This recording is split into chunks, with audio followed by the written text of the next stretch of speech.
a novel of the Pendle Witches, Kate Mulholland. A Cry of Innocence. Photograph by John Cox, courtesy of Lancashire Life, following the success of A Cry of Innocence, first published in 1990. Kate Mulholland is in demand as a speaker on the subject of the Pendle Witches. Her extensive local knowledge comes from having spent most of her life in Lancashire. She was born in Burnley and now lives with her husband Barry in Pendle. Kate's second novel, The King's Shilling, based on events in Colne from 1795 to 1841, following the fortunes of a young man sentenced to transportation to Van Diemen's Land, Tasmania, until his death in 1888, was published in 1999. Her third novel, The Icarus Legacy, will be available in 2002. Kate Mulholland is a member of the Society of Authors. A Cry of Innocence. A novel of the Pendle Witches by Kate Mulholland. Cover and illustrations by Roy Hubbard. Devera Publishing, Ola's Walk, Windy Harbour, Barley, NR Nelson and Lanksby B96LF. Telephone 01282 611291. This story is based on fact. The people mentioned were all living in the period in which the novel is set. This is my interpretation of what happened so many years ago. It is my intention to evoke the flavor of those times in the mind of the reader, and therefore the reader is asked not to criticize historically the contents of this book, but generally to enjoy its authentic realism. Introduction. In the preparation of this book I have read many varied books and manuscripts relating to the social history and religious persecution of the years covered by my story, which are too numerous to mention. I would, however, like to thank the Reverend F. J. Turner, archivist of Stonyhurst College, near Whalley, for his introduction to the Catholic Martyrs, B.L. John Nutter, seminary priest, and Ven. Robert Nutter, seminary priest, of Reedley, near Burnley. Perhaps I have helped in a small way to record their lives, which were taken from them so cruelly. I would also like to mention all the authors in the bibliography, to all of whom I give my grateful thanks. Not least, my husband, for his patience on our many trips, from museums, to Lancaster Castle, to trudging over wind-swept moors in driving rain to find Furbo House, now derelict. Rose Bay willow herb grow now on the spot where Alice Nutter said goodbye to her son Miles, and the rutted track down which they rode is a narrow country lane, covered in tarmacadam, and used mainly as an access road to country houses, whose occupants care little, or nothing, for the fate of those poor unfortunates of a time of ignorance, the so-called Pendle Witches. Kate Mulholland, 1990. First published in Great Britain, 1990 by Hendon Publishing Company Limited, Hendon Mill, Nelson and Lancashire. Second edition 1997, Devera Publishing. Third edition 2001, Devera Publishing. All rights reserved. No part of this publication may be reproduced, stored in a retrieval system, or transmitted, in any form or by any means, electronic, mechanical, photocopying, recording or otherwise, without prior permission of Devera Publishing. A list of principal characters and their homes. Raleigh Hall. Miles Nutter, Sr. His son, Richard, Dick, married to Alice Nutter of Reedley. Their children. Miles, Jr., who became a farmer. Margaret. Charles, who became a priest. Christopher, who became a sailor. Servants. Anne Redfern, née Whittle, married to Tom Redfern. Their daughter Maria, who married Christopher Baldwin of Wheathead. James Wilsey. Henry Mitton. Other characters at Raleigh: James Bulcock, James Hargreaves a constable, Christopher Howgate, Oldham Dyke's son and half brother to Elizabeth Device. Greenhead. Christopher Nutter and his wife. Their children, Robert, John and Anne. living in a cottage on their land Mistress Whittle, known as Chattox, and Redfern's mother Reedley. Mistress Nutter, a widow, her children. John, Robert and Christopher, all priests. Alice, married Dick Nutter of Raleigh. Servants, John and Martha Moore and Jim Lacey. Ball House. William and Sybil Bannister. Their children, Ruth, Joseph, who married Isabel, and others. Servants, Catherine Hewitt and others. Malkint Hour. Old Mother Dyke and her daughter Elizabeth. Elizabeth's husband, Will Device, the peddler. Elizabeth's children, Beth, Tom, James, Alison, Janet and others. Weekhead. Richard Baldwin, the miller. His wife and children, Christopher, Sarah and Anne. Ferber House. Thomas and Martha Ferber and family. Reed Hall. Roger Nowell J.P. His wife, Ellen and their children. Other characters mentioned in the book: Dr. Gabriel, the physician. Nicholas Aston, J.P. of Downham Hall. John and Mary Townley of Townley Hall. Anne and Henry Townley of Carr Hall. Sellers of Whitemore. Sir John Southworth of Salisbury Hall, his son, Christopher, a priest. John Law, the bewitched peddler. Book 1I. In the year 1583, a young girl aged about 17 stood in the garden of her home. She was wearing a white lace cap on her dark hair and matching lace ruff over a gown of grey which had a tight-fitting bodice and full skirt. The house in the background was rambling and old, built first in the time of the Queen's grandfather and extended in the modern style several years ago. A profusion of climbing roses clung to the grey walls and lazy curls of smoke rose from some tall chimneys. A winding rutted road led away from the front of the house and she was looking anxiously in that direction. Alice, called a shrill voice. Alice dear, is there any sign of Robert? No, mother, replied the girl, but maybe Mistress Townley needed him longer. Alice turned towards the middle-aged lady who, leaning heavily on a stick, now came slowly out of the front door. She was dressed in a sober black gown, relieved only by the white neckruff of lace, and her grey hair showed briefly on her forehead. Her back hair was concealed, as was the fashion in those days, by a caul. Her face, once beautiful, was lined with pain and the fingers which clutched the stick were swollen. Mother, said Alice, you should be resting. Let me help you back indoors. But even as she spoke the sound of horses' hooves could be heard in the distance, and looking quickly back towards the road, mother and daughter waited quietly as two horsemen galloped towards them. They were young men, clad in leather jerkins encircled by narrow belts. Undershirts showed briefly with loose-winged sleeves. Their breeches were gathered at the waist and they wore high leather soft boots. On their heads were tall crowned hats which they raised in greeting as they approached. Why, Robert, how worried I have been. Cousin Dick, welcome, said the older laddie. Mother, we were detained at Townley, said the first as he dismounted, and then called loudly, Tom, where are you? He handed the bridle to an ungainly youth who appeared round the side of the house. Take Dick's horse too, quickly. Prepare another for me. I ride almost immediately. Dick swung himself to the ground and went quickly towards Alice and took her hands in his. Welcome, cousin, she said shyly. It has been too long.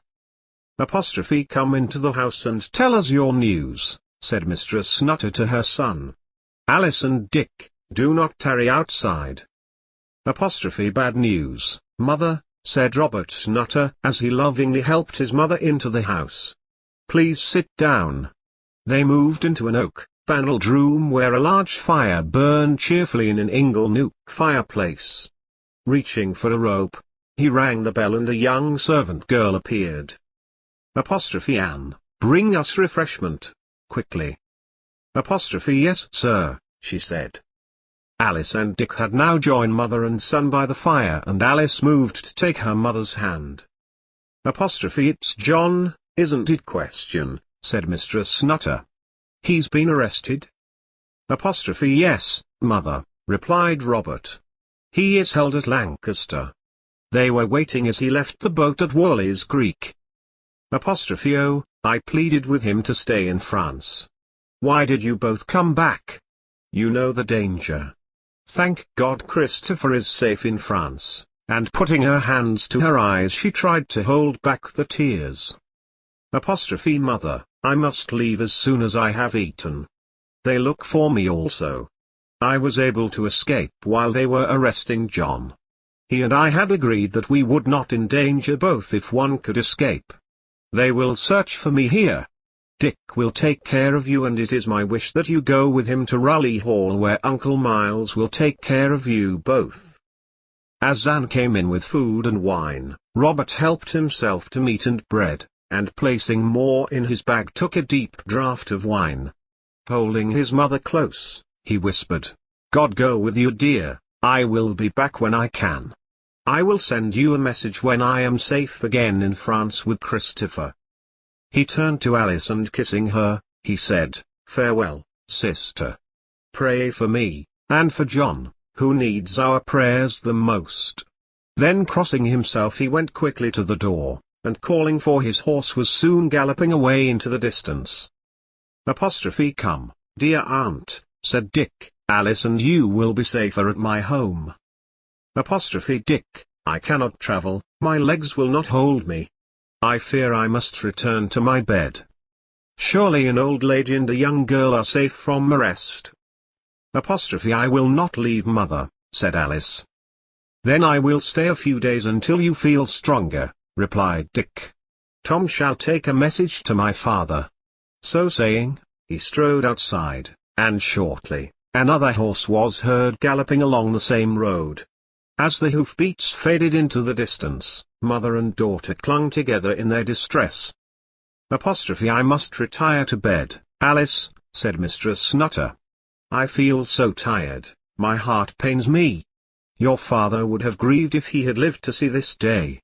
If only one of our sons had been content to be a farmer, I should feel secure, but they were always determined to be priests." Anne came into the room and, putting her hand in hers, the old lady was escorted towards the staircase. They slowly mounted the stairs, and as they reached the bedroom door, Mistress Nutter asked Alice to leave her as Anne would prepare her for bed. "Then, when I am settled, I would like to speak with Dick," she said.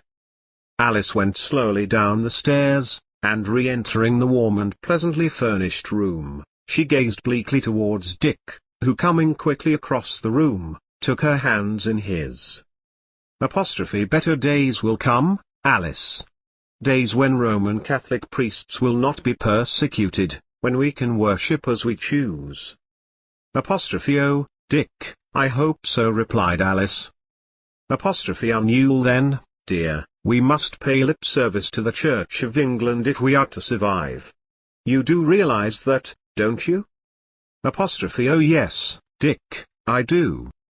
"Then, dear Alice, I will always look after you, dear companion of my childhood. You know I love you dearly." "I love you, Dick, and I trust you. Maybe John will escape and return to us." The shadows began to flicker on the walls and ceiling, and soon Anne came in to ask Dick to go and see Mistress Nutter. He mounted the stairs and walked quickly towards his aunt's room. He had stayed in the house with his cousin on so many occasions over the years. He had no brothers, and John, Robert and Christopher were his close companions, and they had chosen the priesthood. But he was content to farm with his father, who owned many acres at Raleigh in the forest of Pendle.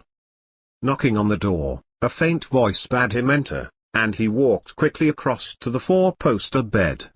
The curtains were drawn back and his aunt lay against the pure white billows. Rays of sun filtered through the mullioned windows and danced on the carpet imported from Italy. The Nutters were not simple yeomen, but educated. 3. People, and their house and furnishings spoke loudly of this. Alice had been educated in France and spoke the language fluently. Mistress Nutter beckoned to Dick. John, Christopher, Robert and Alice were all born in this bed, she said, and my dear husband died here, also, 2 years ago. I have known my greatest happiness in this house, and here I wish to remain until I die. These are troubled times and our religion is forbidden to us. Take Alice to Raleigh Hall. Do not betray your faith, but keep it hidden. I want Alice to have a family life. I will take care of Alice, said Dick. It has always been my intention to marry her and I know she cares for me also, but I will stay here a while until you feel stronger and then, maybe, you will come to Raleigh. Good boy, Dick. Now leave me to sleep. First let us pray for John, that he doesn't suffer the rack for his faith. Oh, my dear son, where is he this night? The old lady sank into the bed, her face buried in the pillow. Dick stood by the bed not knowing what to say, but in tune with her thoughts. Then she raised her head. I have asked Anne to prepare your room. Please take charge of the servants until I am able to issue orders again. Perhaps in a few days I may take the coach to Raleigh Hall. Dick needed no second bidding and quickly made his way downstairs. Alice was waiting, and together they walked outside, round the house to the stables. One of the farm servants, Jim Lacey, who had worked for the Nutters for many years, was busy in the milking shed. He assured Dick all was well. I am sorry about Master John, he said, but he would keep to the faith. We must pray for him, Jim, replied Dick, and he and Alice retraced their steps to the house. Dick told her of his conversation with her mother. Several months went by and Mistress Nutter slowly recovered. Dick divided his time between Reedley and Raleigh. Alice and her mother spent Christmas at Raleigh Hall, but the occasion was sad because of the anxiety over John's fate, and soon after the New Year celebrations Alice and her mother returned to Reedley. Few visitors called at the isolated Redley farmhouse, which was bounded by the river at the back and approached only by a long road at the front. One day in February 1584 the clatter of hooves disturbed the silence and tranquility of the afternoon, and horsemen were seen riding towards the house. They drew rein, and the obvious leader, a man in his early 30s, swung himself from the saddle. As Alice and Dick came out of the house, he said, I am Roger Nowell, Justice of the Peace at Reed. These are my constables, as he pointed to his men. We come with news for Mistress Nutter. Alice stepped forward. I am Alice Nutter and my mother is frail. This is my cousin Richard Nutter from Raleigh. Please state your business. I know Richard, he said, and Dick nodded in agreement. Well, Richard, I am surprised to see you here with a family of papists who have been warned many times to embrace the new faith. You endanger yourself by being here. You refer to my cousins, Roger. Their faith is their affair. I am here to care for my aunt and cousin Alice. Now please state your business and leave us in peace. Roger Nowell unrolled a scroll and read out the proclamation that John Nutter, seminary priest, of Reedley Hallows, was executed on the 12th of February 1584 at Tyburn. I also have a warrant for the arrest of his brother Robert, also a known priest, he said. Robert is not here, said Dick as he put his arm around Alice, who had fallen, half fainting against him. At the same moment there was a cry from inside the house and Mistress Nutter, who had been descending the stairs, lost her footing and tumbled to the bottom with a cry. Alice spurred into action and rushed to her mother, crying to Roger Nowell who was following her. You have murdered my mother, begone immediately. She knelt, sobbing by the still form of her mother. Nowell turned to Dick, and speaking quietly he said, I am sorry, Dick. I had no intention to cause added grief. Please let me send a physician to Mistress Nutter. Oh, mother has opened her eyes, cried Alice. Please help me to lift her and take her back to her room. Roger and Dick came forward and gently Mistress Nutter was carried upstairs and laid in bed. It was late evening. Roger Nowell and his men had long departed, and Alice and Dick sat quietly by the fireside. "What am I to do, Dick?" Alice asked. "I do not even know where John's body will be laid to rest." "Alice dear, these are evil days. You must look to your own future with me and a life at Raleigh Hall." "When mother has recovered I will come," she said. The following morning, when Anne entered her mistress's bedroom and drew back the curtains from the four-poster bed, she leaned over. Speaking gently, she said, "Are you awake, dear mistress?" Then, looking closer, she realized that the shock of hearing of her son's death, and the fall downstairs, had been too much for the frail lady. She had passed away in her sleep, as she had wanted, in the bed where her dear children had been born and where her husband had died. It was a cold spring day when Roger Nowell and his friend Nicholas Aston urged their horses along the stony track towards the Pendle forest. "I have in mind to see what goes on at Reedley these days," said Roger. "No word has been heard of Robert Nutter. He must have left the country and joined his brother, Christopher, in France. I hope they stay there. It does not please me to hound them. I studied with them at Townley, and I grieve that religion must make us enemies." "Yes, it would be a difficult thing to betray our friends," replied Nicholas. "Personally, I will look the other way if I see one of them." "Well," said Roger, "I have not initiated any searches or investigations since Mistress Nutter's death. Young Alice's look on the day I had to call was venomous. I know she blames me for her mother's fatal accident." Mistress Nutter had been ailing for years, Roger. It was said she had a failing heart, and her limbs were swollen with rheumatism. "I know," Roger replied, "but the shock of John's execution was the last straw. I wish I had broken the news easier." "There is no easy way to break news like that," said Nicholas. "It is at times like that I miss my father," said Roger. "He was older and wiser and would have chosen his words more carefully. It irks me to realize what is lacking in me." "The law says you must ferret out and punish papists and recusants," replied his friend. "You have no choice until the law is changed."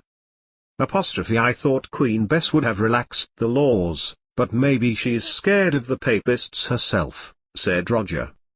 Her father started it and she may finish it. You will never get the whole population to worship in the same way." Nicholas spurred on his horse. Dropping down through Goldshore Booth, they crossed the Pendle water riding hard. Fording the river once more, they arrived at the Nutter farmhouse. A dog chained to a gate gave warning of their approach. A manservant came towards them. "Good day," said Roger. "Are you in charge here?" "Yes, sir," said Tom Lacey. "Miss Alice married her cousin Dick in February. She will not be returning here. Her home is at Raleigh." "She will be kindly treated there," said Nicholas. "Dick Nutter is a good man." "Let us ride to Raleigh," said Roger. "I doubt your welcome there," replied Nicholas. "I'll risk it," Roger replied. "Miles Nutter has no quarrel with me," and, spurring his horse, he was off down the track. They were soon passing through the village of Fence. Then, riding hard uphill, they drew rein and gazed down into the valley below, dominated as it was by Pendle Hill, which was carpeted at this time of the year by rust-colored bracken. Sparse trees grew from gullies, and sheep grazed where they could find some vegetation. "There is something brooding about Pendle," said Nicholas. "It holds secrets." "It holds poverty too," replied Roger, "and poverty breeds lawlessness. There is not enough employment for the people, and since the dissolution of the monasteries there are too many beggars roaming free." Together they picked their way downhill to the Pendle water, and following it to the right, they galloped for perhaps a mile, passing several mean hovels with hens picking round barren earth, and mangy dogs tied outside. Shabby children played in the dirt by the stream. Suddenly, through the trees, they saw the chimneys of a large house, low and mullioned, gable-beaked, comparatively new and prosperous-looking, with neat walls and a pretty garden. A dog rushed out barking, and men servants turned from their labours and stared at the two gentlemen.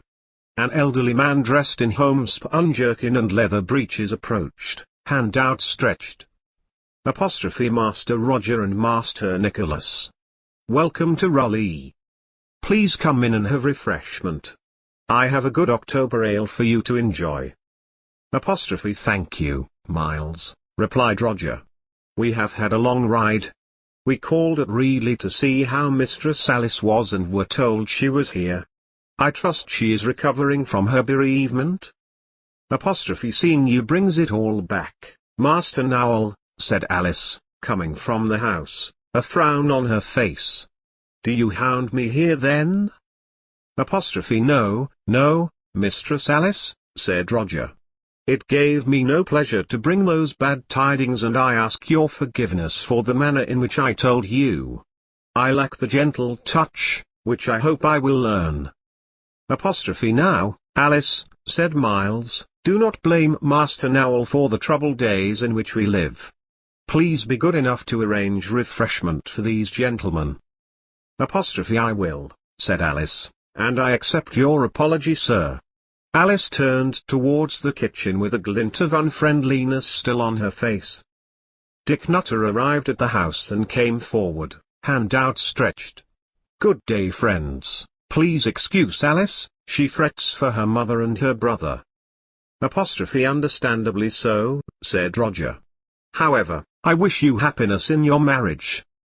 I too, said Nicholas, and the three young men walked into the house. There was comfort in Raleigh Hall. Miles Nutter was a prosperous and sensible man. He had a well-organized farm, flocks of sheep, cows and poultry, and Dick had been an apt pupil, who now worked for his father. But he had been educated at Townley Hall, so was not ill at ease with the two gentlemen he had known for many years, and with whom he had studied. Alice had spent 3 years in a convent in Douai, France, and also mixed well with the young squires.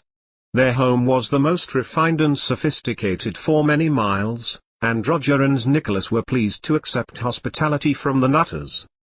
A fire glowed in the ingle-nook fireplace. Alice stood by a long oak refectory table and supervised as the servants brought in the ale in tankards, large platters of cheese and home-made bread. Pasties, pickles and spices accompanied the feast, and Roger and Nicholas were quick to enjoy the repast. When, later, they were cantering homeward, Roger said to Nicholas, Alice Nutter is a handsome girl, and Dick is lucky if he tames her. I have a fancy for her myself. For shame, Roger, said Nicholas, and your wife shortly expecting your first child. But I agree, Alice is a fine young woman, educated and attractive. Ellen was chosen for me, said Roger. My father looked to the Newcastle coalfield her family owned and the financial benefits I would derive from the coal, and out of sheer laziness I acquiesced. But Ellen has not the education or the conversation of Alice, or you my friend.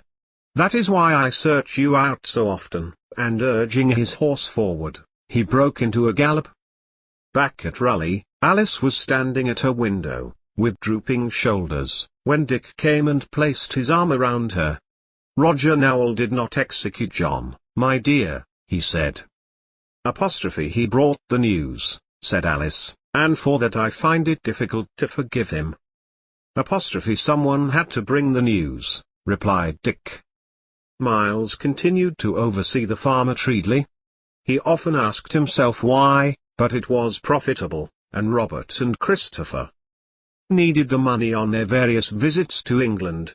If he was ever discovered hiding one of them, he knew that at the very least he would have to pay a massive fine. The Townleys were constantly paying fines for recusancy, as well as spending long periods in prison. The house was a problem. Alice consistently refused to even visit there and check it over, but Miles was a man with foresight and he felt the time may come when Alice would need a refuge such as this house could offer. He appointed John Moore and his wife Martha to run the farm, and made rooms available for them. They were to run the house as if it were inhabited. A fire was always to be blazing in the hearth, and the furniture polished. All the rushes had been cleared from the kitchen and the stone flags cleaned, while sheepskins gave warmth. Dick and Miles always called on their way back from Burnley. John Moore and his wife, and the stable lad, Jim Lacey, were trustworthy and loyal. Reedley was a suitable venue for friends when it was possible to celebrate a mass, usually in winter when darkness came early and the moon was new. This 16th century was a time of oppression and intolerance, socially and religiously, and only the strong survived. The law of the land gave great credit to those who would extirpate Roman Catholics. On many nights a small group of horsemen would cross the Pendle water and urge their horses towards Reedley. On one such night Roger Nowell reined in his horse on the road to fence as Thomas Ferber passed by. Roger knew where he was going, and turning for home he noted the date with a malicious expression, making a mental note to make further inquiries. Luckily for the gathering, Roger Nowell was not a man to forsake his warm fireside without a definite reason, nor was he prepared to risk his social life by antagonizing his neighbors. He was more discreet and would pass on the information rather than take action himself. He had a healthy respect for Miles Nutter and had no intention of crossing him, although he knew the Nutters were at the center of Catholicism in the area, second only to the Townleys. Christmas brought news of Robert and Christopher by a peddler passing through, one Will Device, who called at Raleigh Hall and asked for Mistress Alice Nutter. Being shown into the kitchen he began to produce samples of ribbon, and trinkets, carefully selected from the cart outside. Alice began to examine the ribbons. The peddler lifted the edge of the tray and she saw a letter in Robert's handwriting. Carefully checking to see there were no servants in sight, only Anne Whittle, her close confidant, she slipped it into the pocket of her dress, and controlling her excitement, she ordered the goods she required. Then asking Anne to prepare ale and meat for the peddler, she went upstairs. Will Device was a Welshman who travelled the country with his wares. He was tall and dark, welcome in the kitchens of houses great and small. He was entrusted with messages from lords and servants alike because he was totally trustworthy and a master in the art of self-preservation. He had been at Raleigh Hall the previous summer and asked Anne Whittle of news of Elizabeth Dimdike, who lived in the village at Mulholland. She is well, Will, she said, but it is said she is carrying your child, the third one. I know, said Will, but I will make an honest woman of Elizabeth. I shall help her whilst I am here, and finishing his repast he rose quickly and hurried out of the house. Making his way northwards he came to Mulholland, a house of stone with a roof of slabs and saplings. A curl of smoke rose from the rude chimney and several hens pecked outside. Two children clad in ragged clothing ran towards him, and picking one up under each arm he said, "Good day to you Beth and Tom," and going to the door he pushed it open with his foot. Elizabeth was standing by the fire. She was in an advanced state of pregnancy. "Will, you have made me the object of derision again," she said. Richard Baldwin, the churchwarden, had me in the stocks again. I am unable to work. My mother is nearly blind and is a cripple. She broke down in sobs. Come, my dear. I have good food and money for you and we will arrange our marriage before I leave. In the meantime you must understand that I have to go. I have messages to deliver far and wide, but whenever I go, you know I always return. Elizabeth's sobs subsided and he tenderly put his arms around her. The children eagerly set about searching his pack for the sweets he had brought them. Meanwhile, Alice was showing Miles and Dick the letter from her brothers. It gave news that they were both safe in France and were not planning to return for some time. I can look forward to Christmas now, Dick, knowing they are safe, said Alice, although it will be the first without Mother. Food for Christmas was prepared in grand style. Busy in the kitchen with Anne, Alice listened to the gossip of the village. And Will Device, the peddler, has married old Dimdyke's daughter Elizabeth at last. He was ready to murder Richard Baldwin when he heard she had been in the stocks again. Richard Baldwin is a pitiless man, said Alice. Maybe as he gets older he will become more kind. I feel sorry for his wife and children, he is so stern. My dear madam, said Anne, were it not for you, maybe I would be a beggar. My mother has only me and Beth to offer her support, and she grows stranger every time I visit her. She sees people who aren't there, and calls to animals I cannot see. I fear her sanity one's leaving her, and her teeth chatter all the time I am there. You must visit her this Christmas, Anne, said Alice. I will ask Tom Redfern to escort you. He is home from his duties at Gawthorpe Hall. I know you like him, she said with a twinkle in her eye. Anne blushed and hurried to tend the fire. On Christmas Day, Alice and Dick, together with Miles, rode on horseback to Newch for the service. It was frosty, and a pale sun peered out of a cold blue sky. The church was cold, and Alice hoped the sermon would not be too long.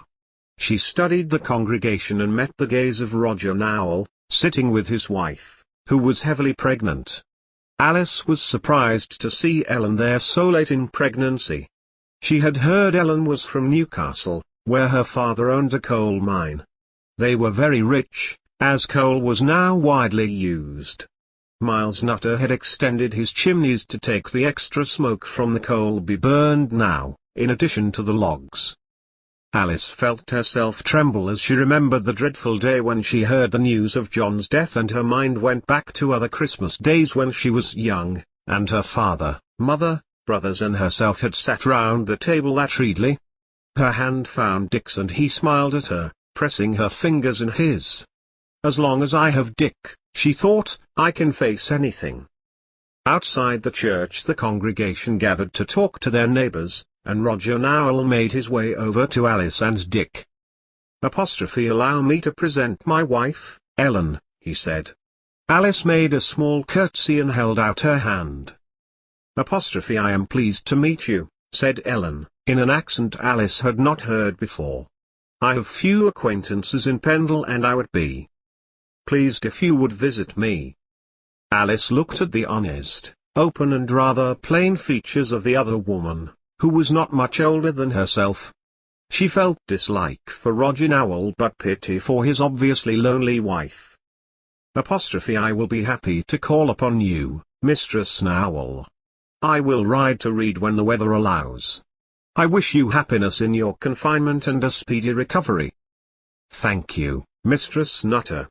I will be happy to welcome you, replied Ellen. Snow was falling heavily and Miles called to them that they should be returning home without delay. As Roger and Dick doffed their hats at each other, Alice turned to follow Miles. At the gate the Nowell carriage was waiting, with the arms of Nowell emblazoned on the side. Little conversation was entered into on their way home, all quiet with their own thoughts, and all eager for the warmth of Raleigh Hall. On their return, Alice ran quickly up to her bedchamber, and unlocking a small oak box, she removed her rosary, and taking it in both hands she knelt by her bed in prayer. As she rose to her feet Dick came into the room. Do you feel you have really been to Mass now, dear?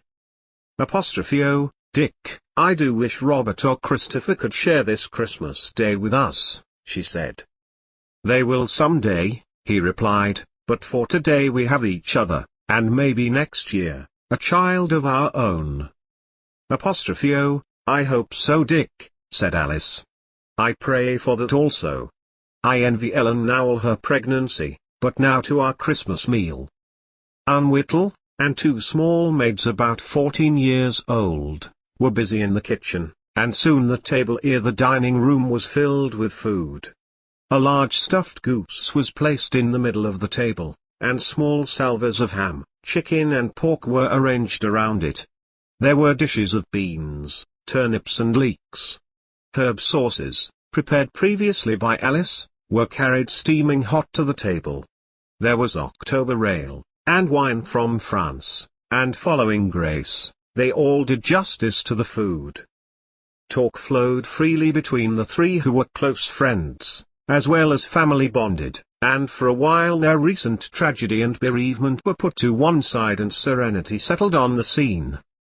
I was surprised when you accepted Roger Nowell's invitation, Alice, said Dick. Ellen is far from home, and I cannot imagine Roger Nowell as a good husband, she replied. He is like his father, said Miles, selfish and arrogant and covetous of what others have. His father fixed the marriage, as the girl comes from a respectable but lowly family, who gained their riches by the discovery of coal under the fields they were farming.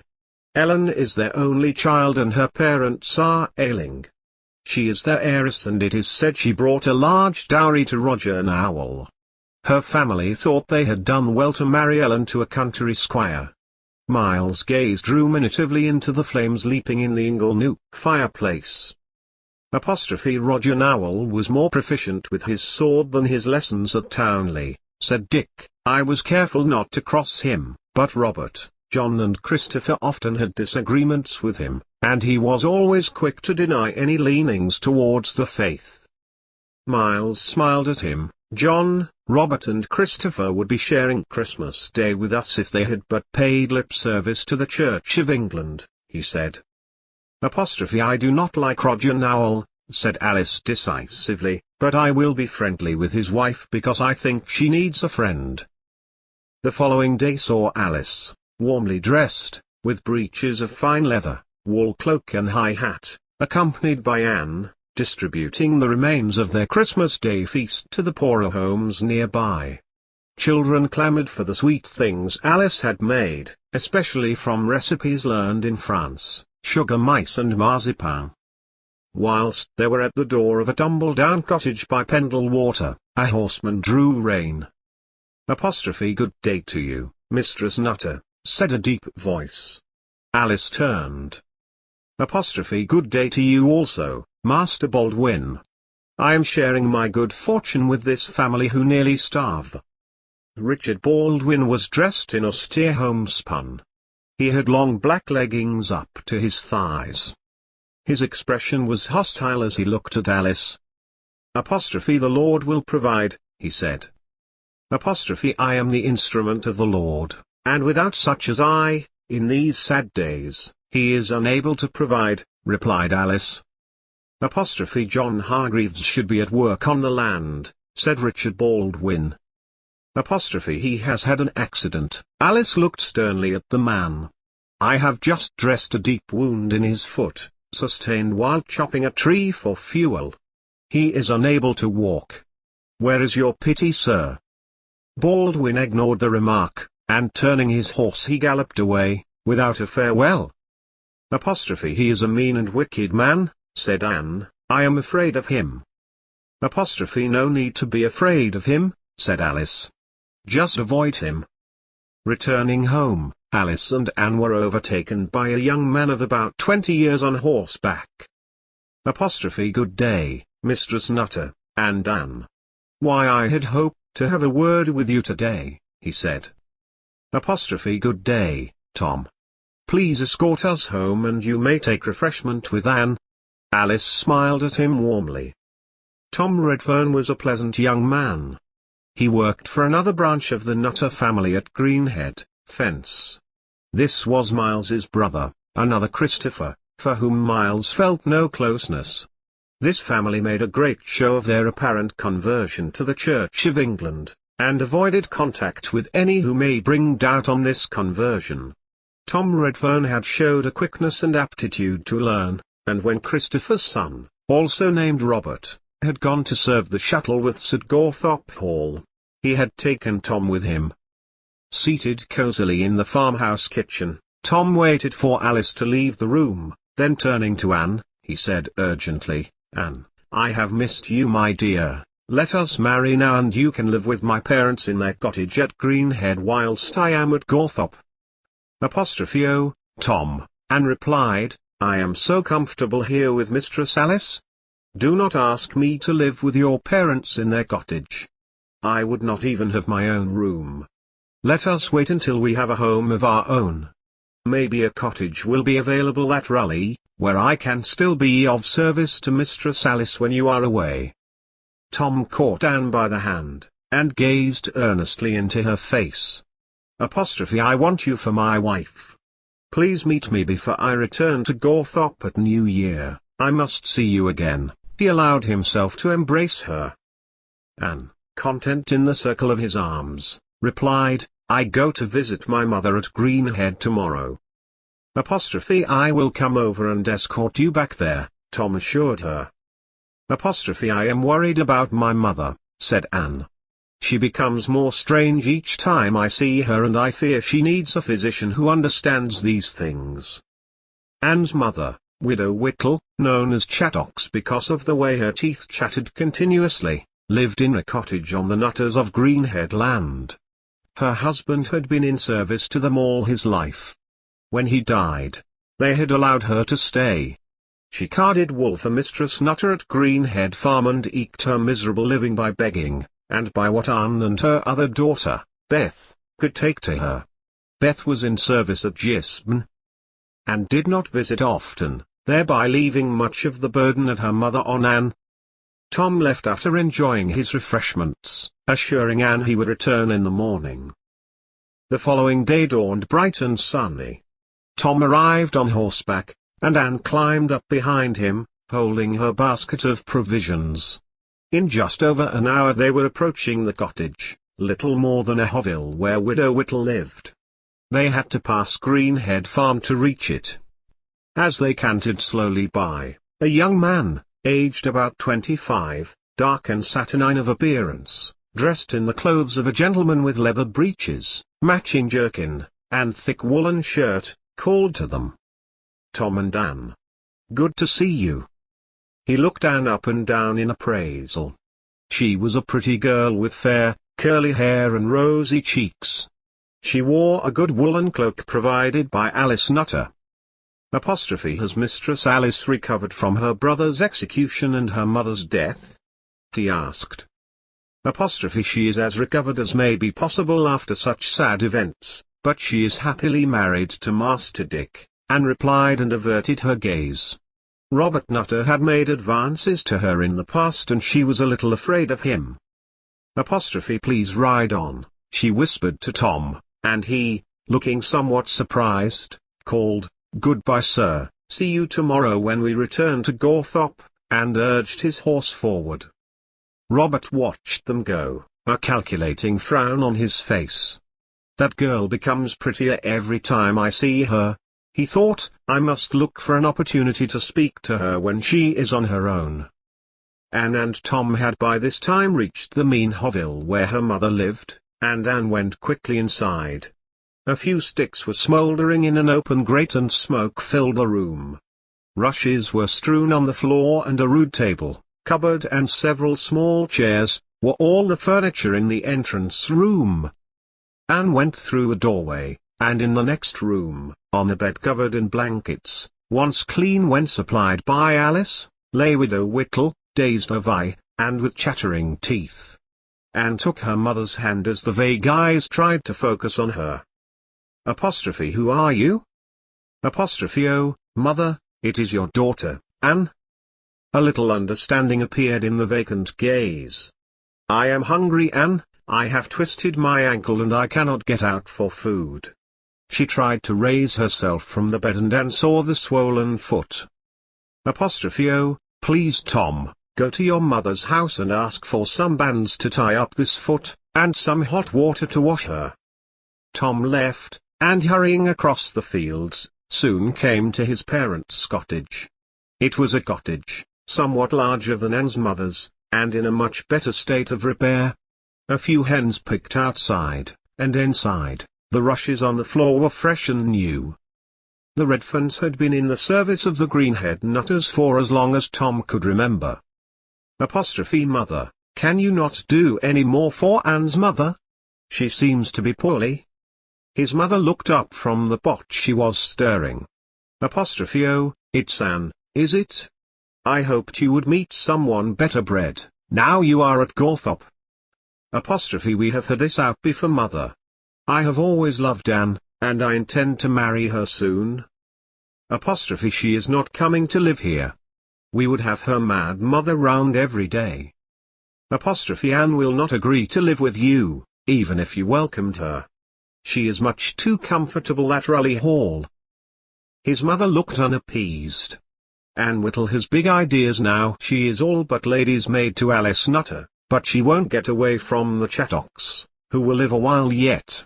Her mind is going, but her legs can still carry her into Burnley and Paydeham to beg. If you gave her more work, she would not need to beg, and her legs cannot carry her today. She has hurt her ankle. Please supply me with bands to bind her ankle and water to wash her. Grumbling, Mrs. Redfern produced the necessary articles and, with a bad grace, ladled an amount of stew into a container and handed it to her son. He quickly thanked her. Widow Whittle became more alert when she had eaten the stew and sampled the provisions Anne had brought for her. Anne gently washed her face and carefully bound up her ankle. I wish I could take her to Raleigh, she told Tom. I am not leaving this cottage. I was married here and I brought up my children here. Her mother looked sharply at Anne. Well, mother, you have enough food for a few days, so you may rest your ankle. I will try to visit again soon. Anne stooped and kissed her mother. Anne, I think we should leave now.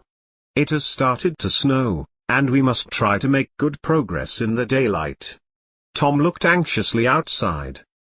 I am ready to go now, Anne replied, looking at her mother who was still eating ravenously.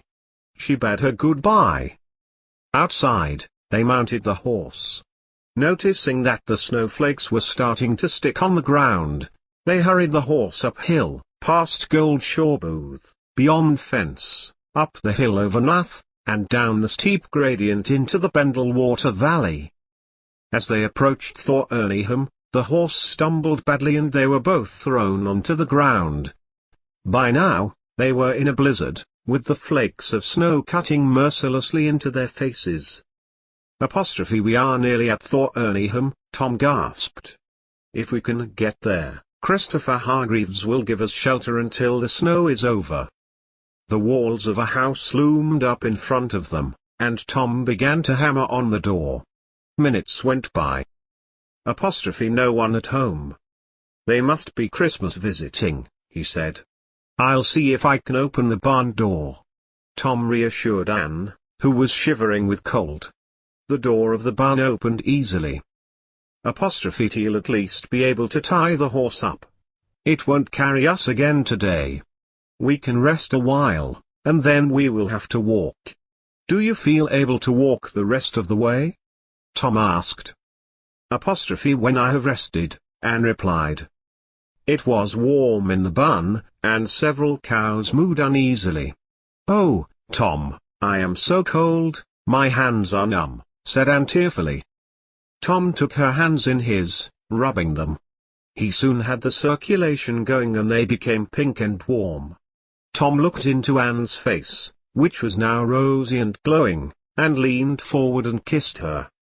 I seldom see you alone, Anne, and I have longed to tell you how much I love you and whisper words of affection in your ear. Cupping her face in his hands, he kissed her again.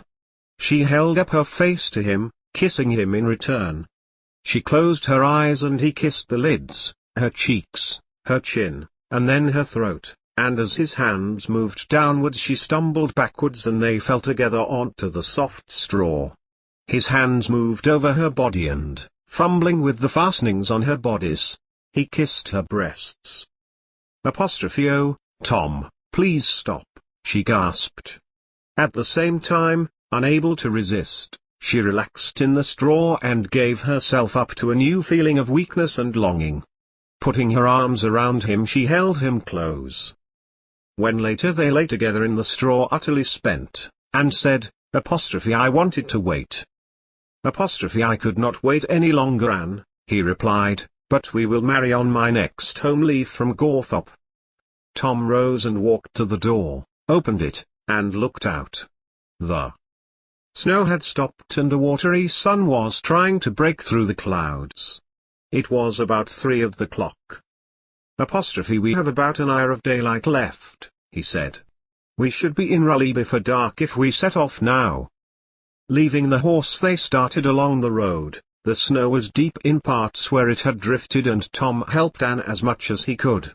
They were silent for most of the way, both engulfed in their own thoughts, reliving their moments in the barn, Anne overcome with guilt, but happy. "I'm not regretful," she thought. "I am going to marry Tom. I have always been going to marry Tom. Ever since I was a little girl I have admired him." Holding on to his arm and listening to his encouraging words, they trudged through the snow and came at last to Raleigh Hall. Henry Mitten, who ably managed most things round the farm for Dick and Miles when they had business elsewhere, and whose home was a small cottage near the Pendle water, came out of the barn as they arrived. He was a short, stocky man, ruddy-faced and inclined to obesity, but had a cheerful smile. "Mistress Nutter has been very worried about you, Anne." "Thank God you are safe," he said. "Tom, you must stay the night at my home. You should not attempt to return to Greenhead tonight." "Thank you, Henry, I will be pleased to accept your offer. I have to collect my horse from Thorneyham when it has rested." Tom turned to Anne. "I will see you into the house first." As they entered the house, Alice came quickly into the kitchen. "Anne, I am pleased to see you safely home. What a storm! How is your mother?" "Oh, Mistress Alice, she is ill.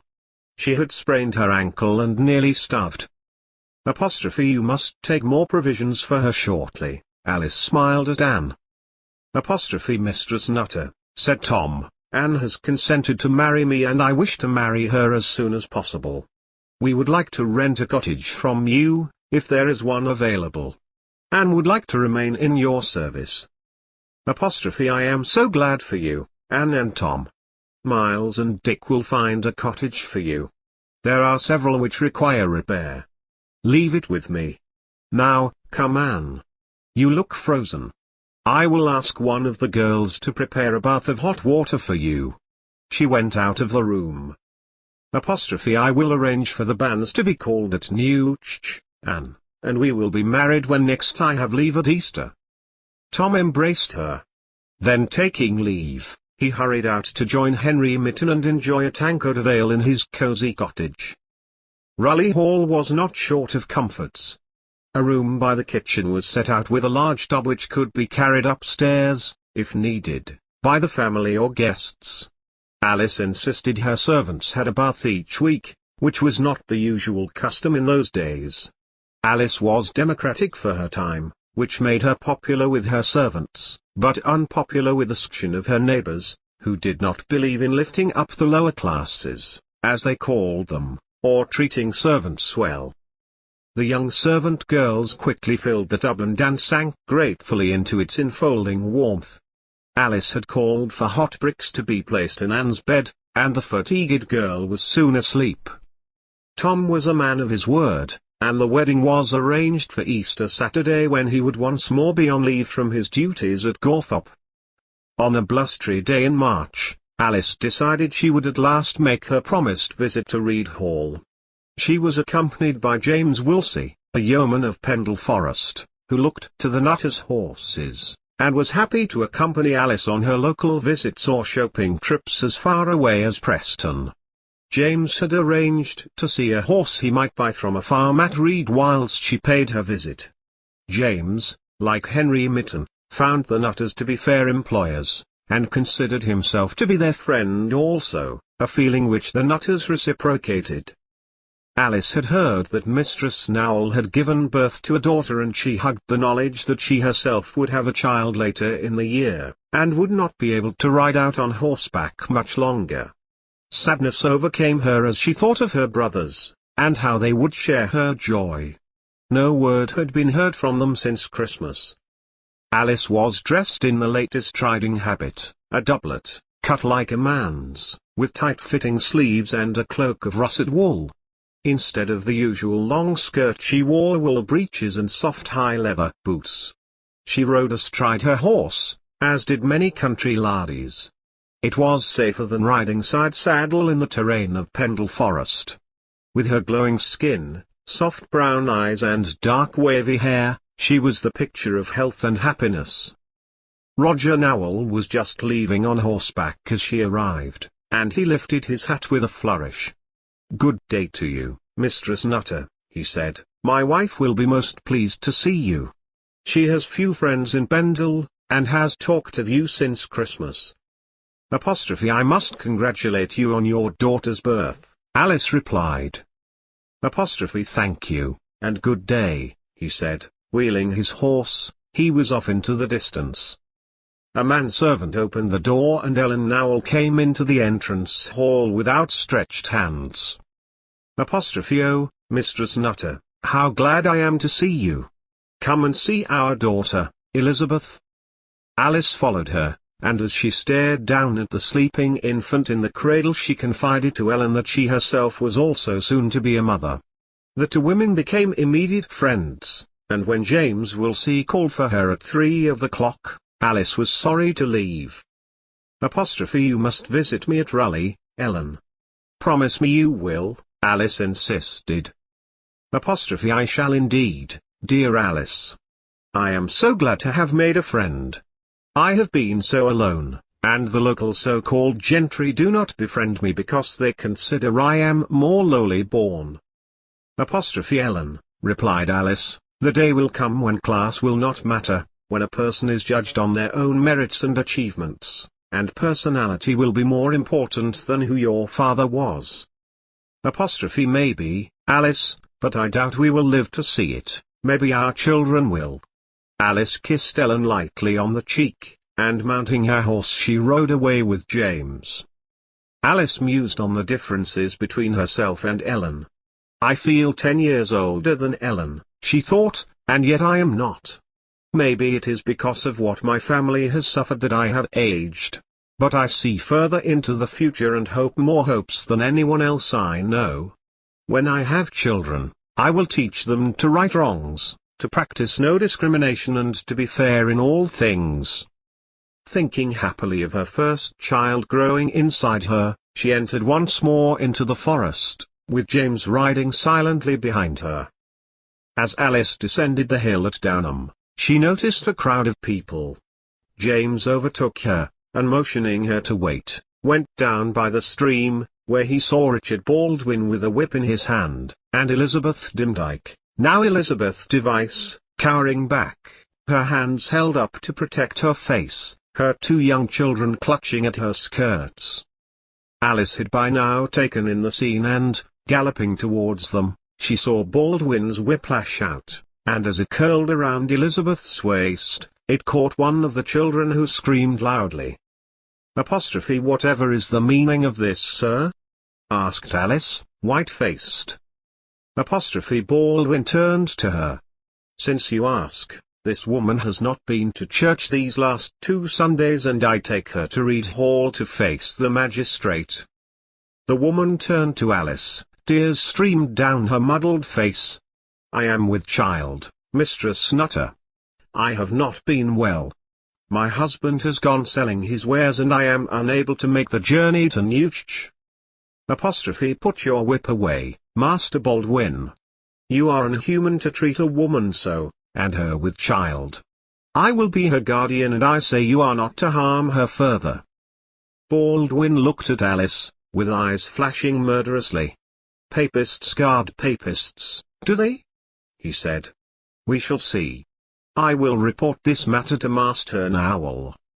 "Do so with pleasure," replied Alice, and reaching down, she picked up Elizabeth's younger child, and placing her in the saddle in front of her, she said to the mother, "Make your way quietly back to Raleigh and collect Beth there. I will have refreshment prepared for you." Elizabeth stumbled off with the small Thomas holding stoutly to her hand. The other villagers moved away. Richard Baldwin and Alice Nutter faced each other. "I will see my day with you, Mistress Nutter," he said. "You will interfere once too often." "Do you threaten me, then?" she asked. He made no answer, but turned abruptly, mounted his horse, and set off in the direction of Reed. Alice turned to James. "Well, James, and what think you?" "I think you have an enemy," he replied. "What harm can he do me?" said Alice, and spurring her horse, she galloped off, the small Beth clinging tightly round her waist. Once at Raleigh she lifted the child from the horse, and taking her into the house, she called Anne. "Please bathe this child and give her some food." "Why, Mistress Alice, it is little Beth from Malkint Hour," Anne looked questioning. "Yes. I have just saved her mother from a whipping by Baldwin." "What did I just hear?" Miles entered the kitchen. "Oh father, come and I tell you." Arm in arm they walked into the dining room. Over supper that evening Alice told Dick and his father she was sure she expected a baby in August. Glasses were raised, filled with Miles' famous claret, which he imported from France, and a toast was made to the yet unborn addition to the family.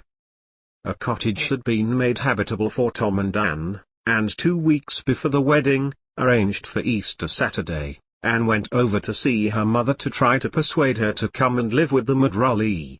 Mistress Whittle was in a more lucid state than Anne had seen her for some time, and she recognized her daughter immediately.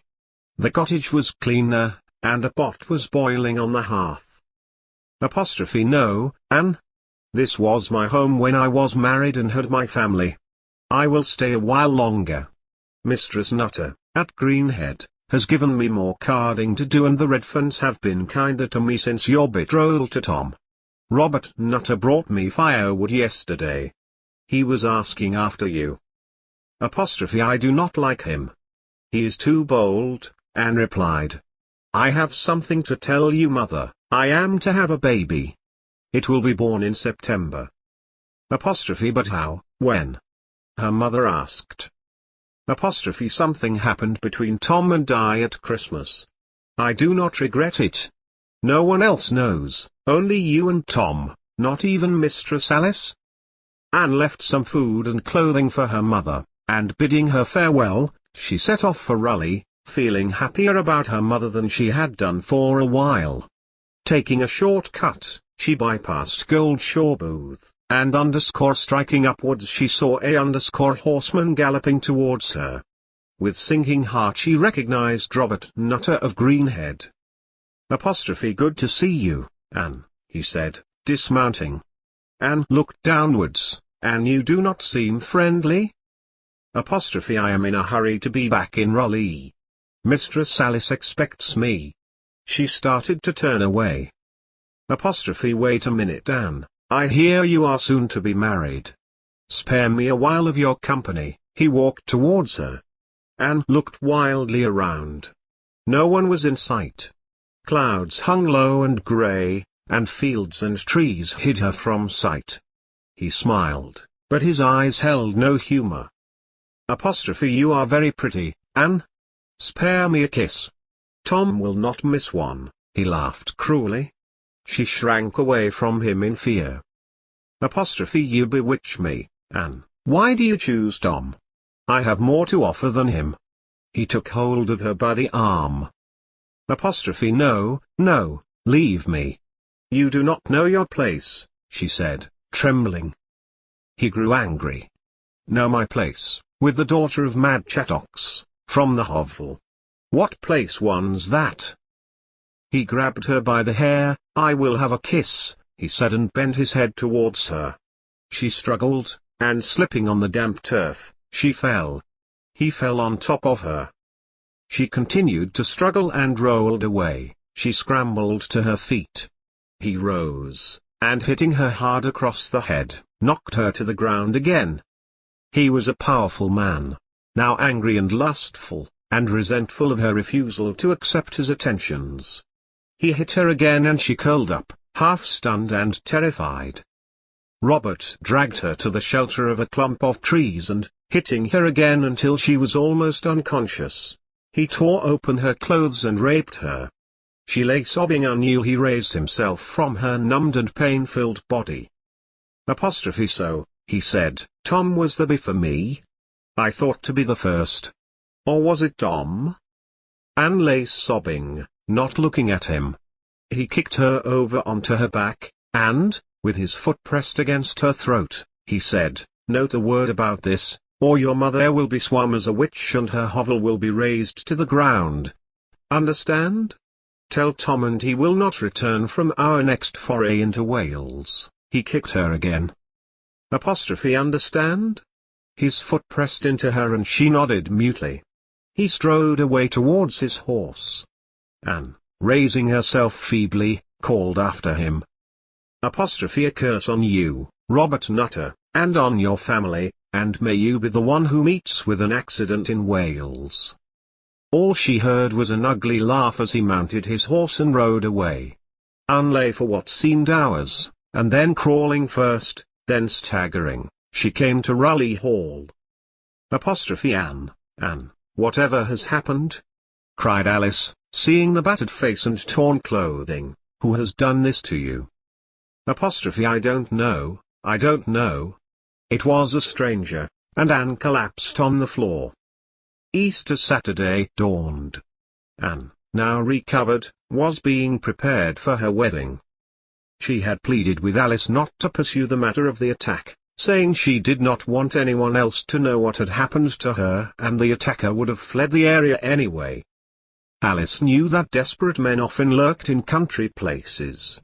Indeed, since the dissolution of the monasteries, gangs of vagrants roamed, displaced from their homes and lands, and she thought Anne lucky to have escaped with her life. If she suspected Anne knew more about her attacker than she had said, Alice did not question further. Anne had confessed she was already having a child, as she was afraid she would lose the baby, and she wanted Alice to know it was Tom's, but she pleaded with Alice not to tell Tom of the attack. He had been away and had not seen her bruising, and she feared if he knew he may question her, and she would tell him, and then what would happen between him and Robert Nutter? Anne went happily to Newch with Alice and Dick, and was married to Tom in a quiet ceremony. Returning to Raleigh, the happy pair entertained the villagers who cared to call, to ale and meet in their cottage. Miles, Dick and Alice joined in a toast to their continued health and happiness. On Easter Sunday, at Newch, Roger Nowell made his way over to Alice after the service. Greetings, Mistress Nutter. I have had a report from Richard Baldwin, who informs me that you interfered with the course of justice recently, he said, with a hint of a twinkle in his eye. If justice be whipping pregnant women, then I interfered, she replied. I am afraid Richard Baldwin has little pity in him, Roger said. I told him he should temper justice with mercy, but he was not appeased. I am afraid he will hound the family whilst the peddler is away. Elizabeth gave birth to a boy last week. He is to be called James, so she will be excused from church for a while, said Alice. The old woman, Dyke, is nearly blind, and they rely on the peddler to return soon. I hope he does. Why, Alice, how are you, my dear? Ellen had walked up behind her husband. When will you visit us again? I am not riding now, replied Alice, but you have not returned my visit. Turning to Roger Nowell, she said, please accompany your wife to Raleigh soon. I will indeed, and bowing, he turned to Nicholas Aston. Good to see you, Nick. The two men walked slowly to the gates. Ellen smiled at Alice and assured her she would see her soon. Then she hurried after her husband. Richard Baldwin, his wife and small daughter, walked past Alice. His wife smiled shyly, but Richard merely nodded, with a hostile gaze. On a warm July day, Alice was cutting roses in her walled garden. She was happiest here, and had copied the layout of the garden from one in Douai, where she had been taught in a convent. There were beds of roses divided by small paths, with a sundial to record the passing time in the center. In another part of the garden Alice supervised the growing of herbs and vegetables. She spent many hours there, particularly since she was well advanced in her pregnancy. Anne came into the garden to tell Alice that Will Device, the peddler, would like to show her his wares. Alice quietly asked Anne to send Will into the garden. He may have a message from one of my brothers, she thought. Will had his usual supply of braids and ribbons, and Alice chose a selection. Then she spoke to him about his family. Will, you must give Elizabeth more support. Richard Baldwin means her harm. I know, mistress. I do my best and I leave what money I can, but as you know, I am needed in many places, by many people. I thank you, mistress, for your defense of my wife at Downham. Saying this, he moved a comb aside in his tray, and Alice saw a rolled piece of paper. She quietly retrieved it, placing it in the pocket of her kirtle. She invited Will to step into her kitchen for refreshment. When she had instructed Anne to serve Will with food and ale, she hurried upstairs, and with trembling fingers opened the roll of paper. It was, as she had hoped, from her brothers Robert and Christopher. She learned that they were both well and Robert promised to visit her soon. Oh, how I long to see him, she thought, but he is placing himself in danger if he comes here. Later, discussing the letter with Miles and Dick over supper, she and Dick were surprised when Miles, after first checking the parlor door was bolted, walked to the fireplace, and pressed a rose designed in the paneling. A panel swung back revealing a flight of steps. Go down, Dick. Alice, you stay here. The stone steps are damp and you may fall. Dick disappeared, returning a couple of minutes later.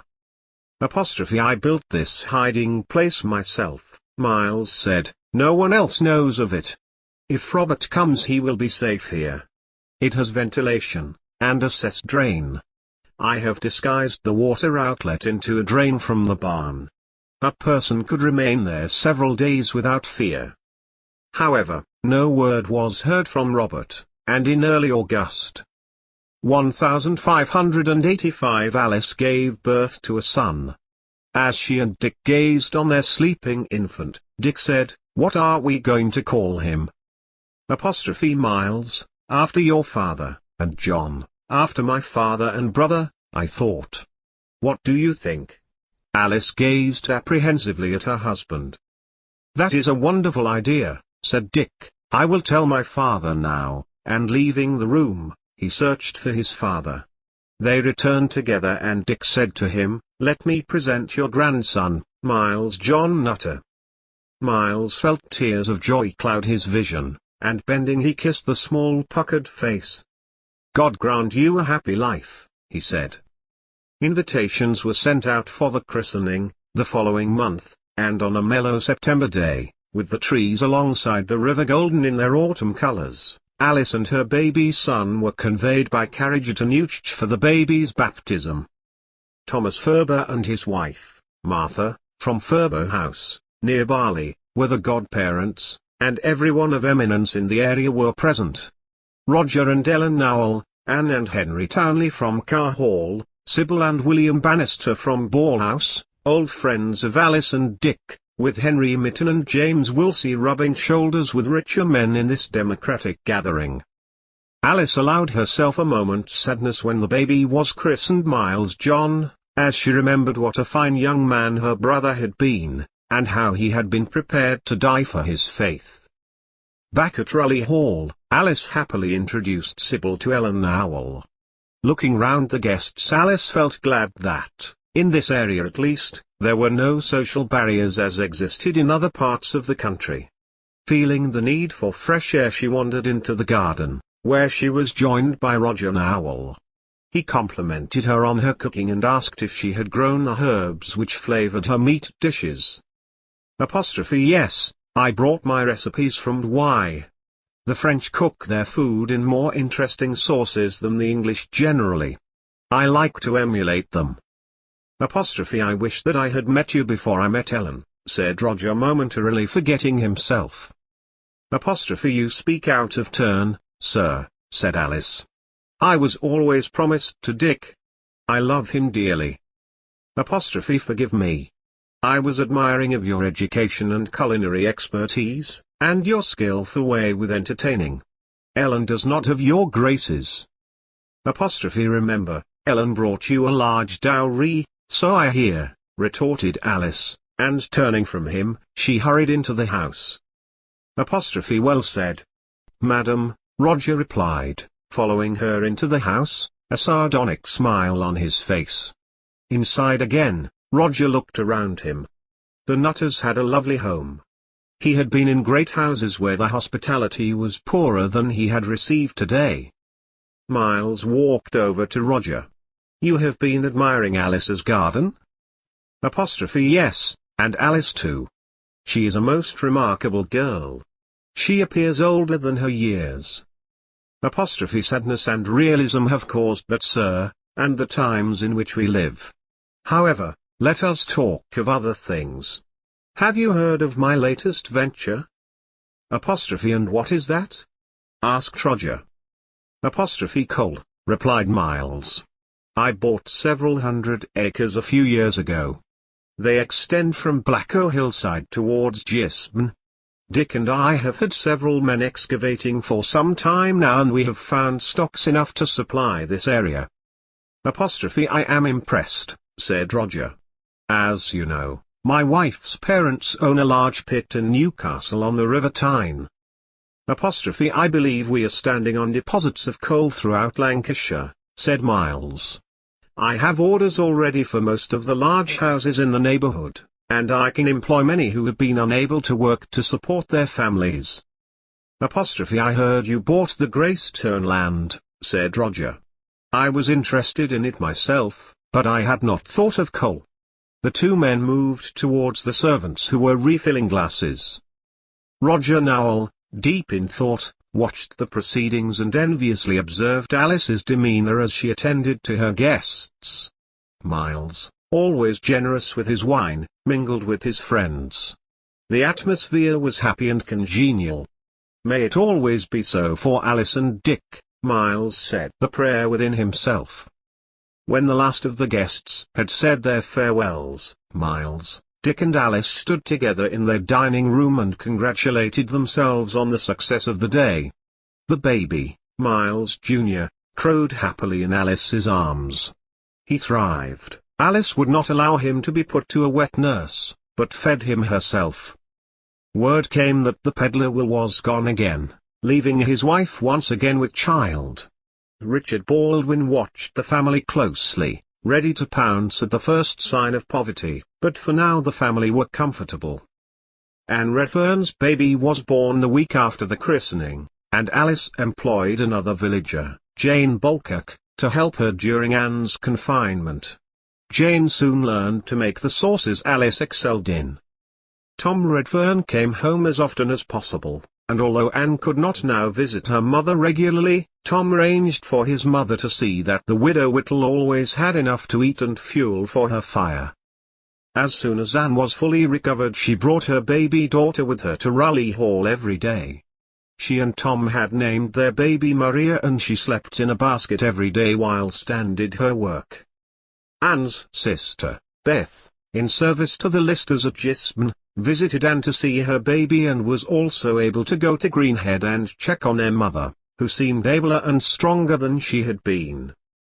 Autumn passed. There was a new baby at Wheathead, but no celebrations were held at his christening.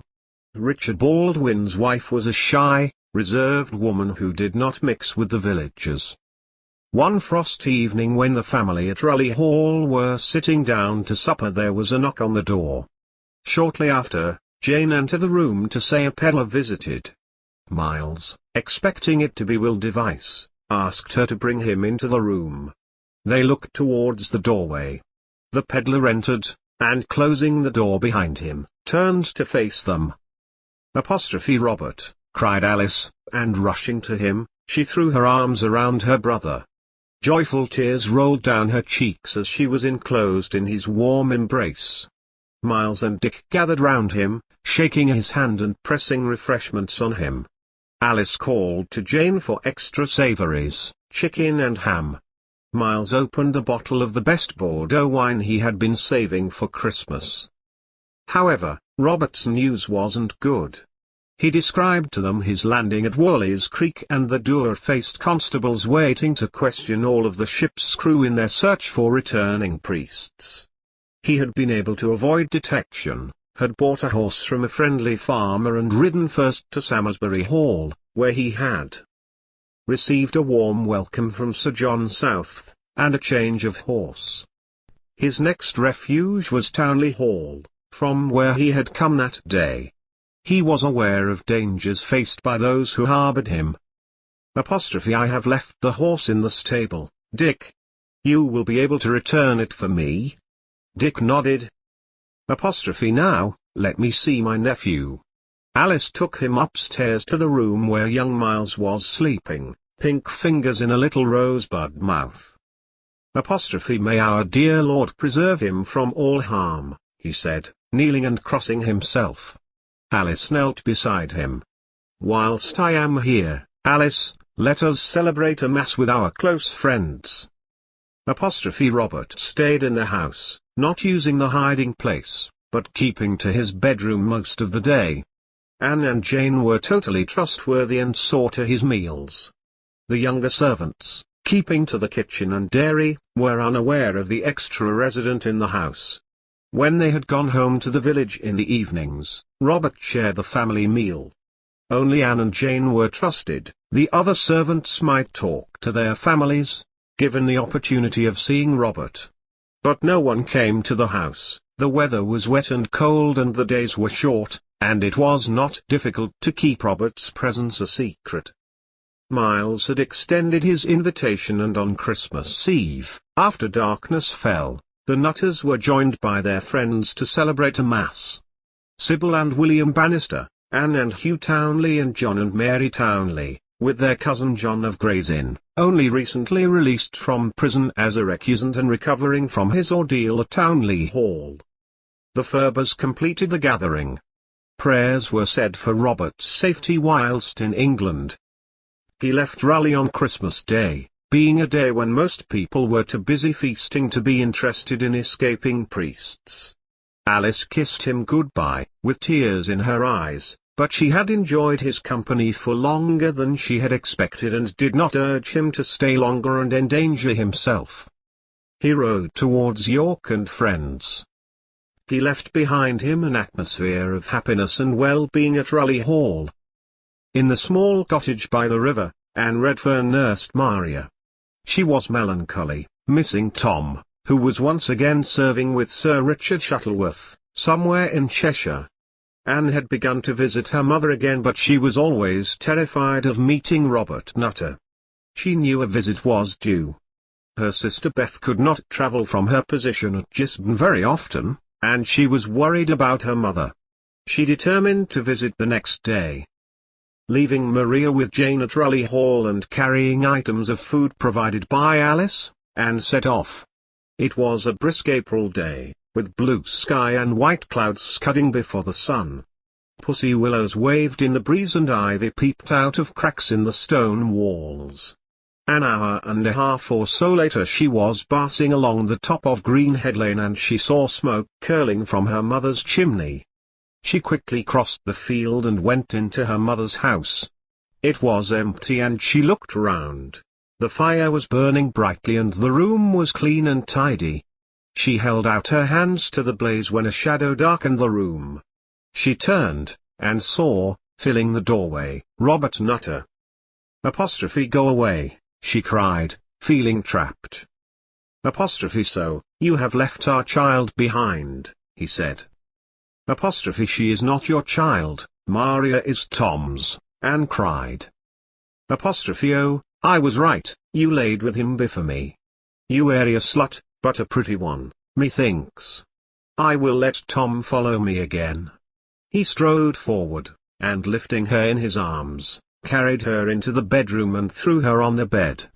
Ignoring her struggles, which were useless against his brute strength, he ripped open her clothes and raped her. She sobbed, her whole body shaking. She pushed at him, cursing him over and over. He rolled off her onto the floor as she scratched at his face. She rose from the bed and lunged at him, grabbing his legs and screaming. Apostrophe I'll get even with you, if it takes me all my life, I'll get even with you. He tried to kick her hands from his legs, and she heard her mother's voice. Apostrophe what is happening, Anne, is that you?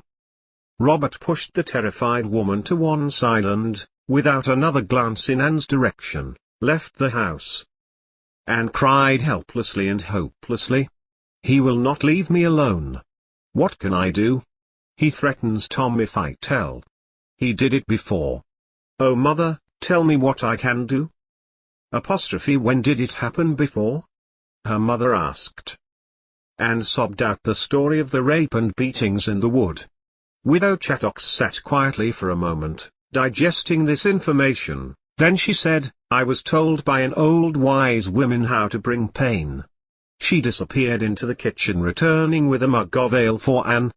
Drink this and lie down until I return. Half an hour later Anne was recovering and warming herself by the fire when her mother returned. In her hand she held wet clay, and as Anne watched intrigued, she began to mold it into human shape. Apostrophe this clay is Robert Nutter, she said. Then in a frenzy, or so it seemed to Anne, who wondered if her mother had taken leave of her senses, she threw the image to the floor, stamping on it and screaming obscenities at the name of Robert Nutter. As the Chattox sliced the head from the image, Christopher Nutter, Robert's father, appeared in the doorway. Apostrophe what is this screaming and ranting woman? I heard you from the road? Apostrophe your son Robert has raped my daughter. Christopher Nutter went outside. They heard him call, Robert, answer these charges. Robert Nutter lounged in the doorway. Apostrophe I had a dalliance with the girl. She did not object, she is a slut. Anne shrank back. I did object. Oh, sir, I did. He raped me, she sobbed. Chattox flung herself on Robert, clawing him and scratching his face. Now out of control, she cursed him over and over. Christopher pushed his son before him out of the house and turned to him. Apostrophe you have brought our name to this. Are there not enough women in the towns without you forcing your attentions on Tom Redfern's wife? Apostrophe you heard her cursing me. She means me harm, Robert replied angrily. Apostrophe the woman was out of her mind in defense of her daughter, you fool. Return to Gawthorpe and I'll try and smooth things over. Apostrophe turn the old woman off our land if you want to see me again, Robert shouted to his father. Apostrophe be grateful I will keep this from your mother and sister, his father replied as Robert swung himself onto his horse. Get you gone. Christopher Nutter returned to the house. I apologize for my son's conduct. You have my word it will not happen again. I can only say to you, Anne, that should this matter be reported further, more distress will be brought to you. Your husband will want revenge on Robert. They may injure one another. Indeed, one of them may be killed. Do you want that? Apostrophe no, no. I fear for Tom. Robert has raped me before, sir. Honest to God. I am afraid to visit my mother. Apostrophe you need be in fear no longer. You have my protection whilst I live, and your mother is safe in her house. I will undertake to provide her with food and fuel. Thank you, sir. I will trust you, Anne replied. Apostrophe you have my promise. I will see to your mother. Christopher Nutter smiled briefly at the two women and left the house. Further along the road, Robert Nutter was approaching Burnley when he met his brother John. I had a little dalliance with the Redfern woman and her mother has cursed me. I am bewitched by her daughter, but the hag means me harm. You imagine it. What can she do? Replied his brother, but Robert was in no mood to continue the conversation, and spurring his horse he rode to Gawthorpe. In 1586 Alice gave birth to her second child, a girl, Margaret, and as they welcomed their friends to Raleigh Hall after the christening at Newch, it seemed their happiness was complete. Miles raised his glass and made a toast to the health and happiness of the baby. The deep red claret, rich in the firelight, reflected on the glasses of pure crystal as their friends echoed the toast. Few letters came from France with news of Robert and Christopher. No bad news either, but the persecution of Catholics in England continued.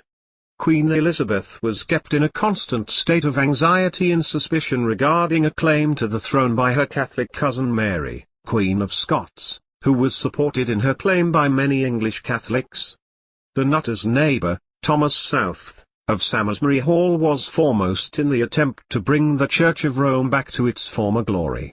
Edmund Campion had been arrested for sending Catholic literature from a secret press at Stonor Park, and following torture on the rack, he was executed at Tyburn.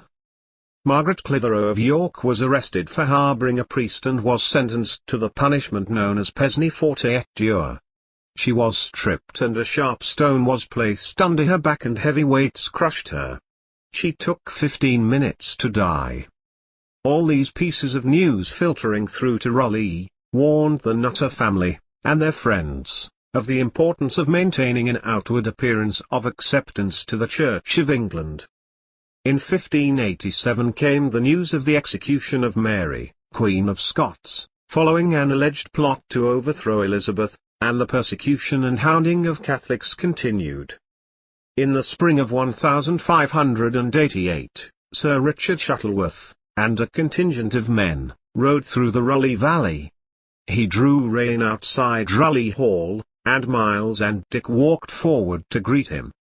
We have received orders to prepare beacons on the highest points across England. They are to be ready to alert the country in the event of an invasion, he told them. The constables of the village will need help and assistance, and I would be grateful if you could organize the beacon on Pendle Hill. Is it feared the Scots may retaliate for the execution of Queen Mary? Asked Dick. No, young man, replied Sir Richard Shuttleworth, worse. We have received information that Philip of Spain is preparing an armada of ships in order to attack us. He no doubt wishes to see the Inquisition set up in England. I say thank God we have said goodbye to the evils of the Roman faith, and wheeling his horse and signalling his men, he rode away. What is happening? Asked Alice, coming towards the two men, holding Margaret in her arms, young Miles trotting beside her.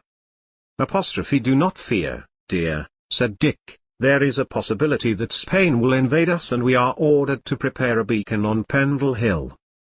The whole village, it seemed, assembled the following day. No work was done in the fields or in the mine. Men, women and children from all the surrounding areas gathered at Barley with carts and trucks. Relays of men oiled up the side of Pendle and erected a bonfire such as had never been seen before. In the village the alehouse keeper was busy distributing hot stews and pies, bread and ale, and it became more of a festival than a preparation for disaster. Guards were organized to watch the beacon through the day and night. They were to watch for the flare from Beacon Fell, at Preston, which would signal the time for lighting of theirs. Roger Nowell, Nicholas Aston, or Miles Nutter were to be contacted immediately this flame was seen. The beacon was not to be lit without one of them to give the word. There was excitement and apprehension. Young Miles screamed with terror when the largest animal he had ever seen was led past him on a chain by a man playing a flute. Another walked beside him crying, "Bear baiting tonight. Come and see the bear baiting tonight," ringing a bell as he walked. "Oh Dick," said Alice, "I must take the children home. It is becoming more like a fair day than a day of national emergency." Someone has even produced a maypole. Sure enough, in the center of the village, a maypole fluttered gaily. Richard Baldwin rode grimly towards the merrymakers and demanded that the maypole be taken down. This is a time for praying, not for tomfoolery and pagan pastimes. Get down on your knees and pray for deliverance, he shouted, laying about the crowd around the maypole with his whip. Miles Nutter rode over to him. He, too, could lose his temper if he must. Stay your actions, Baldwin, he cried. These people are not breaking the law, merely making light of a situation which may prove deadly, but in the meantime they do no harm. I demand that you stop your unlawful punishment. James Wilsey rode up behind Miles, then Dick, and Thomas Ferber appeared, with John Bulcock bringing up the rear. A silence descended on the throng of villagers. Baldwin realized he was outnumbered by the Nutters and their friends. Wheeling his horse he cried, "I will see my day with you, sir. Your championing of these common, ignorant people will bring you pain in the future. They should be taught humility, not pagan licentiousness. There will be drunken brawling this night through your leniency." He galloped away and the yokels sent up a cheer, but Miles Nutter held up his hand. "Carry on and enjoy yourselves, but do not betray my trust in you. Be to your beds by midnight and at work again tomorrow." Miles rode off in the direction of Raleigh, accompanied by his friends, and sitting over supper in the dining room, Alice said she feared the repercussions from Wheathead. Baldwin's children are never allowed to enjoy themselves, she said. He is a bigot, a Puritan at heart. There is no gaiety in their home. What can he do to us, dear? Dick asked her gently. His mill is dependent on the water that runs through our land, and he mills our flour. We are his good customers. Nevertheless, she said, I always fall foul of him, and now you, all in defense of the poor people. Baldwin is a feared and hated man, said Thomas Ferber. He is welcome nowhere and he rules his family with a rod of iron. He has a son and two little girls who are always dressed in sober clothing. They never smile, are never allowed to play with the village children, and their mother is a drudge. You should hear how Baldwin speaks to his wife.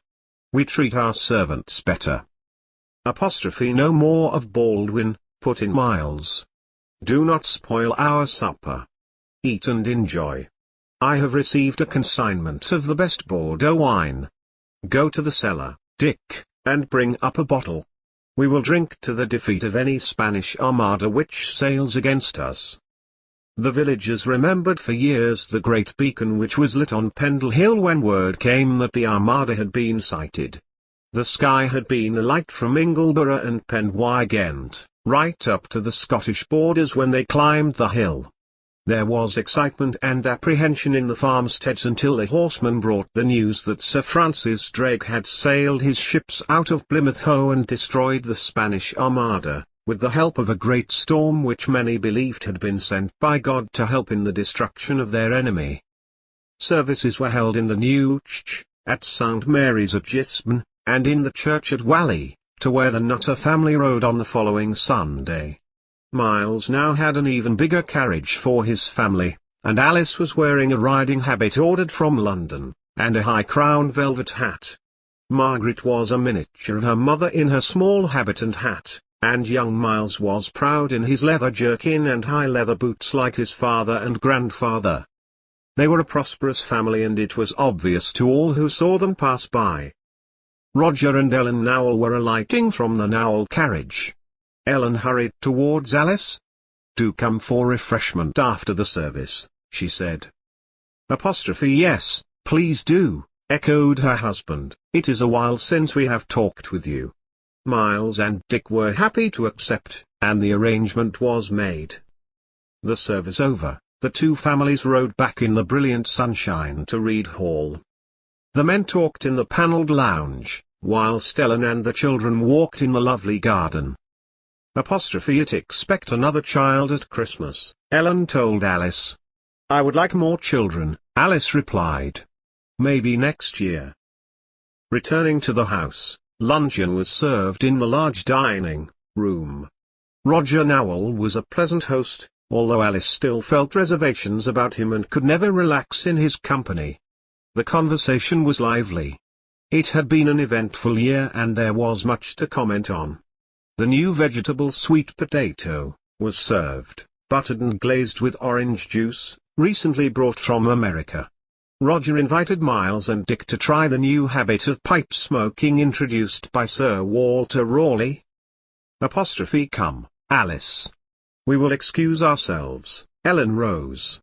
The pipe habit is unpleasant, smoke everywhere. I cannot understand Roger's infatuation with it. Alice wanted to see the long pipes with small round bowls lighted, but she felt she must accompany Ellen. Taking the children, she followed her hostess upstairs. The children played happily together, whilst Ellen and Alice chatted. Later, riding through the valley homeward, Dick remarked that Roger seemed to be mellowing. I don't trust him, Alice replied. He was very arrogant when he came to Reedley and I don't forgive him. I think he is sorry for the shock he brought your mother, answered Dick. He should be, Alice retorted. He was inquiring about buying some land adjacent to mine at Greystones, Miles told them. He wants to start mining near us. Why near us? Asked Dick. Your survey showed coal deposits under a large part of Burnley. He is covetous. He wants what we have, remarked Alice. Well, said Miles, he surprised me actually. I didn't encourage him. I intend to expand myself next month when I start more work as digging. I need women to collect the coal. Elizabeth Device has asked me for work. The peddler has been long gone. The old Dimdyke is hardly fit to care for those children when she is working. They run wild. The youngest one's only a few months old, remarked Alice. I am not keen on giving her indoor work. She is not as comely as Anne, nor so willing. Nevertheless, said Miles, she will be suitable for the work I have in mind, and her eldest boy will be of some use. In that way the family will not starve when the peddler is absent for so long. His life is in constant danger anyway, because of the messages he delivers. One of these days he will be discovered and there will be no hope of a reprieve. He will hang. He is a brave man and is true to his beliefs, or he would settle down in one place. I know he carries messages, but his family must suffer because of it. Alice sounded sad. I have been glad to hear of Christopher and Robert via him. Why does it have to be at someone else's expense all the time? She lapsed into silence, her mind ranging over the sea to her brothers in France. They rode on towards home, Miles deep in thought, planning his extension to the mine, and Dick alone amusing Margaret and Miles with stories of the animals in the hedgerows they passed. So they came to Raleigh as the evening shadows were beginning to shade the trees. Anne was waiting to welcome them, and together she and Alice prepared the children for bed, little Maria dancing round the room where she shared a bed with Margaret. Miles and Dick walked amicably round the farmyard, checking their horses and talking over the events of the day. In 1589 Alice had another son, Charles, and at the christening Richard Townley, who was shortly to marry Jane Austen of Downham, became his godfather. Raleigh Hall saw another gathering of friends, Anne and Hugh Townley, and the Nicholas Austons, while the Nowells were again included in the party. Ellen was to be Charles' godmother, and their daughters and baby son were with them. They rubbed shoulders with the wealthy Townleys and the poorer Wilseys. The Nutters, always a democratic family, had friends in all classes. They were rich themselves, but never lorded it over their servants, and for this they were respected. Henry Mitten was helping to serve the food, and Anne, busy as always, bustled happily to and fro among the guests. Sybil and William Bannister and their children, the Fords, Thomas Ferber and his wife, all were there to give their blessing to this latest addition to the Nutter family. Early the following spring, Miles Nutter started to excavate deeper into the hillside beyond Greystone. The track was now known as Coal Pit Lane, and the poorer people of the area were often to be seen collecting the coal which had dropped from the carts near the mine workings. Dick rarely went to the mine. He preferred to oversee the farm and busy himself with the sheep, cows, dairy milk and cheeses, and the marketing. They also had pigs, geese, hens and ducks. Kitchen maids milked the cows and made butter and cheese. Their produce was taken to Gisborne Market every week. During April, Miles and one of his workers, James Hargreaves, and Elizabeth Device's brother, Christopher Howgate, entered the tunnel which had been hollowed out by a small gang of men employed from the local villages. The sides of the tunnel were shored up with small trees, and now it was possible to pass about a quarter of a mile into the hillside. The coal seam started immediately. Elizabeth Device and several other women worked hard piling up the coal into carts. These carts were pulled by donkeys out onto the hillside, where they were emptied into large carts ready for delivery to the local houses. They worked from 7 in the morning until noon, when ale and pies were passed round. They then carried on working until Miles packed the children off home at 4 of the clock. He was a man of compassion and did not believe in keeping young children working until they dropped, as many of his contemporaries did. For this work the women were paid 4p a day and the children received 2p. Alice Nutter's house servants received 18 shillings a year in their keep, and considered themselves comfortable. The weeks went by and Miles' coal stocks grew. James Wilsey and Henry Mitten were now taking the coal out twice a week. They supplied all their friends, from the Bannisters at Ball House to the Ferbers at Ferber House. They supplied the houses in Barrowford, where a new bridge had been built over the river on the site of an old Roman one, and the pack horses went that way to take the road to Burnley. In July, Roger Nowell escorted Ellen and the children to spend the day with Alice at Raleigh Hall. Leaving the women chatting, he spurred his horse in the direction of Greystones.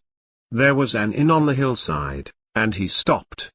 Handing his bridle to a youth standing near, he went in and called for ale. Exchanging pleasantries with the innkeeper, he inquired as to how the mine was progressing. Miles Nutter has found a good seam of coal, sir, quite near the surface, he said. He buys ale and mutton pies from me and keeps my fires going, so one am not complaining. He smiled his satisfaction. Roger drained his tankard, and throwing some coins down he thanked the innkeeper and continued on his way. He reined in his horse on the top of the next incline and cast his eyes covetously onto the hillside opposite where Miles' sheep nibbled the sparse grass. Lowering his gaze to the mine workings, he spurred his horse to a gallop and was soon hailing Miles, who was hard at work loading the larger cart. Miles, he called, the older you get the harder you work. Do you not leave the heavy work to a labourer? No, Roger, work is life to me. I enjoy my leisure in the evenings by my fireside. I trust you will dine with us today? I have a good bottle of claret you must taste. Excellent, sir, although I have Ellen and the children with me, so we must not stay too late. Late enough to enjoy some hospitality anyway, Miles laughed. I think you smell my consignment of wine as soon as it arrives. Laughing, the two men walked towards the tunnel and Miles explained to Roger how the workings were progressing, and how much coal they produced. Roger stayed to partake of the pies and ale, and threw himself into some of the activity. They returned home together in the late afternoon and Ellen exclaimed in dismay at Roger's unusual dirty appearance. I'll make a labourer of him yet, teased Miles. He has been fed too much on cream and needs more exercise. Calling to Anne to prepare hot water, he assured Ellen he would soon have Roger restored to his former appearance. I have enjoyed myself today, Miles, Roger said. I live by the rule that I never ask a workman to do a job I cannot undertake myself. That way you gain their respect. I'll remember that, sir, Roger smiled warmly at the old man. Ellen and Alice were discussing the price of English soap, and Alice said she got hers direct from Bristol at 4p a pound. Alice's washroom was hung with posies of herbs, and small bowls of potpourri were placed around the house. Dick came home and soon the dining room was noisy with the sound of children and the murmur of adult voices. The servants brought in pastries, roast chickens, quince jelly and preserved raspberries. Jugs of sauces, prepared by Alice to her own recipes, accompanied the repast, and Miles replenished glasses with his favorite wine. When the goodbyes had at last been said, Alice and Dick wandered down towards the river, arm in arm. I wish for our lives to be as tranquil as this for many years, said Alice. I'm sure it will be, replied Dick. If only I had word of Robert and Christopher, all would be perfect, Alice spoke sadly. You haven't received any bad news, dear, so they must be well. They returned to the house, and whilst Alice helped Anne to settle young Charles, Dick bounced Margaret and young Miles on their beds, each shrieking delightedly. Downstairs, in the parlour, Miles puffed contentedly on the pipe of tobacco Roger Nowell had brought for him. Anne was still worried about her mother. On her frequent visits she found her to be stranger than ever, not always knowing Anne when she called, and calling to a cat in her imagination. Anne told Alice she intended to visit her mother and asked her advice about samples and infusions for her mother's sleeplessness. An old remedy which I have in my cabinet is the juice of poppies and hemlock. My mother took it for years at bedtime, and I keep a supply. Come, Anne, I will fill a bottle, but your mother must only take 1 glass at bedtime. She would not understand that, I fear, said Anne. I will take 2 or 3 smaller bottles, only half full. She may drink 1 at a time, anything to calm her down. She is growing stranger every time I visit. She sometimes behaves like a child. Alice searched for suitable bottles, but could only find several empty Bordeaux wine bottles, so carefully they poured in Alice's mixture. When they were half full they put in the stoppers and Anne stowed them away into saddlebags with the food she was also taking to her mother. Are you taking Maria with you? asked Alice. No, I will leave her with Margaret. She is happiest to stay. My mother doesn't know her anyway. I hope I do not inherit my mother's failing as I get older, so that Maria has to worry about me so.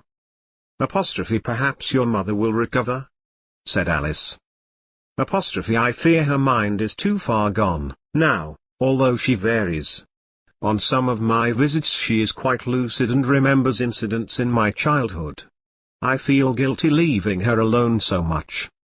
Perhaps if she lived near to me I could visit her more often and she would be more stimulated, but she always says she wishes to remain where she is. You have your own life to live and your first duty is to Tom and Maria, and yourself. I am sure your mother is quite happy in her own way. Now let me help you up. Anne mounted the pony, and coming out of the farmyard she turned right towards the river, reflecting as she rode how fortunate she had been to serve Alice Nutter. I would give my life for Mistress Alice, she thought.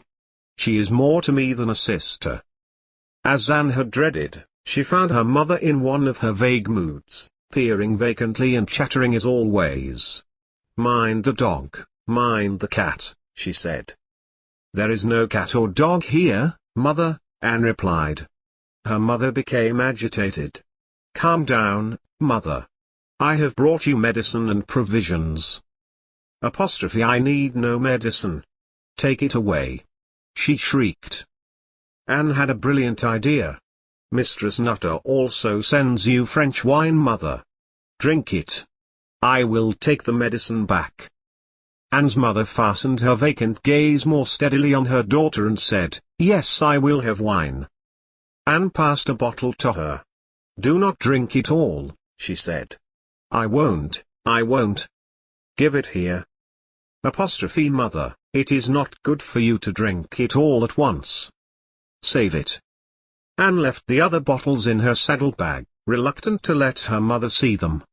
She will make herself ill if I give it all to her. I had better take it back, or hide it somewhere, she thought. Anne walked slowly into the house. Looking round, she shuddered. In her father's day it had always been bright and clean, new rushes on the floor and a pot of food simmering on the hearth. She seldom found her mother cooking these days. Anne threw some wood on the fire and flames shot up, giving a warm glow to the room, showing briefly dirty pots, and in the corner, on its side, a small clay doll. Mother, get rid of that doll. What have you been making it for? Her mother's eyes brightened as she remembered, the Nutters of Greenhead do not help me. He said he would, remember? Your father worked himself into the ground for them, curse them. She kicked the clay doll. Robert Nutter still means you harm. He comes and looks for you. He brings wood for my fire and tries to ingratiate himself. He told me he was sorry for what he did. I don't believe him. Go quickly, daughter. Her eyes brightened, and she looked at Anne with some urgency. He is still at home. Go. Mother, have a rest now, then I will go. Anne tenderly helped her mother into her shabby bed. You look tired, the wine will help you rest. Anne tidied the room and stacked the fire with logs. I will bring some more logs in and then I will go, she thought. Outside she began to collect the logs from the woodpile at the side of the cottage, and turning to go back in the house she heard the hated voice. Anne, my lovely. So you gather the wood I brought for your mother. See how I look after her. Robert Nutter swung down from his horse.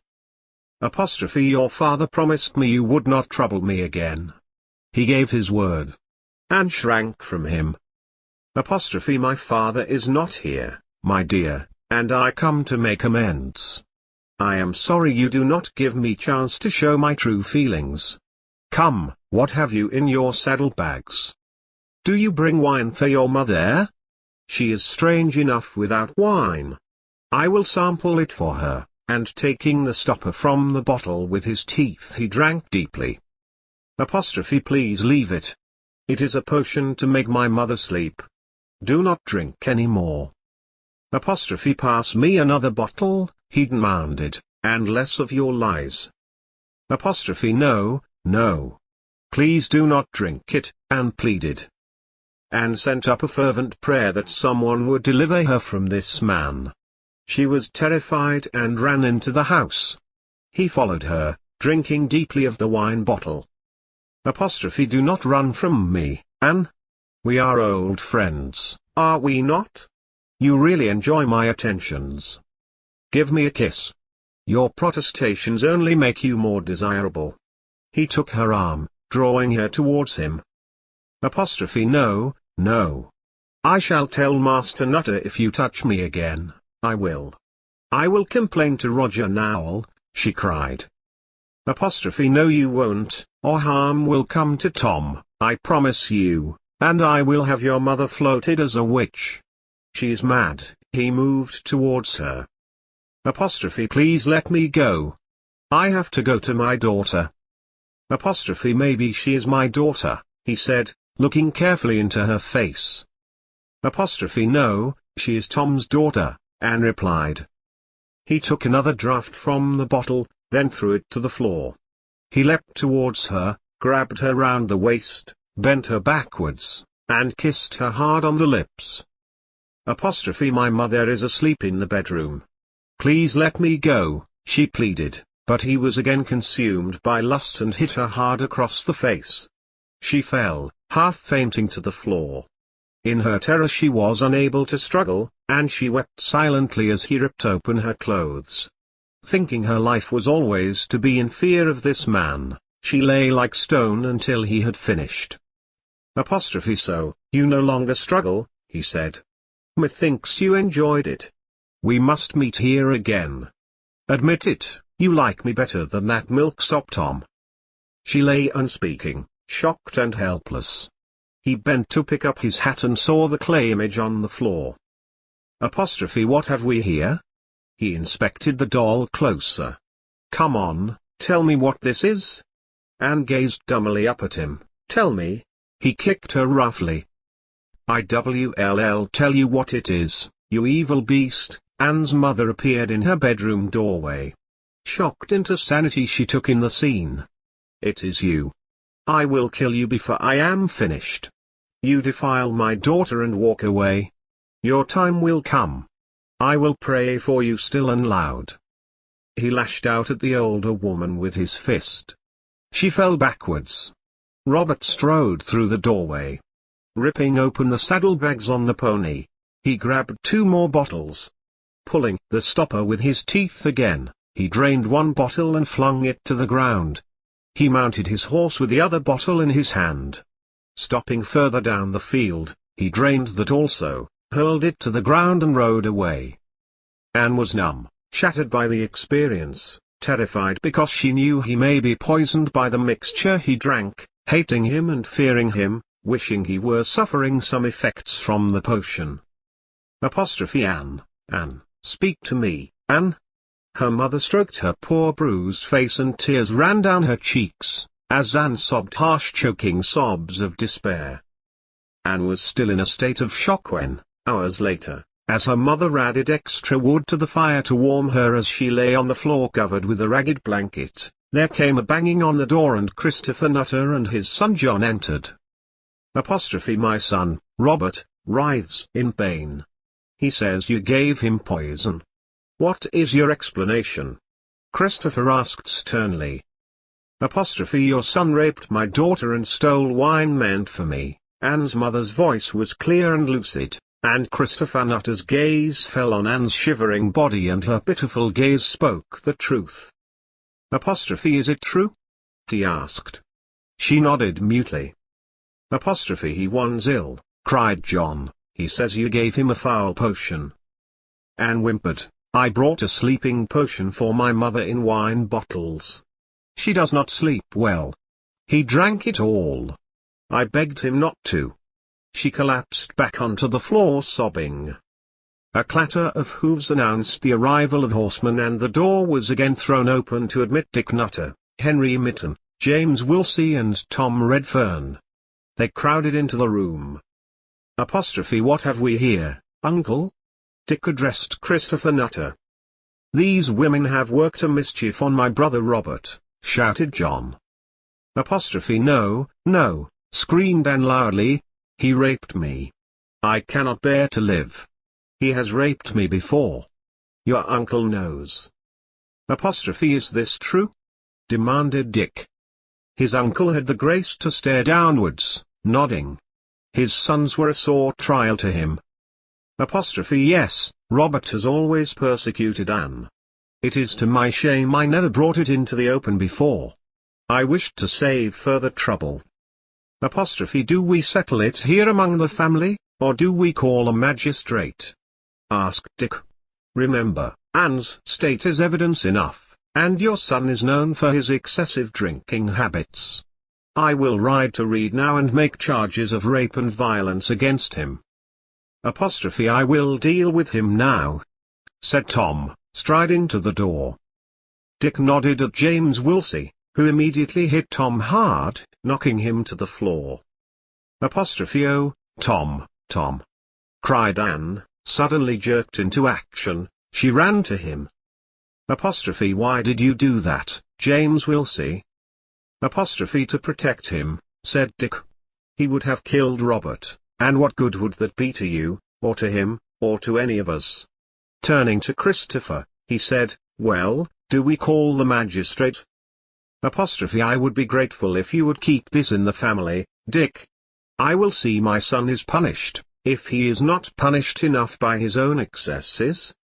He walked out of the house, followed by his son John who, glancing balefully at Dick, said, "You take your papist army back to Raleigh.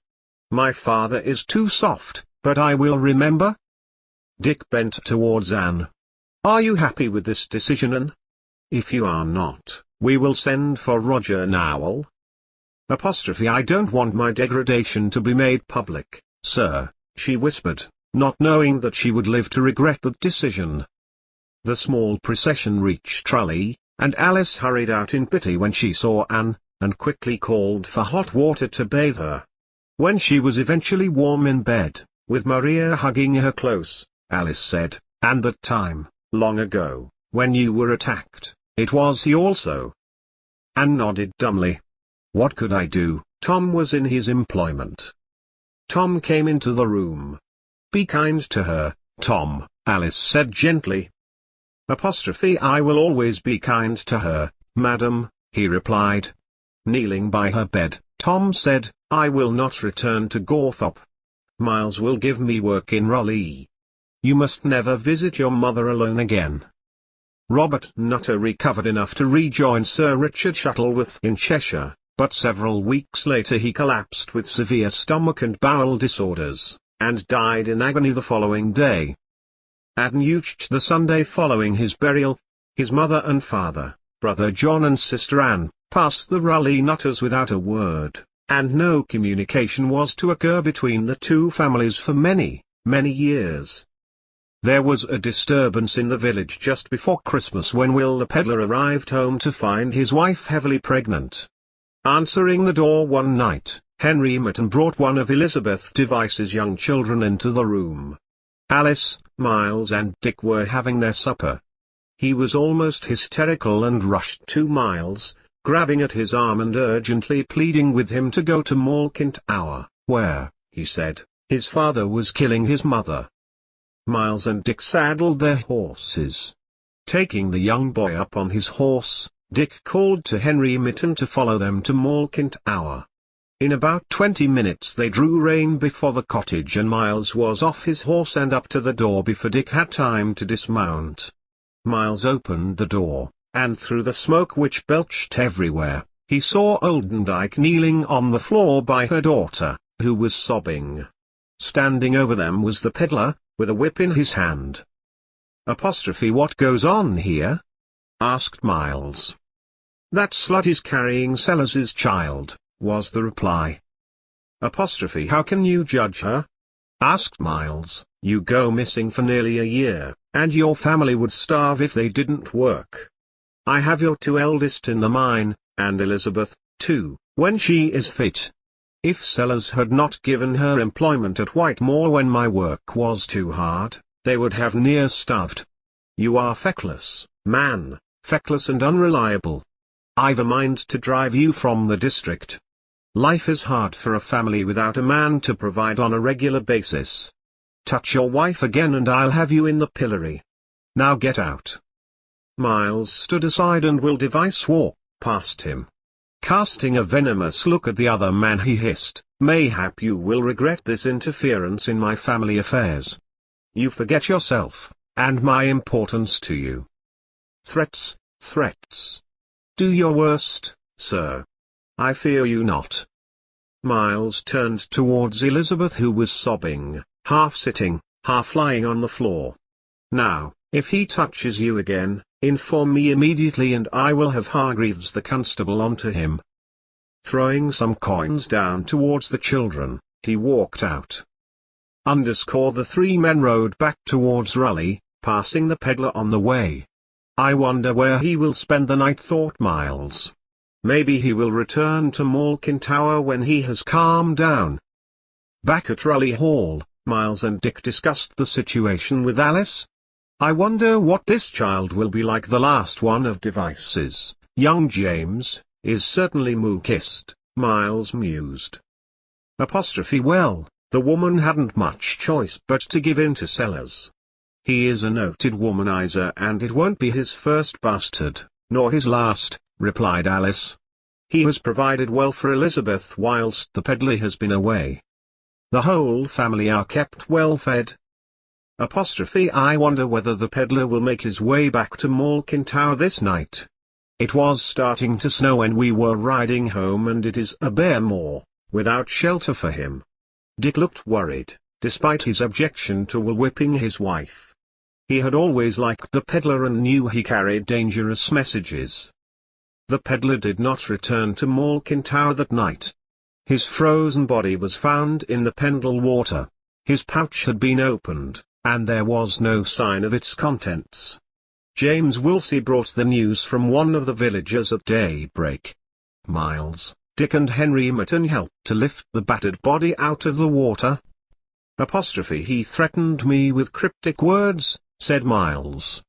I wonder if he was carrying a letter for us. As he spoke, a shadow darkened the light before him.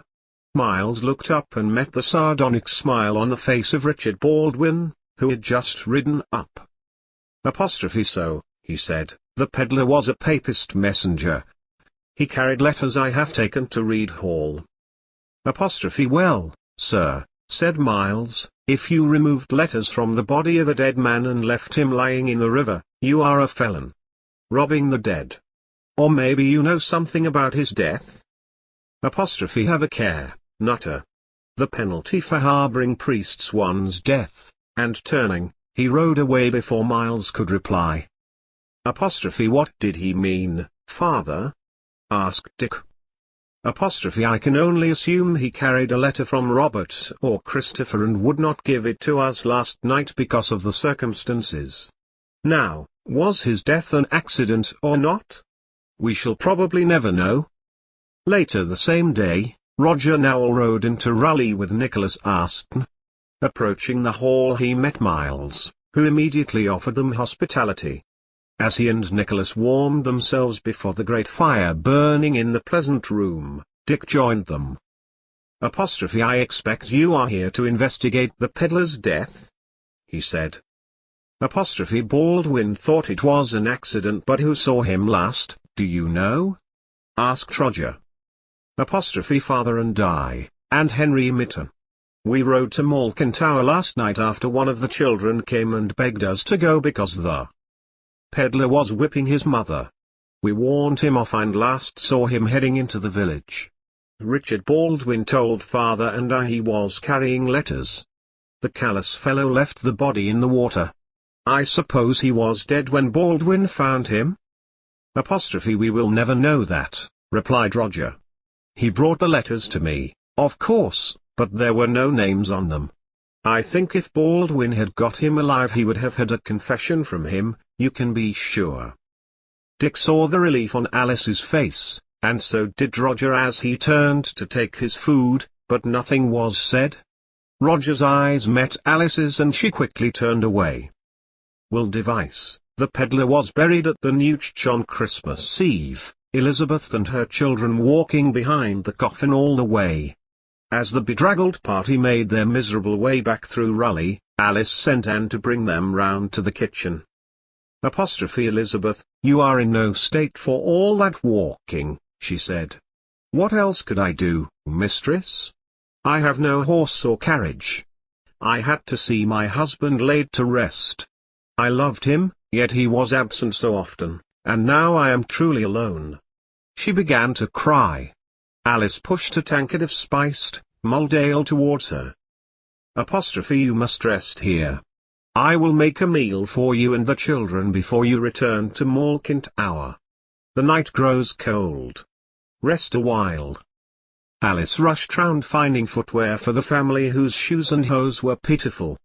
She wrapped the children in woolen shawls and gave enough provisions to Elizabeth for Christmas Day, then watched them go wearily in the direction of Mulholland Tower. Richard Baldwin will hound them now that the peddler is dead, Dick said, as he watched them go, although Sellers will be a match for him. He is a strong man. He may take the child she is expecting to Whitemoor, if it is his. Oh, I am sure it's his, Alice replied. Elizabeth has never ventured far. She will become bitter now she is a widow with 5 mouths to feed, as well as her old mother. The New Year's Eve festivities were tainted for the Nutter family by the fear that Baldwin had, in fact, spoken with Will Device before he died. In any case, Baldwin must have seen the letters before he took them to read. Did the letters give any indication that Robert or Christopher were in England? Were they likely to visit Raleigh Hall? Did Baldwin and Nowell know if this was the case? Miles and Dick discussed the possibility of Robert or Christopher arriving. "I have no way of warning them now," Miles said. "I dare not worry Alice with my fears, but we are in danger if they come. I swear Baldwin and his henchmen come round here more often, and chat to the servants." "I feel it in my bones also," replied Dick, "but I dare not say this to Alice." "I think we will give a feast for our friends at Candlemas. I dare not seek them out secretly, but if we get them all together our fears can be extended to them. I am sure word has spread regarding the peddler's letters. Nothing is a secret long, and there was great interest in his death." Miles looked cynical. "William Bannister tells me that Sellers and Baldwin are at odds over Elizabeth Device, so that is a diversion. The old woman has been hanging around Wheathead recently and Baldwin set his dogs on her," Dick told his father. "She told him she would pray for him still and loud, and Baldwin is now saying she is a witch." "Let them think of witchcraft if it takes their minds off priests," remarked Miles. The Candlemas feast duly took place. Alice was always delighted to entertain, and again Raleigh Hall saw yeoman and squire mixing together. Dick and Miles were able to warn their friends of the possibility of Robert or Christopher arriving in the area without arousing suspicion in anyone else. Talk around the table was of the discovery of further seams of coal on Nutter Land. Miles was planning a trip to Newcastle, where German miners were being employed to advise on mining expertise, and Ellen Nowell insisted she would contact her parents who would afford him hospitality.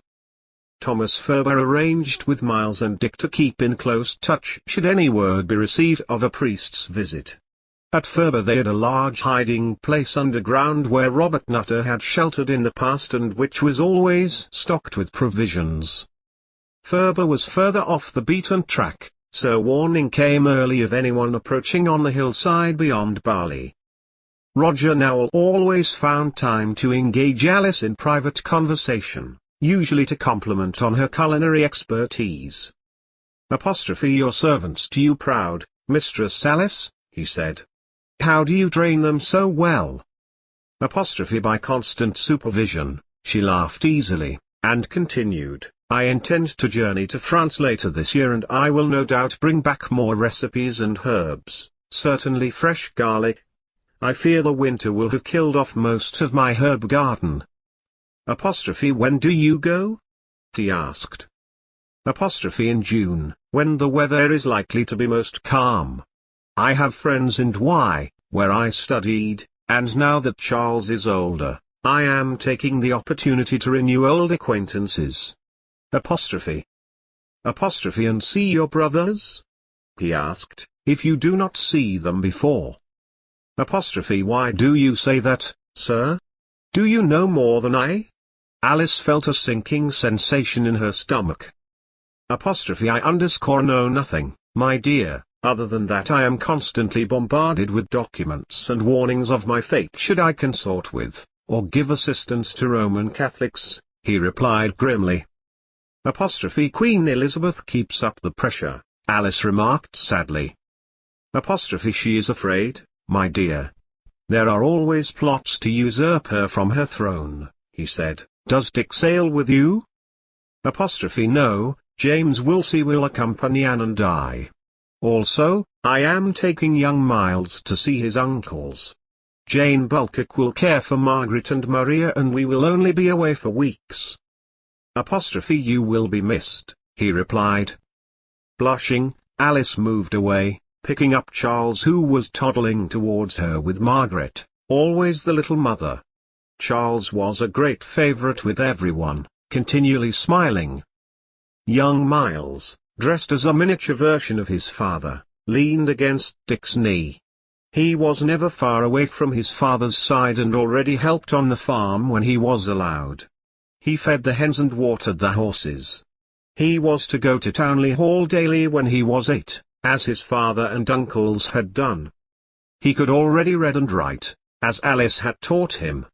He would take his lessons with the young Townleys, Austons and Nowells.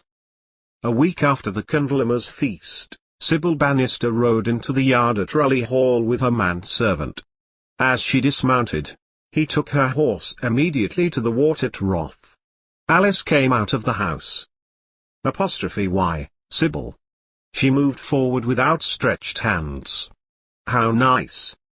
I felt the need for fresh air. I had such a bad headache, she said loudly. I thought a gallop would be beneficial to me. They walked into the house arm in arm. Alice helped her off with her cloak and the two walked into the cosy parlour. As soon as the door had closed behind them, Sybil whispered, Christopher is at Ball House. He arrived late last night. I have explained about the letters found on the peddler. Oh, Sybil, how is he? He is very well, but he dare not ride for Raleigh with Baldwin's spies around. How can I visit him? It will arouse suspicion if I come tomorrow, so soon after you have been here. Why not return with me now? Asked Sybil. I will seem to be dizzy and nauseous in the yard and you must insist on coming back with me. I have already said I have a headache. You are clever, Sybil. Alice opened the door, and calling to Anne, asked for refreshments. When they felt a reasonable time had passed, Sybil made preparations to leave, and Alice escorted her to the door. As Ruth, the little servant girl, ran to open it, Sybil leaned against the door post, and putting her hand to her head, she said, My head aches so badly I feel faint. Do come in and sit down again, dear. Alice held the door open and Sybil walked back into the comfortable parlour. The two young women allowed a half hour to pass, then Alice rang the bell. She told Anne she would require her outdoor things as she would be escorting Sybil home. Please send out for Henry Mitten, Anne dear. He will go with me, I'm sure. As Alice donned her riding clothes, little Charles and Margaret clamoured for attention, little Maria always with them. Anne, Alice called, please see to the children, I may not be back tonight. They will be quite all right with me. I am sleeping here tonight, anyway, as Tom has gone to Preston with Master Dick. Alice gave her a quick kiss. I don't know what I would do without you, Anne, she smiled. Walking down the stairs she met Ruth hovering in the doorway waiting to tell her that Henry Mitten was ready and waiting. Leaving a note with Anne, Alice and Sybil were soon cantering down the road, alongside the river, with Henry Mitten and Sybil's manservant close behind. The road climbed slowly upwards. They passed several rude cottages on the way, and just before the hamlet of Blacko they turned left and proceeded along a rutted track which took them below Mulholland. The wind blew icily around them and flurries of snow began to drift downwards. You will have to stay the night, Alice, Sybil remarked loudly as the wind began to set up a howl. I told Anne I may do that, she answered, just as loudly, then lapsed into thought. It must be 8 years since I have seen Christopher. Certainly not since Mother died. He has been teaching students, here and in France. He must not stay. He risks his life. Head bent against the weather, Alice rode on. As they approached nearer to Mulholland, the two older devoiced children, Beth and Tom, suddenly broke from some bushes and headed for home, the wind howling around them and plucking at their shabby clothes. Sybil rode closer to Alice. I believe the Dimdyke has been feuding with old Chattox again, she called over the roaring wind. Yes, Alice replied, Elizabeth believes Beth stole some clothing from Mulholland. They were robbed recently and Beth was seen wearing some article of clothing, which she says she found. I cannot see her breaking into Mulholland. It is a long way from Gisborne. I also can't see that there was anything really worth stealing at Mulholland. The place gets more and more dilapidated. Richard Baldwin is forever hounding them, Sybil replied sadly. I try to help as much as I can, but it seems to be a losing battle, Alice remarked. Baldwin is dedicated to hounding them. He quotes passages from the Bible and applies it to the family, accusing them of witchcraft. I know. Alice still had to shout above the wind. He has stopped the village children coming to me for lessons. Says they can learn enough at church services.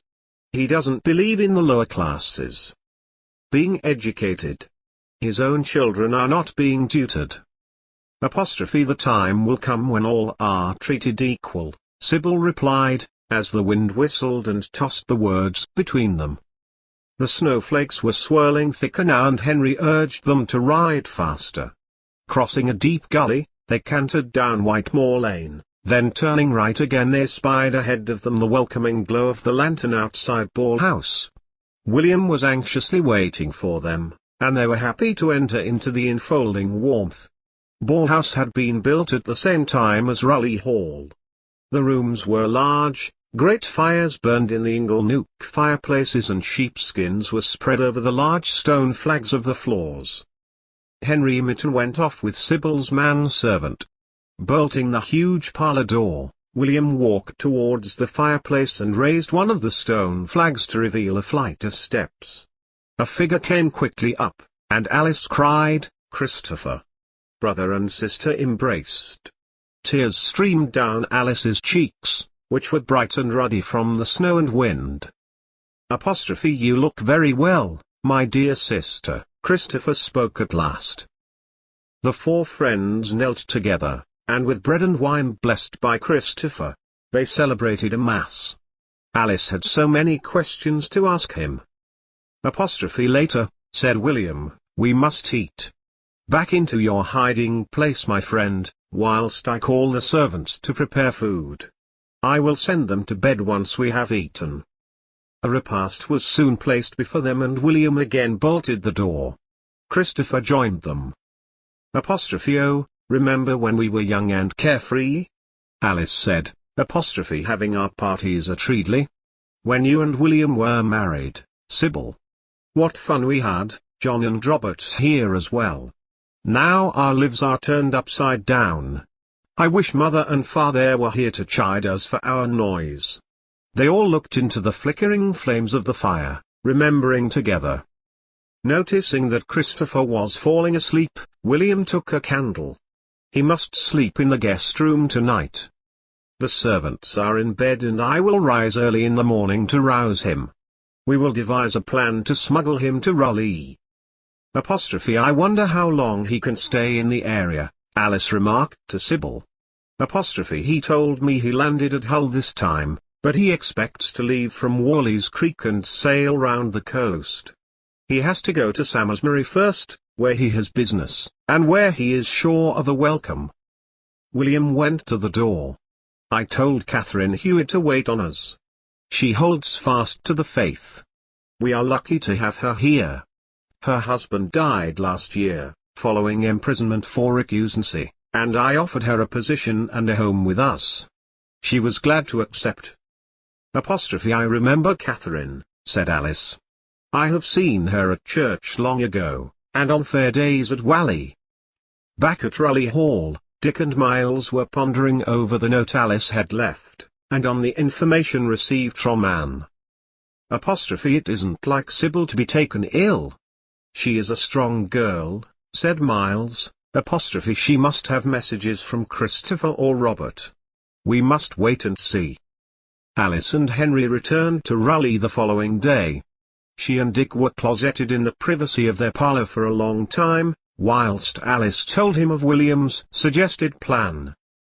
The following day a large cart of coal lumbered towards Ball House, driven by Miles himself, with James Wilsey seated beside him. A thaw had set in and the snow had turned to slush. An evil wind cut their faces and their leather jerkins were poor protection. They were glad of the Mulhdale awaiting them. James and William carried a large old wardrobe out to the cart, tying it down with rope and covering it with layers of rough cloth. I must return quickly. I think it may snow again, Miles remarked to William. James leapt up beside him as they turned the cart homewards. When they reached the track by Malkin Tower they saw a horseman reined in by a coppice of trees, and recognized Richard Baldwin. "So, you drive a cart yourself, my fine squire of Raleigh?" he said sarcastically. "Watch your words, Baldwin. You know as well as I do that I never ask my men to do something I would not do myself. And I ask you what brings you to spy on Malkin Tower and its unfortunate inhabitants on this winter's day?" "Am a church warden, and it is my duty to bring malingers to trial if they do not attend church." "It seems to me you are somewhat preoccupied with the Dimdykes' brood. Have you no work at your mill?" "This family are noted for their failure to attend church. It is not your business, I am the church warden." "It is winter, sir, and the devices have no horse. Would you have little children tramp through the snow? Let them alone. See to your own family, the loveless ones. I pity them." Baldwin's face was red with anger and he half raised his whip to Miles. "Be careful of your whip, Baldwin. One day it may be raised against you. You take a wicked delight in using it, methinks." "I shall speak to Hargreaves, the constable, if I hear you have used it on the devoiced children again. You have a warped mind." Miles jumped down from the cart, but Baldwin wheeled his horse, and as he spurred forwards he called, "I have said it before and I will say it again, I will see my day with you and yours." "You do not frighten me, you bigot," Miles called after the retreating figure. The door of Malkin Tower opened as they passed, and Elizabeth Device, her children clinging to her skirts, tumbled out. "Oh, Master Nutter, you have saved us. Baldwin whipped my Tom last week until he bled. We fear him." "Have no more fear, woman. I will make a report to the constable, Hargreaves, as I fear that Baldwin is overzealous in his duties. He will not trouble you again if I have my way." The cart creaked and rolled over the rutted track towards Raleigh, and as they drove into the yard, Alice came rushing out, her eyes alight with welcome. Dick followed her. "Why do you need more furniture, Alice?" asked Dick, for the benefit of anyone spying on them. "Help me to lift the wardrobe," Miles asked James, and the three men carried the heavy furniture up the stairs. Locking the bedroom door, Miles took a large key from his pocket and opened the wardrobe door. Christopher literally fell out of it. "Uncle Miles, I am all but dead. I must be bruised from head to foot. I shall never be able to walk again, I'm sure." He rolled about on the floor. Alice knelt beside him. "The stiffness will be gone tomorrow. Be glad you are home with me," she said. It was lucky we did not risk him riding, Alice. We were observed by Baldwin, and passed some rude remarks to each other. I was ruder than usual to allay his suspicions. Rising, Alice said, "I think I will have the bathtub brought up here, and Christopher can soak his bruised limbs." Going to the door, she gave orders for the bath to be placed in her room with plenty of hot water. "Master Miles has taken a chill today. Hurry, and use my best Bristol soap," she said. Christopher was persuaded to go into the wardrobe once more, whilst the serving girls ran up and down with hot water. An hour later he was in Alice's guest room with hot warming pans at his feet. Miles grumbled at having to go to bed early because of his chill. Alice and Dick promised to bring him a bottle of wine from the cellar. Christopher stayed until the following Sunday. Alice enjoyed the days spent with her brother, maintaining long conversations with him, but being unable to bring him downstairs for fear the children may talk. Christopher was seated in the carriage before the servants were awake, hot warming pans at his feet, as the day was chilly. Dick and Alice, with Miles, left early for the service and Henry Mitten rode his horse beside the coach. Henry would, like James Wilsey, had given his life for one of the Nutter family. In a plantation of trees by the River Ribble, Christopher alighted from the coach. Henry dismounted, and Christopher swung himself into the saddle. I will see you in June, and why, sister, God willing. He waved his hat as he rode away. He has been lucky so far, said Miles. Pray he transacts his business successfully and reaches his ship safely. It saddens me that he could not talk with the children, Alice remarked, but they are too young to keep secrets. Miles will learn to know him, and why. I am pleased he will see both his uncles whilst we are there. The Nowells were also at church in Whalley, and once again invited the Nutters to lunch with them, but pleading a desire to return to the children in case of further snow, they made their farewells and drove home. The spring was a busy time for Alice as she made her preparations to visit France. Miles Jr. was excited to be going too. Small Margaret stood sadly watching the preparations one day. Can I go next time, Mama? She said. Of course you can, my lovely, and Charles too. But you know how I rely on you to comfort Charles when I am not here, and you will have Maria to help you. Oh, yes, Mama, I would not leave Charles, but I will miss you. She looked troubled. Why must you go? Margaret, Alice drew her daughter gently towards her, I have 2 brothers, like you have. Once I had 3, but John died because he wanted to worship God in the way he had been trained, and that isn't allowed any more in England.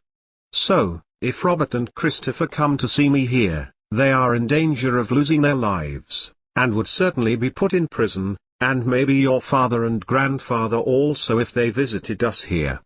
So I must visit them in France, where they are safe. The little girl turned and put her arms around her mother and kissed her gently. I understand why you have to go, Mama, she said.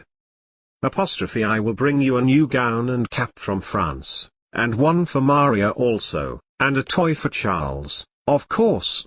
For weeks will soon pass, my dear. Oh, Mama, I have heard there are storms at sea and ships sink. Margaret looked anxiously at her mother. Not in June, my dear. The weather is usually most calm. We will be quite safe, Alice reassured her. The beautiful spring weather continued into summer, and on a day of sunshine and clear blue skies, Alice, Anne and young Miles, James Wilsey, Henry Mitten and Dick, who were escorting them, left Raleigh intending to stay the night with friends at Ripon on their way. No one seemed to take any notice of their departure from Raleigh, and the countryside was quiet as they took the coach routes on roads that were little better than tracks, stopping at lonely inns to refresh themselves. When at last they reached Hull and had obtained lodgings, Dick and James went off to arrange the passage. Alice could not calm Miles, so excited was he at the prospect of his first sea voyage. He ran up to Alice in their room, then excitedly out to the stables where Henry was settling the horses, chattering and laughing until Ali managed to calm him down. Sea captains were always ready to accommodate wealthy travellers, and Dick and James were soon back with the news that, weather winds permitting, they could leave the following day. Alice had made the trip many times in her teens and knew how arduous it could be, but Anne was apprehensive as it was her first trip away from Pendle. They boarded the ship the following day, and Dick and Henry Mitten stood waving on the quayside. Miles and Anne were speechless with delight watching the seabirds screeching overhead. The sails were unfurled and the ship slipped quietly out to sea, seamen swarming up the masts to the amazement of Miles. When Dick and Henry returned to Pendle several days later, it was to find Miles in bed with his leg propped up in front of him. One of the tunnels in the mine was not shored up enough. I was lucky I was first in, or others may have been hurt, he told them. Father, you are too old for the heavy part of mining. I wish you would leave the work to the other men. They are having to do it anyway now you are injured. said Dick. I cannot let others do what I cannot do.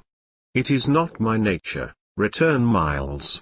Roger Nowell sent a physician to attend my leg. He said it was not broken, but I must rest. He has bound it with comfrey and hemlock. Excellent cures, he said, and Tom Redfern has taken over the management whilst I am resting. The two men discussed the departure of Alice and Anne, and Miles reported the many incidents of farm life which had occurred during Dick's absence.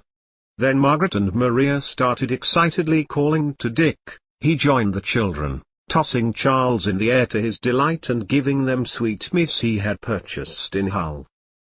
The 4 weeks of Alice's absence flew by, and Dick and Henry prepared the carriage to collect the party from Hull.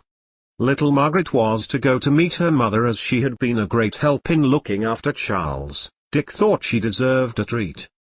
Leaving Maria and Charles playing on the floor in Miles' bedroom, where they had spent a great deal of time since his accident, Dick and Margaret said goodbye and left for the long journey to Hull, Henry Mitten as usual riding alongside the carriage.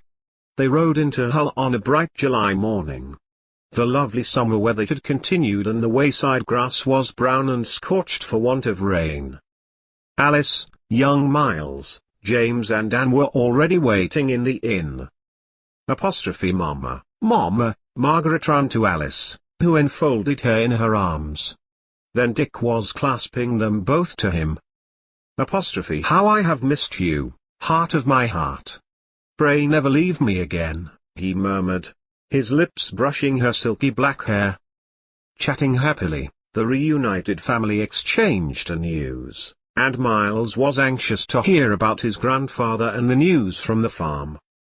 That night, in the warmth and depth of a feather mattress in the low-beamed bedroom of the cozy inn, Alice lay content in Dick's arms.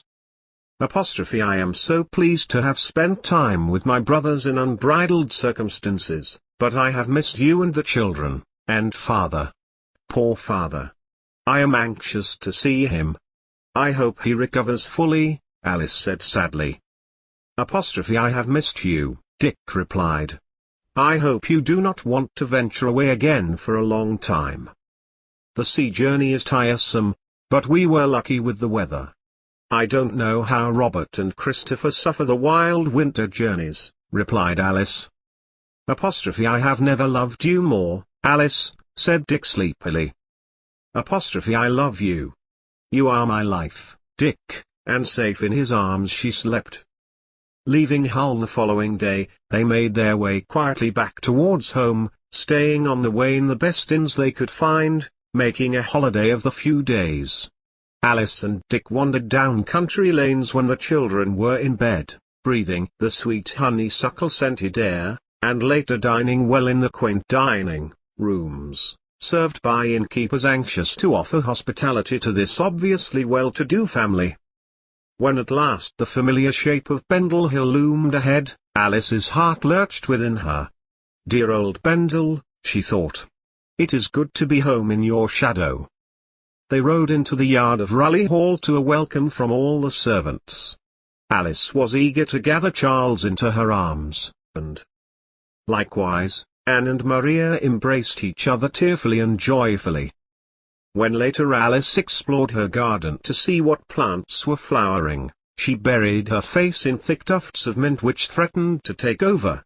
She gathered a clump of rosemary to flavor the evening meal. Let us have our home roast lamb, she said, I have missed our family meals. Charles clung to her skirts, afraid she would go away again. Anne went happily to her cottage with Tom, excused any duties at the hall for the next couple of days. When she returned, she confided in Alice that she and Tom had visited her mother and found her to be very strange, although physically quite able. Might I speak to the physician about her next time he visits Master Miles? She asked Alice. Most definitely yes, Alice replied. The physician arrived soon after their talk, clad in a cloak of grey with red slashes cut into the sides, and wearing a black velvet cap. He introduced himself as Dr. Gabriel and told Alice he had been trained by doctors who themselves had trained under the famous Johannes Murfield, of St. Bartholomew's Hospital, in London, many years before. He was a man of tall stature, with a way of sweeping his hands around when describing illnesses or cures. Alice introduced him to Anne and he questioned her closely about her mother. From what you tell me, my dear, your mother's illness is not physical but is influenced by phases of the moon. The lunar cycle has some effect on certain people. When the moon is full, be kind enough to observe her behavior and make a report to me, but today, I will see her myself if you will escort me. When Dr. Gabriel had refreshed himself, Alice and Anne, both mounted, the former on her fine chestnut mare and the latter on the pony, accompanied him to Greenhead. Anne's mother was sitting outside her cottage in the warm sun, handling lumps of clay which she was fashioning into shapes. What is she doing, Anne? asked Alice, curious. Oh, mother is always making dolls. It keeps her occupied, Anne replied with a sinking feeling. What was mother up to now? Mother, she called, how are you today? Her mother raised her eyes. Who is this you have brought here? She asked, shading her eyes to the sun. This is Dr. Gabriel, who can help you to get well, mother. I am quite well. What do you mean? Her mother asked indignantly. You are not always well, you know that, mother, Anne replied. Dr. Gabriel talked quietly to Mistress Whittle, then turning to Anne he said, I am ready to leave when you are. Anne felt rather disappointed, but mounting her pony, she followed Alice and the doctor. Dr. Gabriel looked at Anne. It is sometimes possible to make a diagnosis without great examination. The twitching eyes, the chattering teeth, the jerky movements all suggest that your mother has a sickness of the mind, rather than a physical disorder, which I had suspected from your previous descriptions. He continued, we are only in the early days of diagnosing such illnesses, and the cure is not known. All we can do is to calm down such sufferers and sedate them. I will prepare a potion for you. I have noticed similar symptoms in other villages we have seen today. Is your mother related to anyone living near? I do not know of any relations. My mother knew very little about her parents. They lived in Gisborne and died when she was young. My mother was in service at Gisborne when she met my father, and my sister and I were born when my mother was approaching middle age. For your mother's malady I would recommend a potion made from henbane, and the juice of poppies. Mistress Nutter will prepare some for you, and on my next visit, I will bring a potion of my own. The mine was in full production again and Miles returned to it at the beginning of September. Dick pleaded with him to stay at home and Tom Redfern had assured him that everything was running smoothly, but Miles liked to be amongst the industry and action. Alice packed the usual ale and cheeses, while pies were collected from the Greystone Inn each day. The atmosphere around the mine was good. The workers were pleased to be earning steady wages and to receive free coal, which in the inclement northern weather assured them of good cooking and heating fires. On a mild September day work was progressing well on the preparation of the new tunnel. James Hargreaves, Elizabeth Device and her half-brother Christopher Howgate were inside the first tunnel filling the small trucks with coal. Elizabeth's eldest son, Tom, was running about outside waiting to load the carts. The children were paid pennies to do small jobs, and hung around when the pies were being handed out.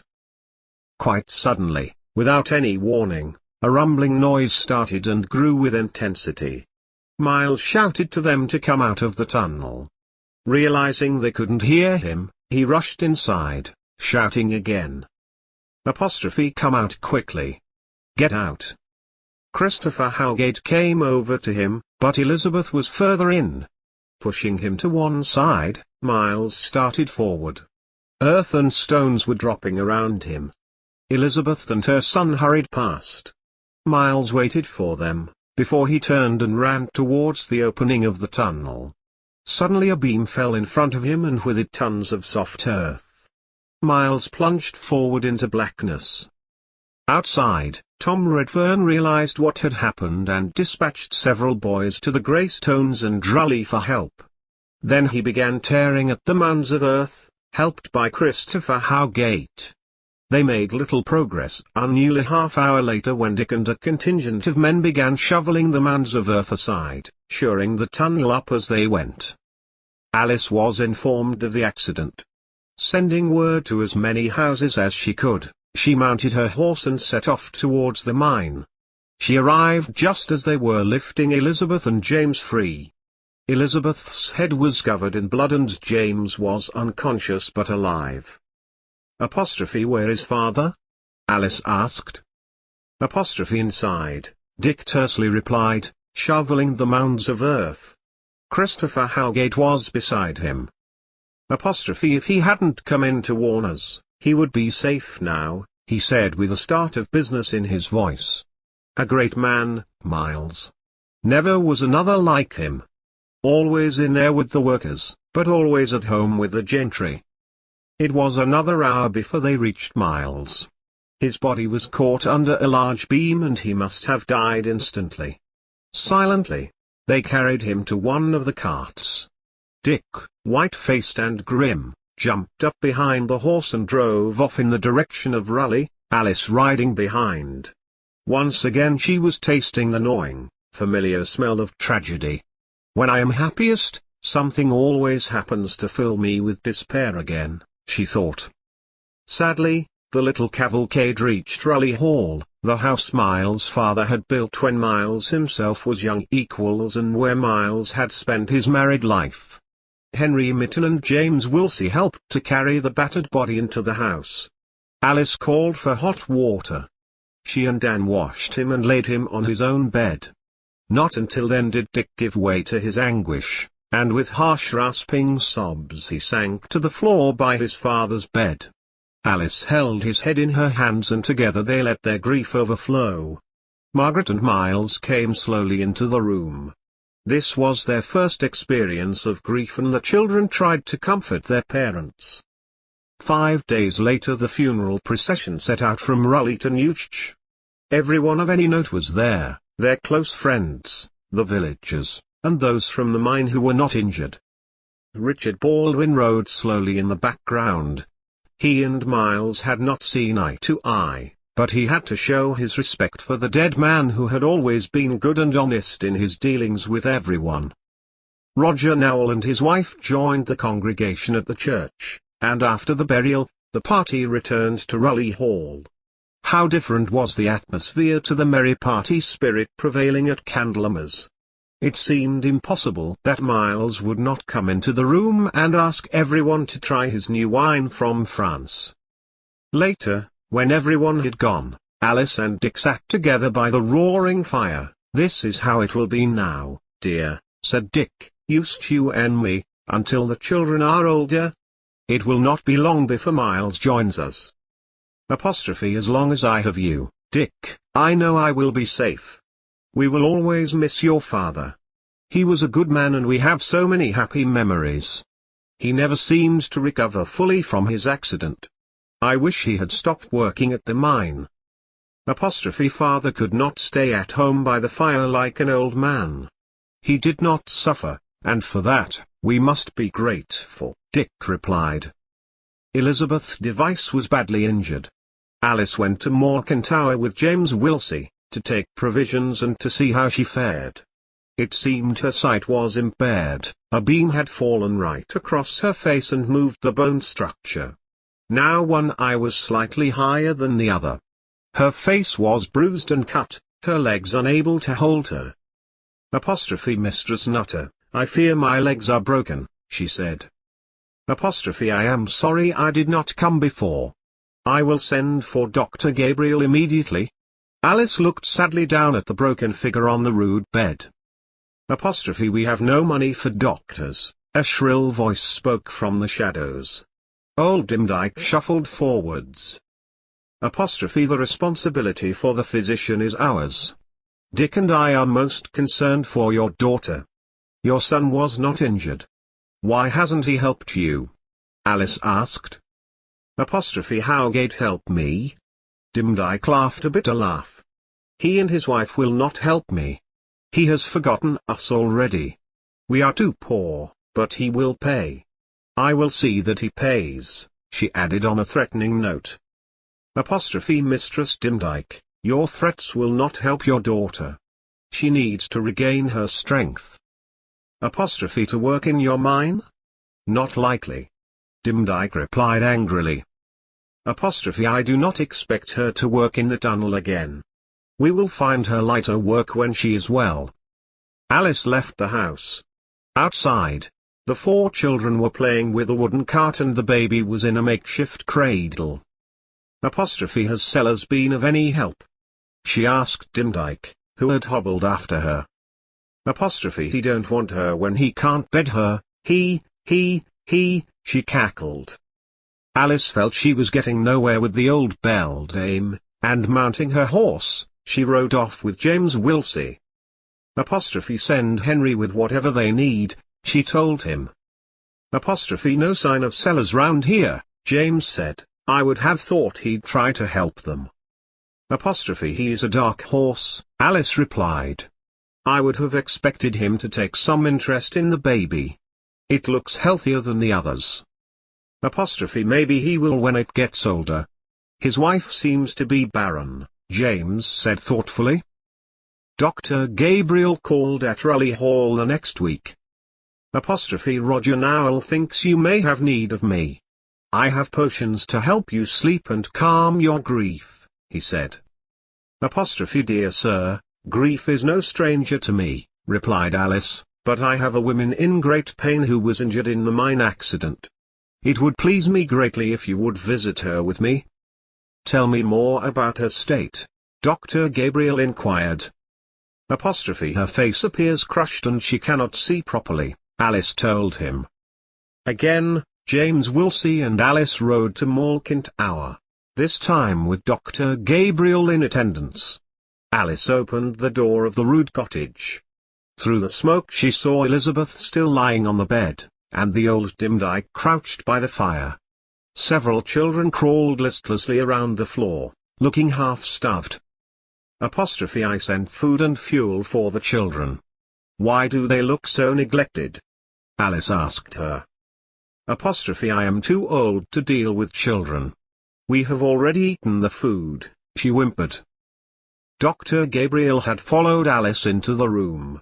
Peering down at Elizabeth he slowly turned her face from side to side. This is the good Dr. Gabriel, Alice informed the sick woman gently, he will help you. Dr. Gabriel gently examined her poor broken body. Eventually he spoke. She has been very lucky in that no bones are broken. Very severe bruising has occurred. She will walk again, but she will stiffen up if she remains here. She needs massage, hot baths daily, and nutrition. I will arrange for her to be taken to my home and I will attend her myself. Alice left the house. Dr. Gabriel remained talking gently to Elizabeth for a few minutes. He joined Alice by the horses and together they and James rode back to Raleigh. I will have to reset the bones in her face. It is a difficult task and should have been done immediately. I suggested she came to my hospital but she would not hear of leaving her children. The bones have set into a strange pattern, with the one eye higher than the other. She will be disfigured for life. The old crone does not seem to be much help, he told Alice. I thought she would refuse your help. I would willingly pay for any surgery required. I will try to persuade her. I intend to bring her to Raleigh. Anne will care for the younger children. The older ones can fend for themselves with her mother for a few weeks, if we see that they are fed. Surgery is quite new to this country, he told her. Although the Romans were adept with the knife, their skills were lost for centuries, but we are learning again. The facial bones could be reset. Dr. Gabriel stayed with the Nutters for their evening meal. They were glad of the different company, still missing Miles's lively conversation. Alice was interested to hear of new remedies for healing, and his forward thinking in relation to the cure of illnesses. He described how he had cured a patient who was suffering badly from dropsy, by a juice obtained from the leaves of foxgloves. We call it digitalis, he said. It is not easy to find the correct dosage, but the lady's legs are now back to normal after years of swelling and pain. He continued, you will find cures for many things growing in the hedgerows. I know quite a lot about herbs, Alice told him. I was educated in France and herbs are used more often in cooking than they are in England, especially garlic. I always bring back the fresh garlic when I visit. It is just the thing for the common cold, as well as for food flavoring. Alice passed a small jug to the doctor. Do try my rosemary sauce, she said. I must compliment you on your cooking, madam, he said. Dick poured the doctor a glass of red wine. This was my father's favorite wine. Let us drink to his memory. We will never forget him. They raised their glasses. The conversation was animated as the three continued their meal. They were immediately compatible, and the servant girls scurried in and out with the many and varied dishes.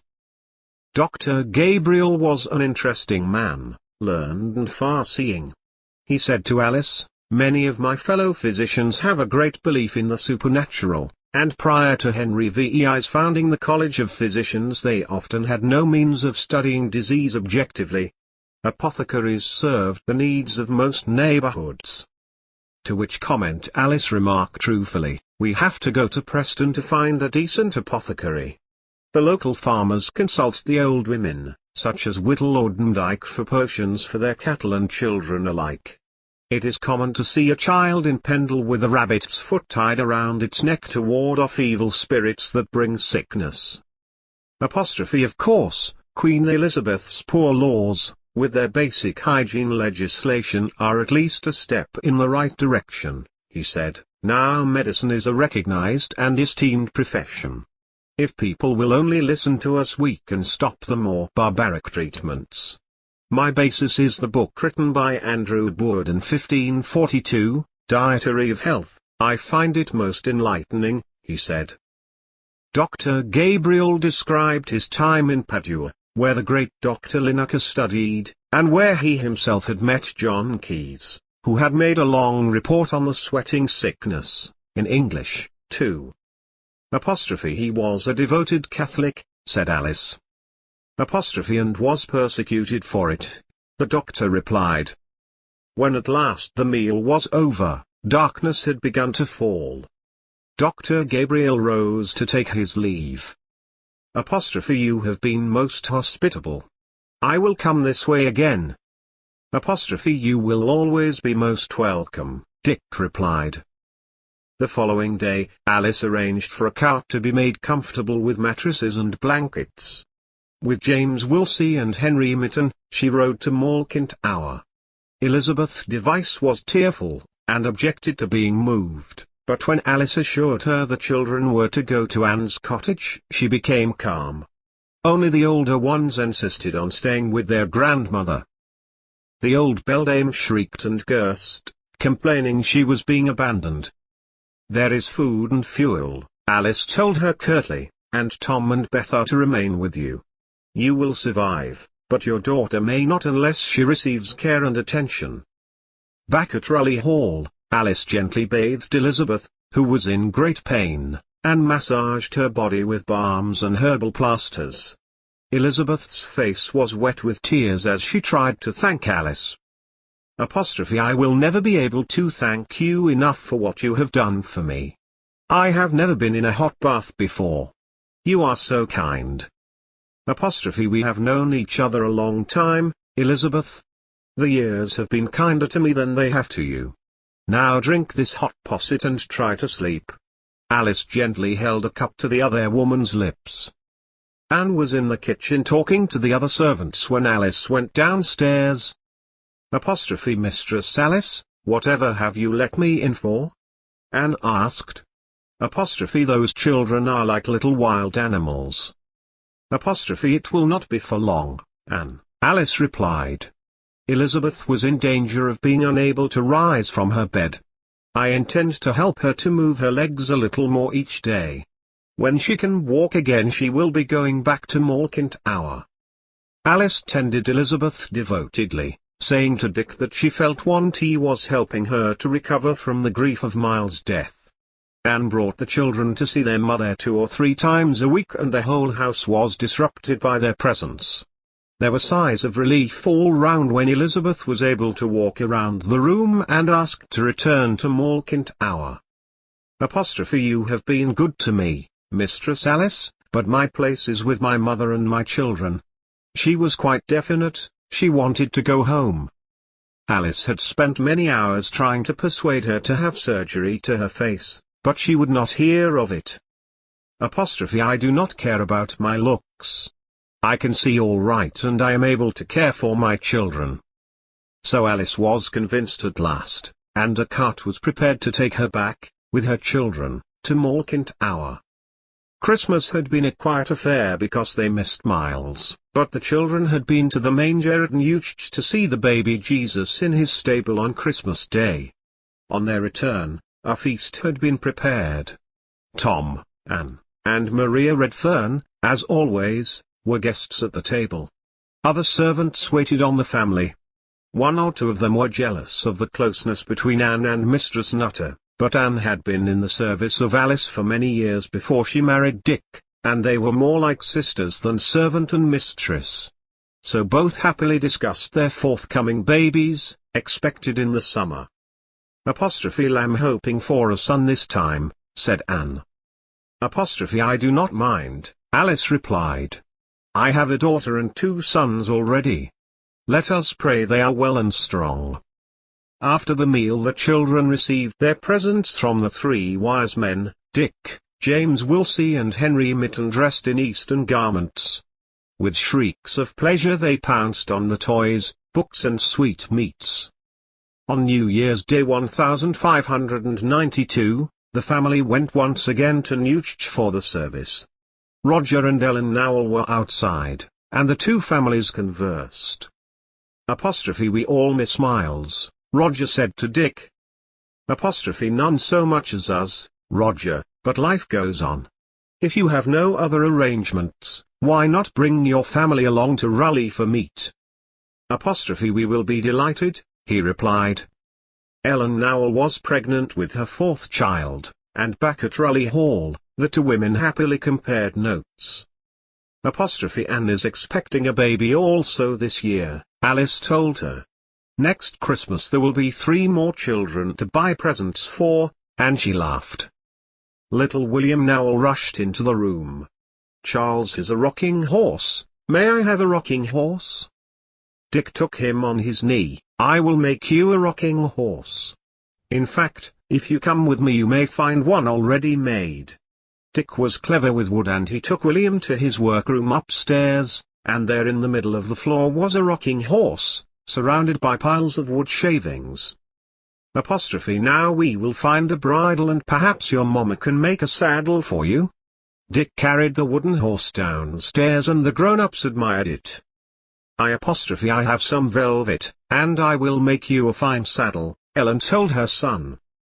Apostrophe now, William, said Dick, I made our horse for Miles, then Margaret rode on it, and now Charles. Soon we will have a new baby who will play on it too.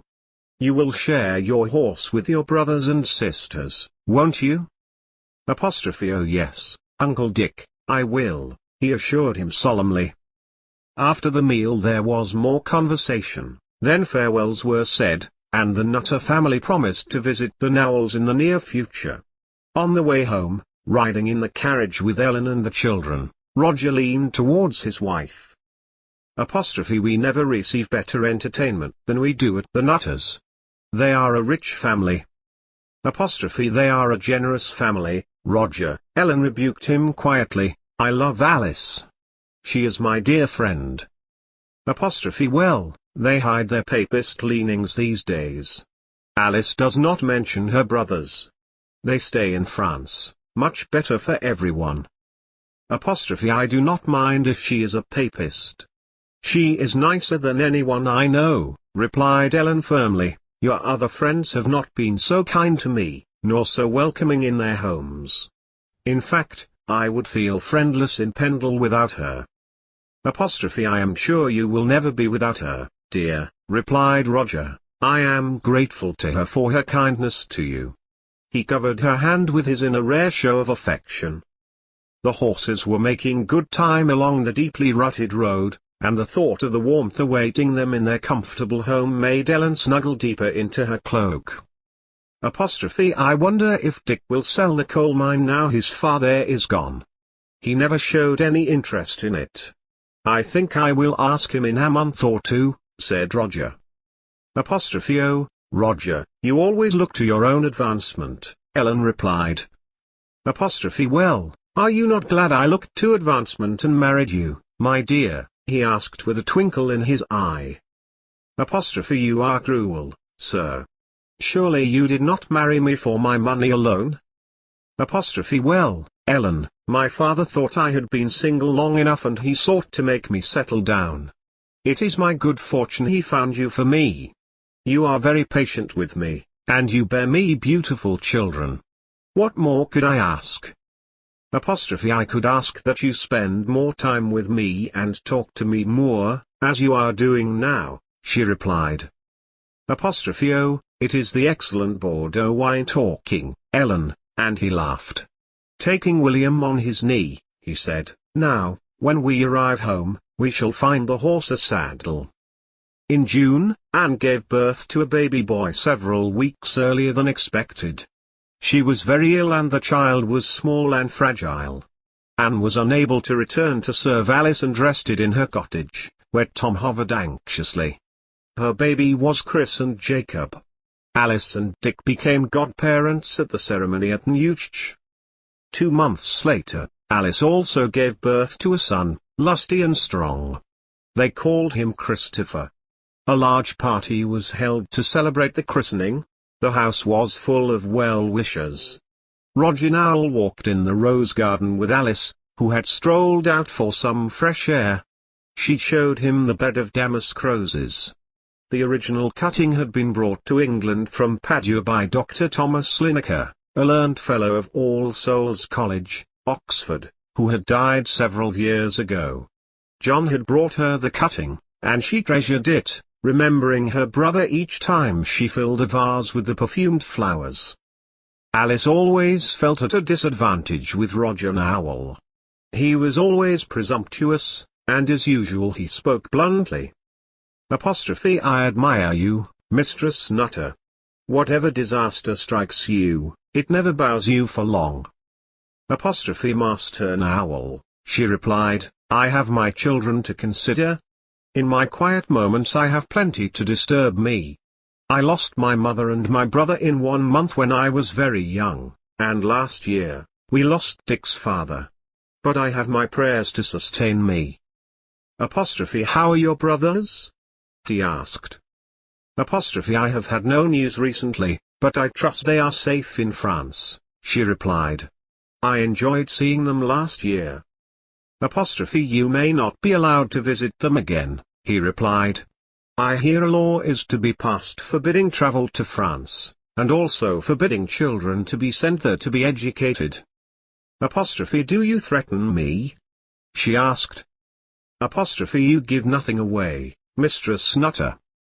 There is nothing to give away, and I am ever mindful that you are a justice of the peace. May that never come between us, madam, he replied, and together they walked back to the house between the beds of roses which were in full bloom. When the last of the guests had departed, Alice suddenly looked at Dick in surprise. I half expected Anne to call in, even for a short time, just to toast the baby. I missed her. Maria and Margaret are tired, or I would send them to inquire whether she was well. Dick was standing by the window. Tom is here now, probably to give Anne's apologies.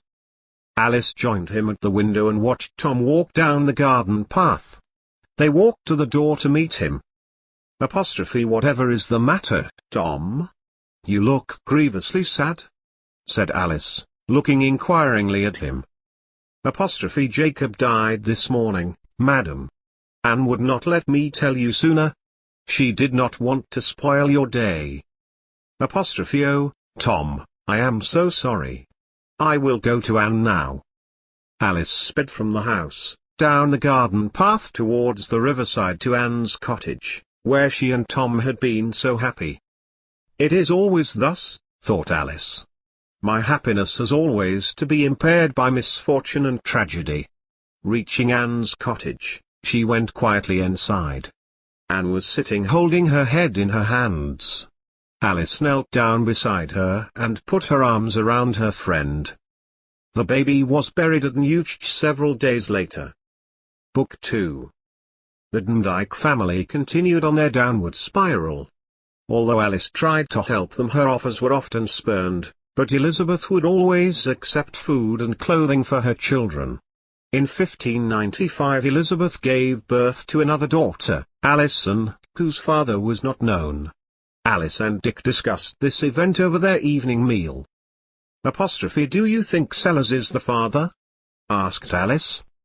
Apostrophe I suppose it is possible, Dick replied, although it was said he had cooled off after her accident, and her appearance hasn't improved. He isn't admitting it, although he acknowledged the other child is his.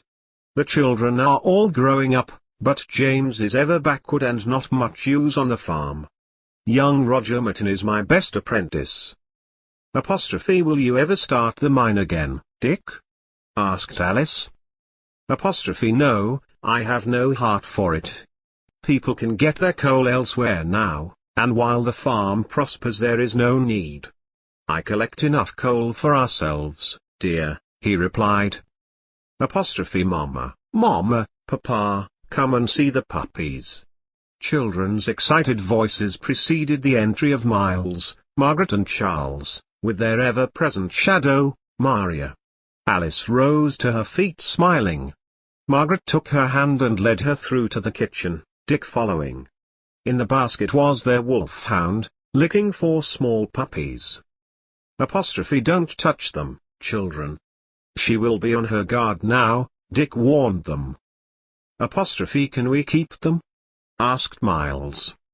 Apostrophe Not all of them, just one. Roger Mitten has asked for one. Sybil and William would also like one, so we shall see, their father replied. Apostrophe Can Christopher come down and see them, Mama? Asked Margaret. Apostrophe If he is not asleep, but you must not wake him, Alice said firmly. Margaret disappeared upstairs, and shortly, the servant girl, Ruth, came downstairs carrying the small Christopher, who struggled to reach the ground. Alice came forward to stop him touching the puppies. Apostrophe Black one, he pointed. Apostrophe Yes, we will keep the black one. Now back to bed with you. Alice passed him to Ruth, who carried him, complaining, up the stairs. Back in their comfortable parlour, Alice told Dick that the Dimdicks had fallen foul of Baldwin again. Apostrophe Old grandmother has been up to Wheathead again, begging, so it is said. I am surprised that any of the family go near Wheathead. Baldwin has always been against them, Alice said.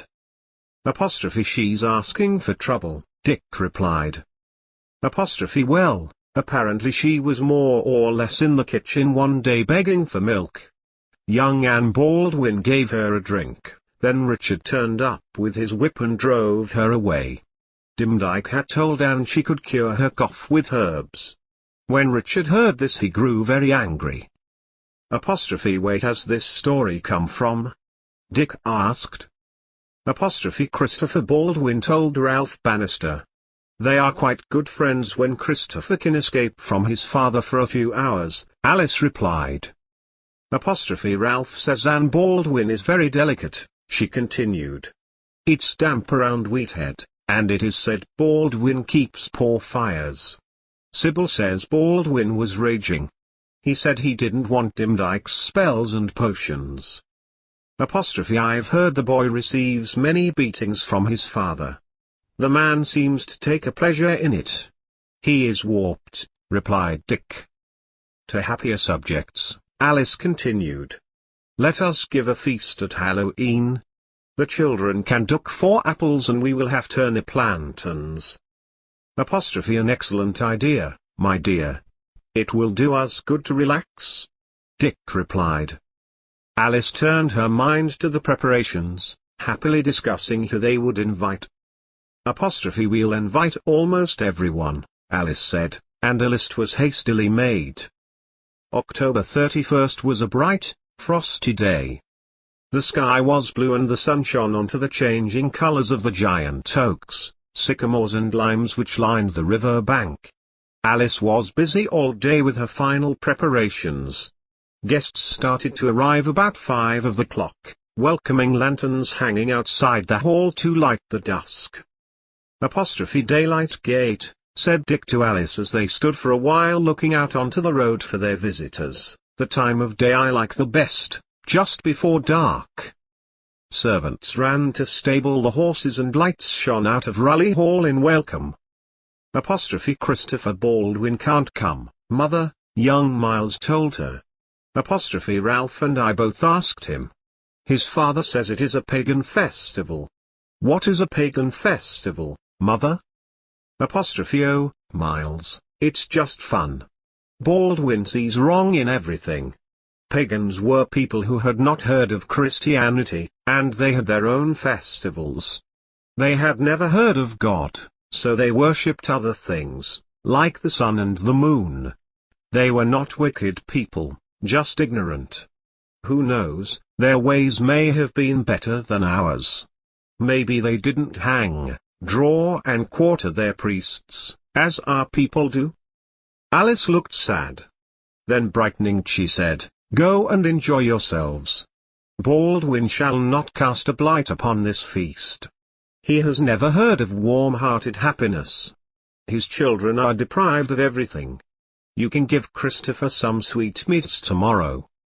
James Ferber, his wife and children swept into the room. James twirled Alice round. You grow prettier each year, and Alice blushed. I tell her that also. The tall dark figure of Roger Nowell appeared in the doorway. If it wasn't for the Nutters, we should lead a boring life, I say. Thank goodness for yeoman farmers who allow us to let our hair down once in a while, no disrespect, Dick. No offense taken, Roger. I agree we all need to relax occasionally and my lovely wife has been preparing these last weeks. Come and try the Bordeaux, sir. Maria and Margaret, pink-faced and pretty in their gowns and caps, their flowered kirtles becomingly ruched into frills, danced excitedly round the many buckets where they were to duck 4 apples. Turnip lanterns hung from the ceiling. Alice and Dick had never presided over a merrier feast.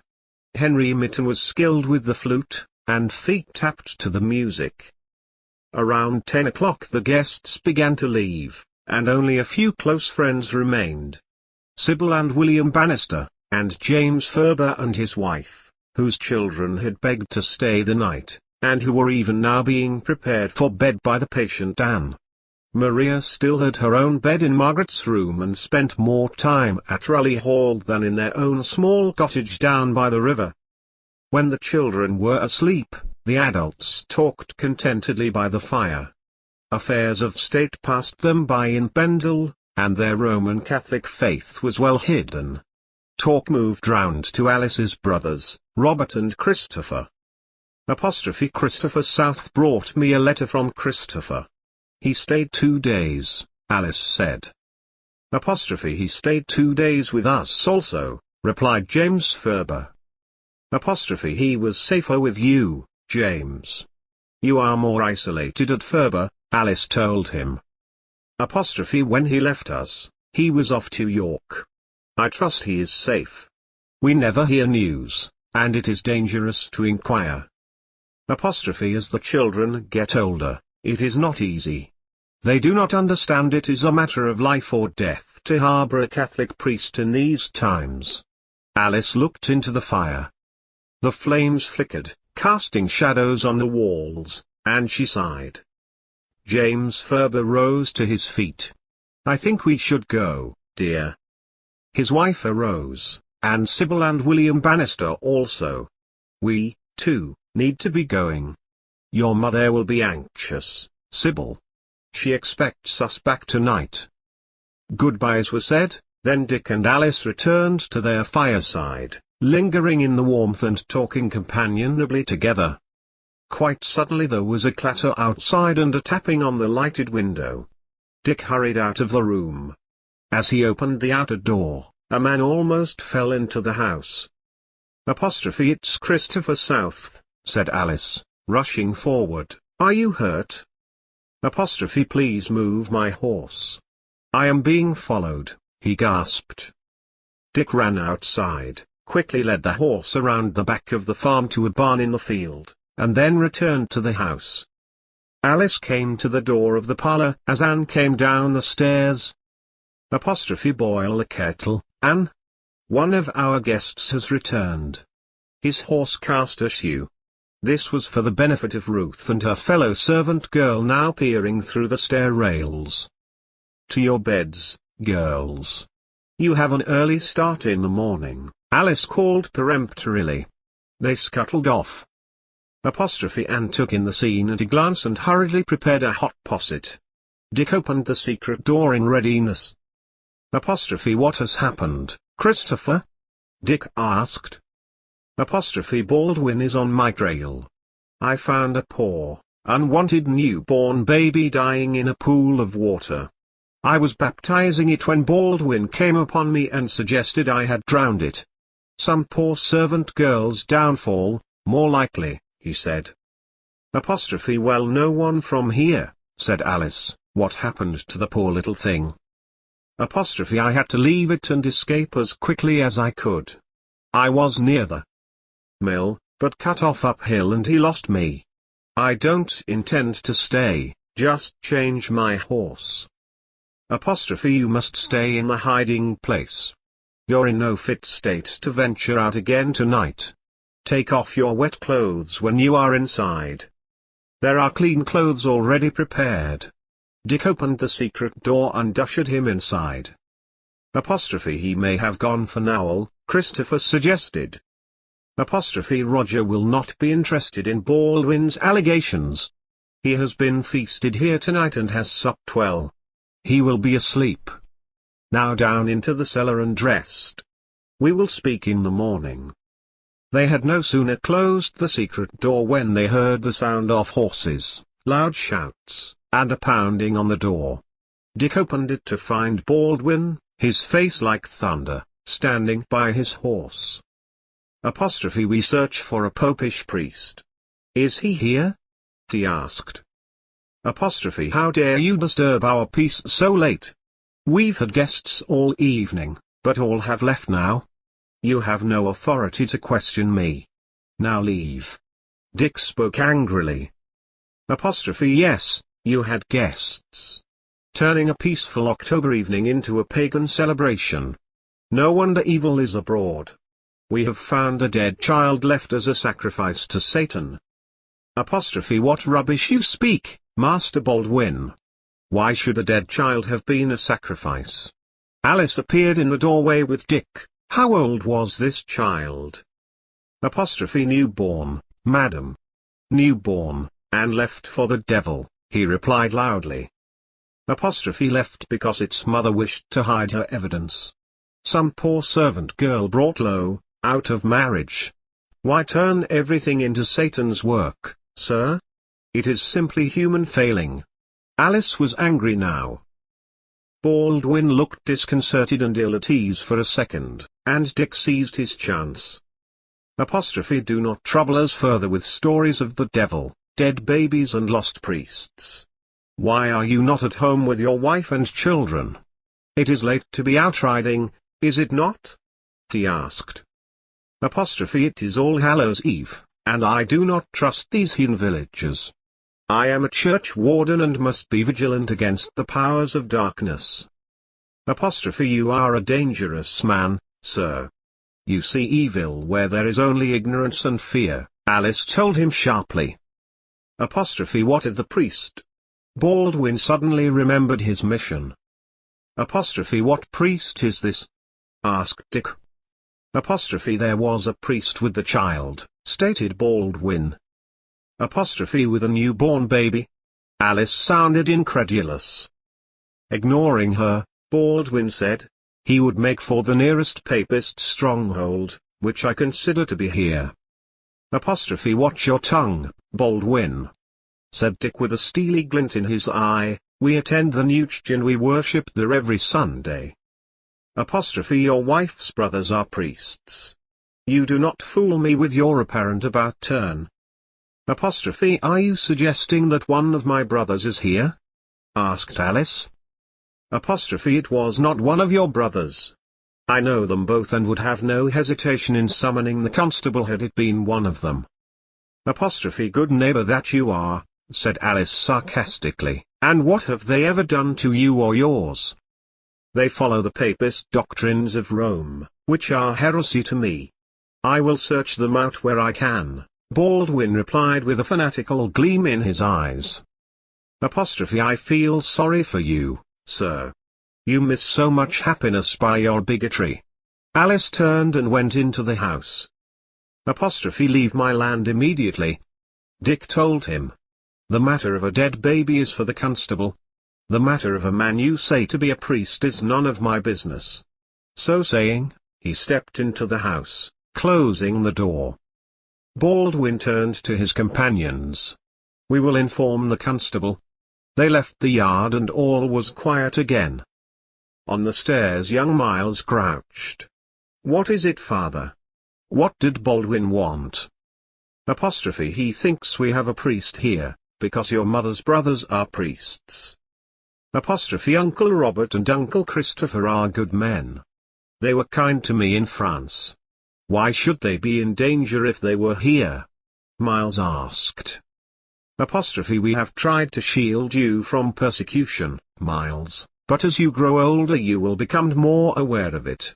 Their way and our old way of worshipping God is forbidden. It started with the Queen's father. She continues it because she is afraid. The Pope has excommunicated her. So priests, and those who harbor them, are punished. Alice took her son's hands. Uncle John was put to death because of his beliefs, before you were born. He was my dear brother, but he died brave and true to his beliefs. You must always be true to what you believe, Miles. Alice took her son in her arms. I hope you never have to choose, dear, she told him lovingly. Alice and Dick lay in bed unable to sleep. I didn't go to Christopher again. He would probably be asleep, Dick said. Apostrophe Baldwin will not get authority to search here tonight.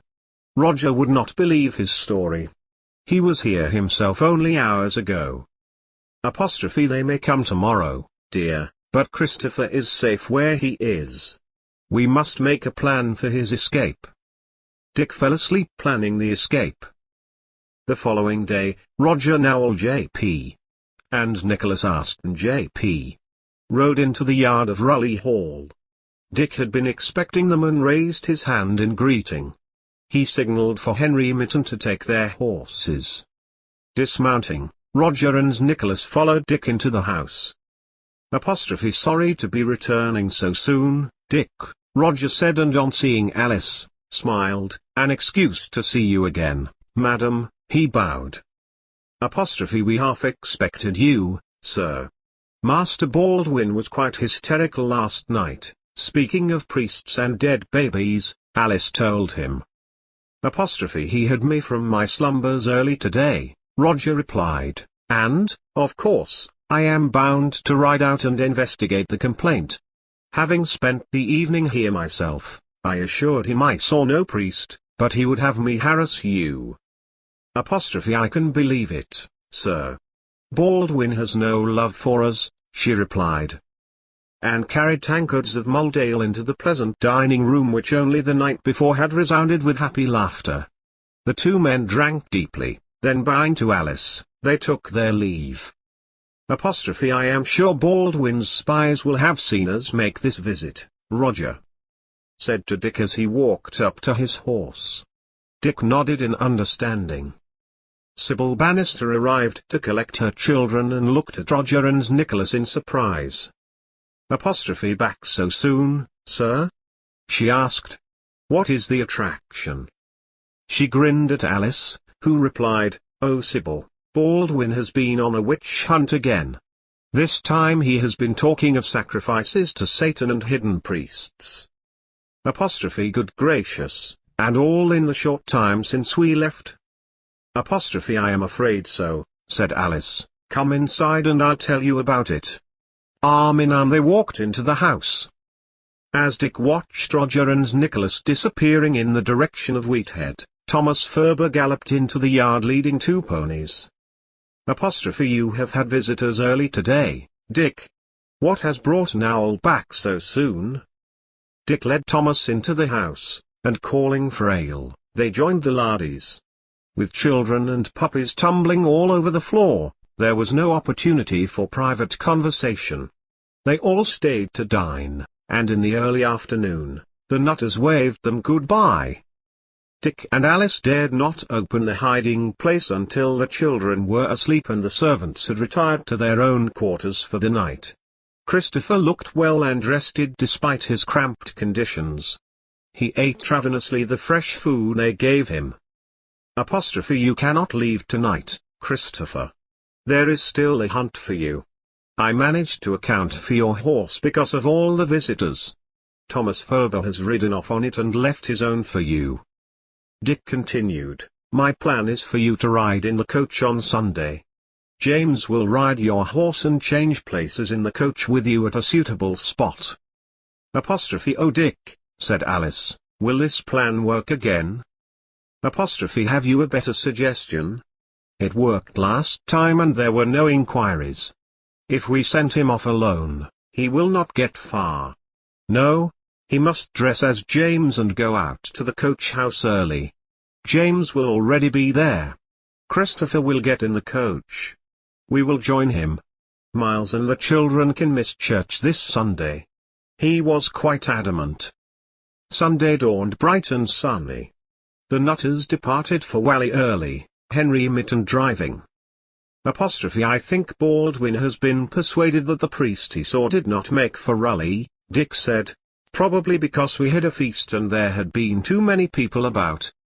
"And said a servant girl from Barley has admitted abandoning her baby. Poor thing, she is to be tried for murder.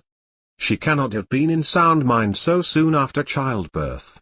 If Baldwin has one victim he may be satisfied for now." Alice spoke sadly. "I think I will leave the coach before we had planned," said Christopher. "I will ride to Townley, where they will arrange the next safe house." Dick felt relieved. The sooner he was out of the coach the safer they would be. He did not relish the thought of serving a prison sentence, or perhaps even the death penalty, for hiding a priest. Christopher, dressed in James Wilsey's clothes, would not attract undue attention. Reaching the clump of trees above Goldshaw Booth, James dismounted.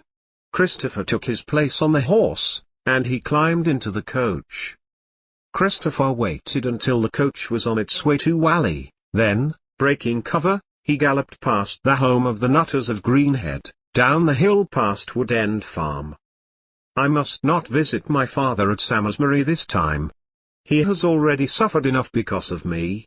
I will ride for Townley, then make my way back to the coast," he thought as he urged his horse on. Arriving at Whalley, Alice and Dick relaxed in the church, giving thanks for the safe disposal of Christopher, and praying he reached Townley safely. Gathered outside, following the service, were the Austons, Bannisters and Nowells. Roger Nowell approached them. "I trust things have quietened down in Raleigh. You will no doubt have heard that Hargreaves, the constable, brought a young girl to be questioned regarding the dead baby," he said. "I believe so," Alice replied. "Surely she is in no state to be held responsible so soon after the birth?"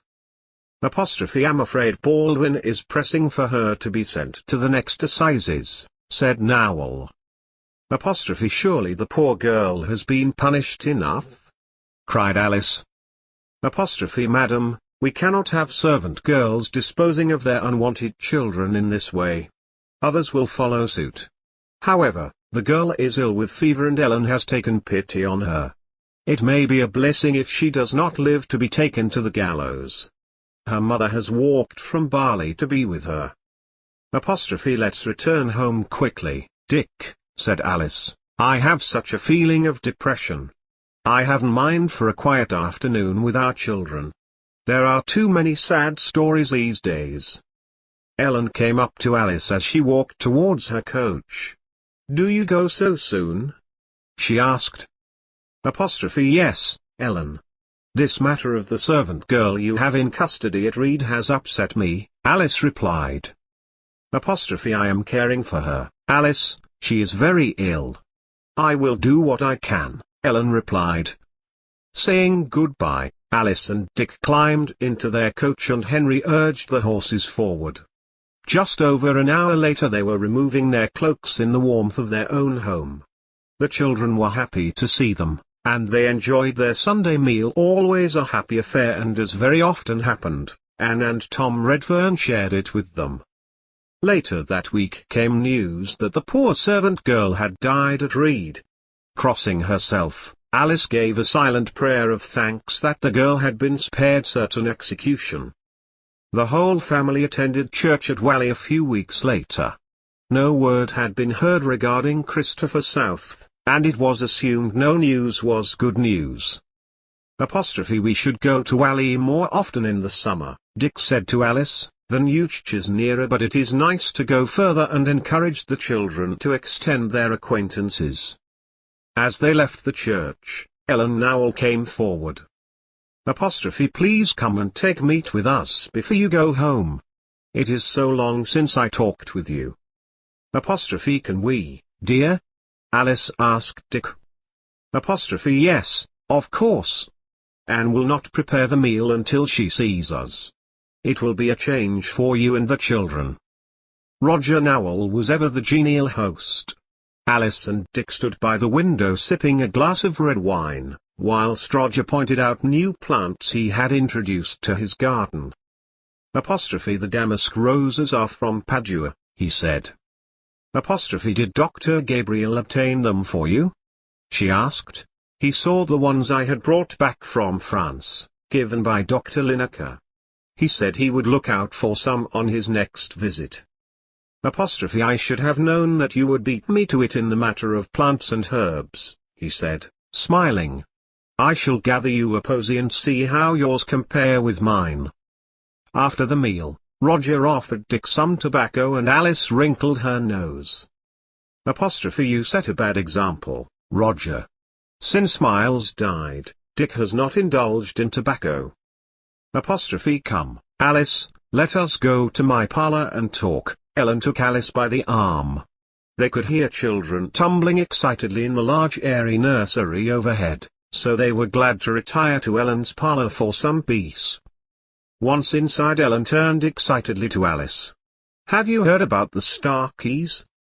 Apostrophe Roger's cousins at Padiham? Alice asked. Apostrophe yes. Well, the children have been ill, falling on the floor, foaming at the mouth and biting their tongues. Apostrophe I have heard of such an affliction when I was in France. It is very distressing, and can be passed down through families if the blood one's too close, Alice replied. Apostrophe oh, Alice. It is said they are bewitched. Apostrophe oh Ellen, you do not believe such stories. Alice laughed. Who is supposed to have bewitched them? Apostrophe I do not know that, but I do know there is a priest who says he can cure them and he is to live in the house until they are better. Apostrophe you mean someone who once was a priest? Surely he is not openly practicing? Alice asked. Apostrophe oh no. He has studied medicine, though, in France. His name is Edmund Hartley and he comes from Lee. The children have not foamed at the mouth since he came and Nicholas Starkey is so grateful he is giving the man a living at home. Apostrophe I am sure Dr. Gabriel would have been able to treat the children, remarked Alice. When the goodbyes had at last been said and the children safely in the coach with their parents, Alice told Dick the Starkey story. What rubbish. I am surprised Ellen believes in witchcraft, he said. She is a simple girl and believes anything told to her. I fear Roger is not too kind to her, and she cannot stand up to him, Alice replied. More than a year later came news that Edmund Hartley had become arrogant, making many demands on Nicholas Starkey. He was asked to leave. The children began again to have fits such as they had suffered before. Nicholas accused the man of witchcraft. Roger Nowell sent him to Lancaster for trial, where he was found guilty and hanged. So began the rumours of witchcraft, the belief in which had lain dormant in the hearts of the people of Pendle Forest for many years. Someone had been found guilty, so they must have been a witch, folks said, and neighbour looked at neighbour with new eyes. On Christmas Eve 1599, Alice and Dick gave a feast for their friends who lived nearby. The weather was already bitterly cold, and a hard frost had frozen most of the river. Flakes of snow struggled down from a grey sky as the Ferber, Bannister and Willsey families arrived. Henry Mitten and his son Roger were helping Dick serve the mulled ale. Anne and the other servants moved quietly around the dining room where the long table was piled high with food. There were platters of cooked meat, whole roast fowl, and in the center of the table was a decorated pig's head, with dishes of pastries and pickles. Dick had arranged for a traveling musician, and his friend, a juggler, to entertain the company. After partaking of the lavish feast, they all gathered in the large parlor to enjoy the fun. Later, the three wise men appeared with gifts for all the children, then the ladies, to their great delight, were presented with trinkets. Never was a merrier party celebrated at Raleigh Hall. It rang with children's laughter and the musicians' songs. As the evening ended, Alice asked the musician if he would accompany them as they sang the Agnus Dei. Though prohibited by law, all were in accord and they joined in. Without fear, Alice's voice rose high above the others in the beautiful hymn as, with tears in her eyes, she remembered her father and mother and Christmases at Reedley with her brothers long ago. Sybil approached her as she was leaving. I admire you for the music, Alice. It is well we are all friends. All the goodbyes said, and the children settled at last. Alice and Dick stood by the fire in their bedroom. I hope our guests arrive home before the snow really settles. I wanted them to stay but they wished to be at home for Christmas morning. Don't worry, dear. They're all only an hour's ride from their homes. Now, I have something for you. Suffice it to say there are wandering players in the village at the moment, and he handed Alice a letter. With trembling fingers, she opened it. Oh, Dick, read it with me, she said. Together their eager eyes took in the messages from Robert and Christopher, the blessings for Christmas, and the information that they would try to visit England soon, but in the meantime, their love and prayers were with the Nutter family at Raleigh Hall. As Alice lay in Dick's arms that night she felt a peace and happiness which had eluded her for a long me. Christmas Day was bright and sunny, the snow crisp under their feet as they prepared together to go to the service at Newch.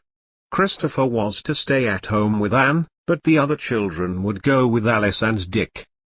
Margaret, Miles and Charles rode on their own ponies behind their parents, who were astride handsome horses. Alice's plumed hat and russet cloak were of the latest fashion, and she wore leather breeches and boots to ride through the forest. Margaret, bright-eyed and pink-cheeked, was a miniature of her mother. Richard Baldwin, waiting outside the church when they arrived, looked disapprovingly upon the glowing hats and cloaks. His wife and daughter were dressed in sombre black. His other daughter, Anne, was ill and never left their home at Wheathead. After the service the family rode home to collect Christopher. Their Christmas feast was to be at Ball House. Sybil, William and their children were waiting to welcome them. They had been to Cologne for the Christmas service and so returned much sooner. Alice told Sybil about her letter from her brothers, whilst she was changing out of her cloak in Sybil's bedroom. Leaving for home in the late afternoon, they saw smoke rising from Malkint Tower, and a lantern at the window. It looks as though the devices have warmth. I sent them chicken and pork, so their bellies will be full, said Dick.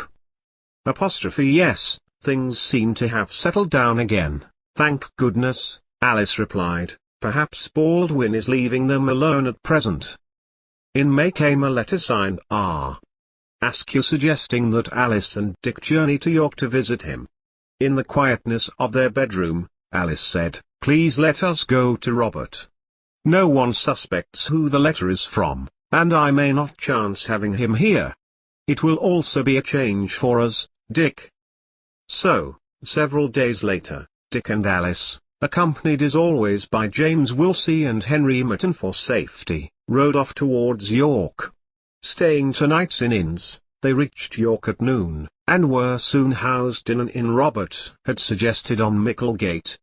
Dick and Alice spent 2 days with Robert, walking around the city wall, and mingling with the worshippers in the minster. They celebrated Mass with Robert, and his friend, in a country house before saying their farewells. Alice's heart was full as the quartet rode in the direction of home. Why is the Queen so frightened of us? Does she not know we are her loyal subjects? They stayed for a while in Ripon and then struck off across country to spend the last night at Heber, where they had cousins, renewing friendships, before returning home. Alice was to remember those few days as her last period of light-heartedness.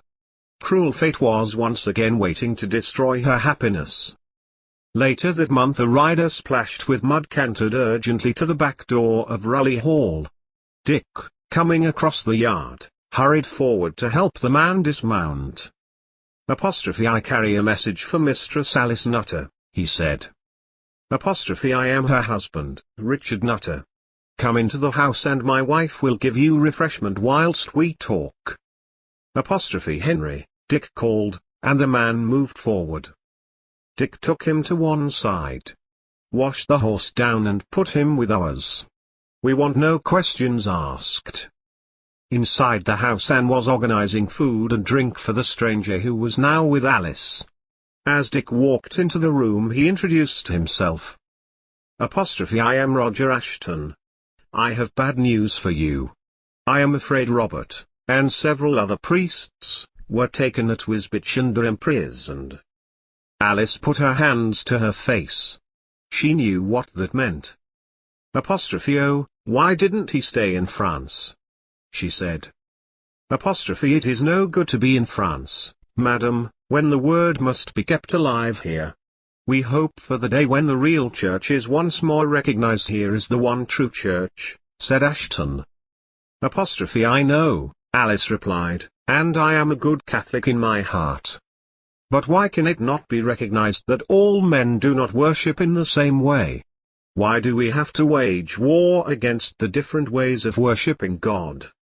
"The Queen fears for her life, madam. Some Roman Catholics would overthrow her," remarked Ashton. Alice turned and said, "My grandfather visited the Holy Land and he told me of how the Saracens worshipped and how we tried to convert them to Christianity. Will we never be at peace and content with our own ways? Oh, Robert, my brother. Will he be tortured?" "If they want the names of others, he will certainly be, madam. Your brother also knows this. He is strong in his faith, and in his loyalty to his friends." Dick went to Alice and held her hands. Roger went on, "Parliament is afraid of infiltration by Roman Catholic priests. It is so strong in Lancashire, they intend to make some examples." "You must rest here," Alice said. "Thank you. I would be grateful for a meal and a wash, but I must be at Samlesbury Hall by midnight. Sir John South's son is also held prisoner." "Your horse is tired. Take mine," said Dick, "and a change of clothes. Alice hurried out and called to Anne to prepare the bathtub in the room set aside for that purpose. "You are soaked through," Alice said. "At least leave here comfortable." "What can we do for Robert?" Alice clung to Dick. "I feel so helpless." "We can only wait, my dear. We cannot endanger ourselves, we have our family to consider. Our lives must go on. Remember, you promised your mother to pay lip service to the Church of England and have a secure life. She did not want you to take up the faith as your brothers did." "I know Mother wanted me to have a happy family life, and I have, dear Dick. You are the most wonderful husband." He held her close. Later, Roger Rashton rode out and made his way in the direction of Sammersbury Hall. 3 days later a contingent of soldiers rode into Raleigh, Sir Richard Shuttleworth of Gawthorpe leading them. He approached Raleigh Hall, dismounted, and banged on the door. The whole village was agog with excitement, and gathered to watch. Those who were jealous of the Nutters, hopeful of seeing them brought low. Alice opened the door. "Madam, we search for your brother, Robert Nutter," said Sir Richard. "I have orders to search for him. He is a notorious priest and has escaped from captivity at Wisbech. I believe he may be here." "I did not know my brother had escaped," she said. "Oh, so you knew he was arrested? Word travels fast for an area with no means of communication." "Do not intimidate my wife, sir," Dick stated sternly. "We do not harbor her brother here. He would not place us in danger. Search elsewhere." "I understand, Dick, but I have orders to search this house. I will not trouble you too much. We are old friends, but I must ask you to allow me to search your home. You and your family will not be molested, nor will your property be damaged." He beckoned to one of his men. Dick stood aside. "You have written orders, sir?" "From the Earl of Derby, no less. He orders me to seek out more than Robert Nutter." He produced a document. Dick glanced quickly at the parchment, with its red seal, and his eyes took in the list of names. Most were well known to him from his childhood. The soldiers searched the house whilst Sir Richard accepted refreshment from Alice in the parlour. Anne and the 2 scullery maids were huddled in the large kitchen when Alice entered. "Do not be afraid, and certainly do not show them any fear," she said. Taking a ladle and filling a tankard with ale from the barrel in the buttery, she carried it back to the parlour. "Your men are welcome to quench their thirst when the search is over," she said. "Thank you, madam," he said as he drained the tankard. "I must apologize for this intrusion into your home, but I have my orders." "I quite understand, sir, but I promise you my brother is not here. He will not return. He would not put us at risk." "I believe you, madam. I remember your brother, of course, from our youth, but as I say, I have my orders." Alice hurried back to the kitchen and soon the maids were serving ale to the 12 or so men. Afterwards, Sir Richard saluted Alice. Calling the men together, they mounted their horses and rode out of the village. Disappointed, the villagers dispersed, and calm returned. The whole episode had taken less than an hour, but to Alice it had seemed an eternity. "What list did he have?" Alice asked Dick. "I saw Thomas Hesketh's name, and the name of Lawrence Yate, who taught me years ago at Townley. He will be accused of giving shelter, I am sure. I would like to know who has given such a list to the Earl of Derby." "Some traitor who has been bribed," said Alice grimly. "Sir John South will be in danger of being banished from the county again, as he was in 1584, if Christopher is there." "He was excluded after John's execution," said Dick. "I think he will be careful to have a hiding place for Christopher further away from home this time." "Pray that Robert does not risk coming home," Dick said. he may not realize there is already a hue and cry out. 2 miles away, Robert was in fact approaching from Gisborne.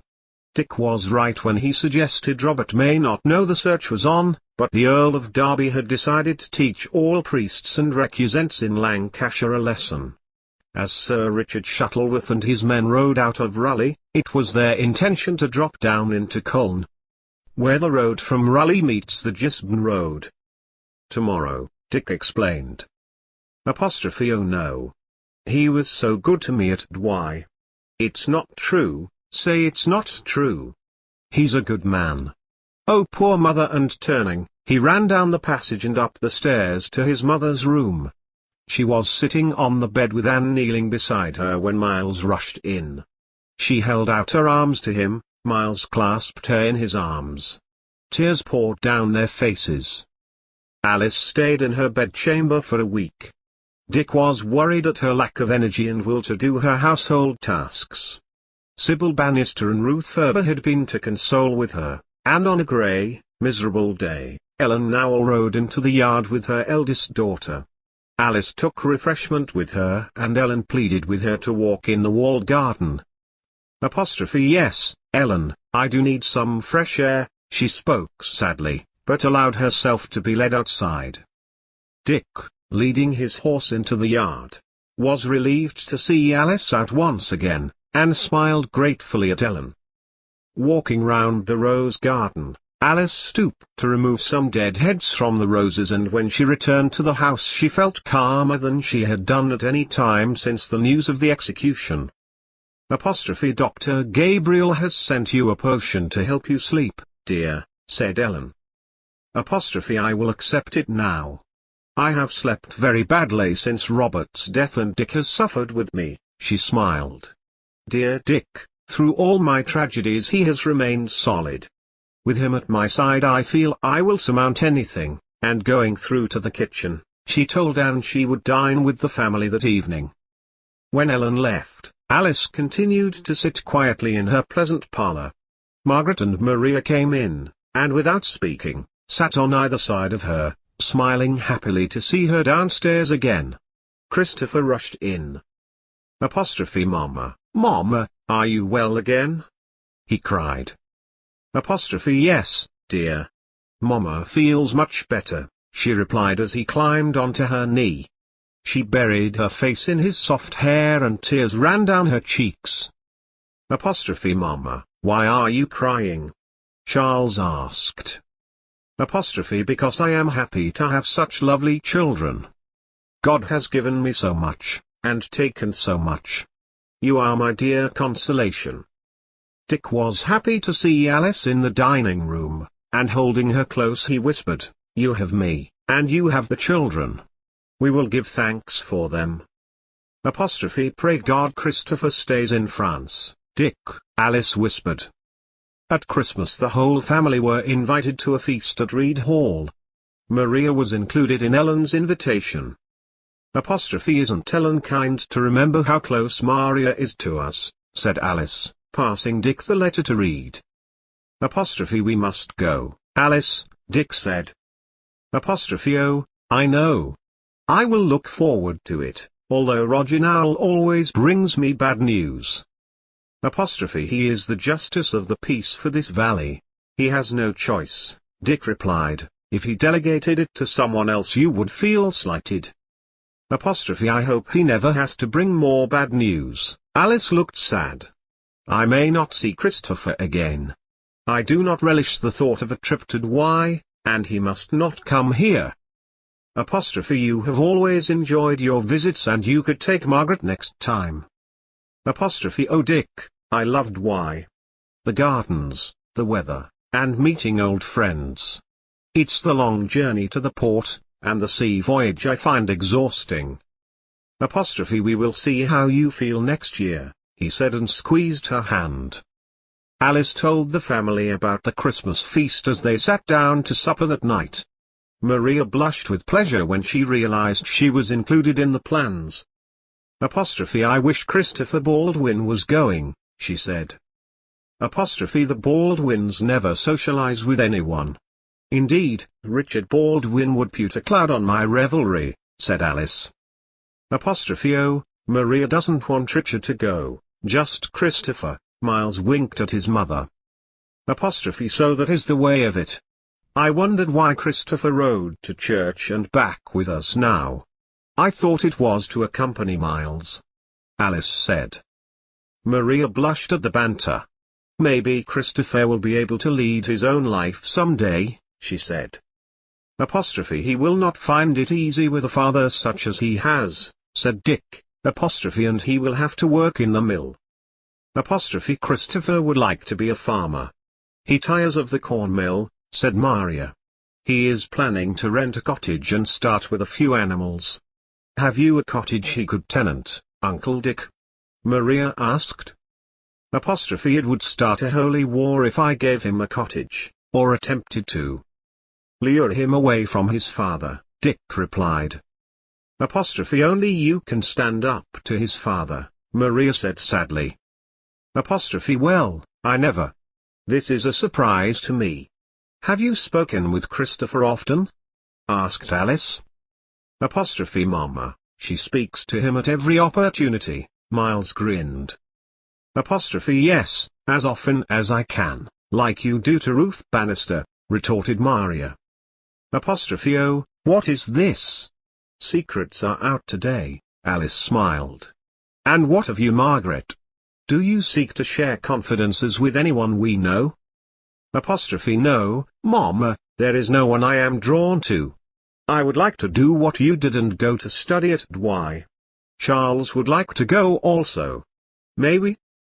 Why, Margaret, this is indeed a day for confidences coming my way. I had no idea you had this inclination. Your father has already suggested I visit there next year. I was hesitant. But if you would like to go, and Charles too, we will arrange it, won't we, dear? She smiled at Dick. So you want to leave me for a while, my dear? Dick asked. You had better not decide you want to stay until you visit. It may not be what you expect, so we will keep an open mind and just arrange a visit. I will stay and learn to speak French, like Mama, and return a lady, said Margaret. I hope Charles does not return a priest, said Miles suddenly. If I feel called to follow my uncles, I will, Charles said. Alice's heart sank. This was something she had kept to the back of her mind, hoping for their own sakes, her sons would embrace the new religion at least on the surface. Charles saw her stricken face. Do not worry, Mama. If I stay to be a priest, I will not risk my life in England, he said.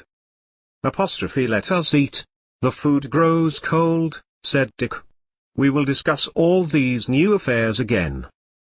The gathering at Reed Hall was attended by all their friends and acquaintances, and the Nutters talked of it for weeks afterwards. The jugglers and magicians, Roger on his lute, the men smoking their pipes, and the interesting people they had met. There was a man there who had been to the New World, Christopher said, Ralph Aston's uncle. He said there are dangerous colored men, and the weather is always warm and sunny. I will go there when I grow up. You must do as you wish, dear, when you grow up. Your father and I will not stand in your way, but when we are old, you must return and visit us, Alice said smiling. Oh, I will always come back to see you, Mama, he replied. Alice smiled to herself, thinking how her children were growing up. When Dick and I are old, I hope we will have some grandchildren near to us. She remembered Miles and Ruth Bannister dancing together at the Knowles party. If they marry, I will be so pleased. Sybil's daughter and my son, and Miles working on the farm with his father, she mused happily. The winter of 1601 was hard. The fields were frozen. Dick, young Miles and their laborers transported fodder to the sheep spread over many acres as far as Pendle Hill. They had grazed in the lower fields at the bottom of the hill in November, in tapping time, but this year was more difficult than normal. There was a hard frost, night after night, and regular snowfalls. When Dick and his party had to dig the sheep out of drifts, they came home each afternoon glowing and hungry. Alice and Anne cooked pastries and pies and made hot soup for the villagers who were poor and unable to travel far for food. They roasted chickens and sheep, and decided to set out for Mulholland one day. Elizabeth Device received the food thankfully, and the children clambered round the horses. The old Dimdyke hobbled to the door. My Beth's face will never be the same, thanks to your mine, she shrieked. Remember, we lost our dear father in that accident, Alice retorted. I offered to arrange for Dr. Gabriel to operate on her face, but she refused. Leave be, mother, leave be. Take no heed of her, Mistress Nutter, Elizabeth said. I am well enough, I can still look after my children. Alice noticed a large stack of wood at the side of the building and was reassured that Sellers had obviously provided the family with the means to keep warm. Anne and Alice rode on. Tom and I must visit Mother shortly. She grows worse, and the Nutters shun her since Robert died, Anne said. I dare not pass their house alone, and tremble when I remember the past. But at least they allow Mother to remain in her cottage. Robert Nutter of Greenhead was a bad man, Anne. You were not responsible for his death, although I know his mother accuses you. He took the potion meant for your mother, but that didn't kill him. I have heard, just recently, in fact, at Christmas at the Knowles, that Robert drank ale and wine heavily and often had a stomach disorder, Alice told Anne. His mother still blames me though. She did not know what he did to me.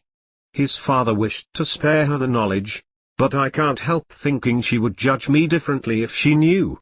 His brother knew, Anne replied. Never mind, dear, those of us who love you know the truth, said Alice gently, and taking the road to Raleigh, they broke into a gallop. The winter passed, and as often happens, spring came unannounced. On a cloudless day in late March, suddenly the birds were singing, small flowers raised their faces to the sun, and Alice wandered in her walled garden inspecting the ravages of the long cold winter. The dogs, unused to the warmth of the sun, rolled on their backs on the path. As Alice paused to look around, she saw Sybil Bannister entering the garden. Why, Sybil, so pleased to see you. Are you alone? No, Ruth has stopped to talk to Miles along the road. I think those two feel something for each other. Yes, I know, Alice replied. I do hope they marry. I do, too, dear, and we will have grandchildren to share. The two friends linked arms and strolled around the garden together. Richard Baldwin has been riding round Malkin Tower again, warning old Dimdyke to keep from his land. Anne Baldwin one's very ill. The cold winter has taken its toll and he is accusing the old woman of cursing her. I am sorry for Baldwin's daughter. But she has always been delicate and this is a harsh climate for such as she. He is obsessed with the Dimdyke, I don't know why. Alice turned to her friend, did I tell you Maria has a fondness for Christopher Baldwin? Oh, no, the poor girl. Baldwin will never let his son marry someone so close to you. It will have to be a girl from a pious and Puritan family, who dresses in black. Sybil smiled ruefully at Alice. I don't know about that, dear. It will depend on how much of Baldwin's hard will has been inherited by his son. Christopher one's not so soft and holds his own with his father. He may oppose him. We will have to see. Maria has already asked Dick to find Christopher a cottage, but up to now, Dick has refused, not being willing to cause trouble in Baldwin's family. Christopher stays to supper a couple of times every week and always rides with us to church on a Sunday. He and Miles have been buying and selling stock at Gisborne Market. They are very sensible, and hold on to their money. I feel Christopher may indeed break away. Apostrophe Baldwin is building a bigger house at Wheathead. He expects to finish it in a couple of years. It's higher up than the mill, quite near the road to Ferber. He is doing most of the work himself and expects Christopher to work on it too. Apostrophe Yes, Alice replied, Miles has mentioned it. They're digging a water supply from the hillside. Thomas Ferber has seen him up there. Apostrophe The Ferbers have sunk another well. We are invited up there on Good Friday. Are you going? Sybil asked. Apostrophe Yes, I am looking forward to it. Their house is so warm and friendly, though quite small, replied Alice. On Good Friday, the Nutter family rode on horseback to Ferber. After the church service, the Baldwin family travelling behind them. When they reached Wheathead, Richard Baldwin turned right into the track leading to his mill. Christopher followed the Nutters. Apostrophe Halt, sir, Baldwin shouted to his son. Where are you going? Apostrophe Father, I told you I was invited to Ferber House for meat this day. Apostrophe Your mother needs you here, said Baldwin. I do not approve of you joining a papist gathering. Apostrophe I can manage today. His mother seemed to take a deep breath as she opposed her husband for the first time. Baldwin looked ready to boil over as he stared at Christopher, and at Miles, who had just ridden up. He turned, followed by his wife and daughter, and disappeared down the track. Apostrophe Your mother may suffer for this, Christopher, Miles said. Apostrophe I have talked to her, Christopher replied. She has urged me to stand up to him. She says it is too late for her now, but not too late for me. She knows I love Maria, and intend to marry her. My father may disown me if he will, but he will have no help at the mill. He finds it difficult to get people to work for him.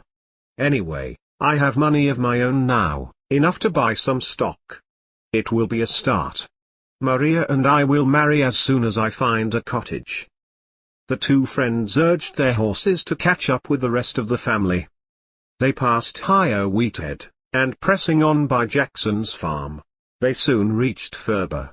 The Bulkocks and Bannisters were already there, with the Wilseys and other friends. A merry feast followed. Christopher had time to walk outside with Maria, who realized he had made his first stand against his father.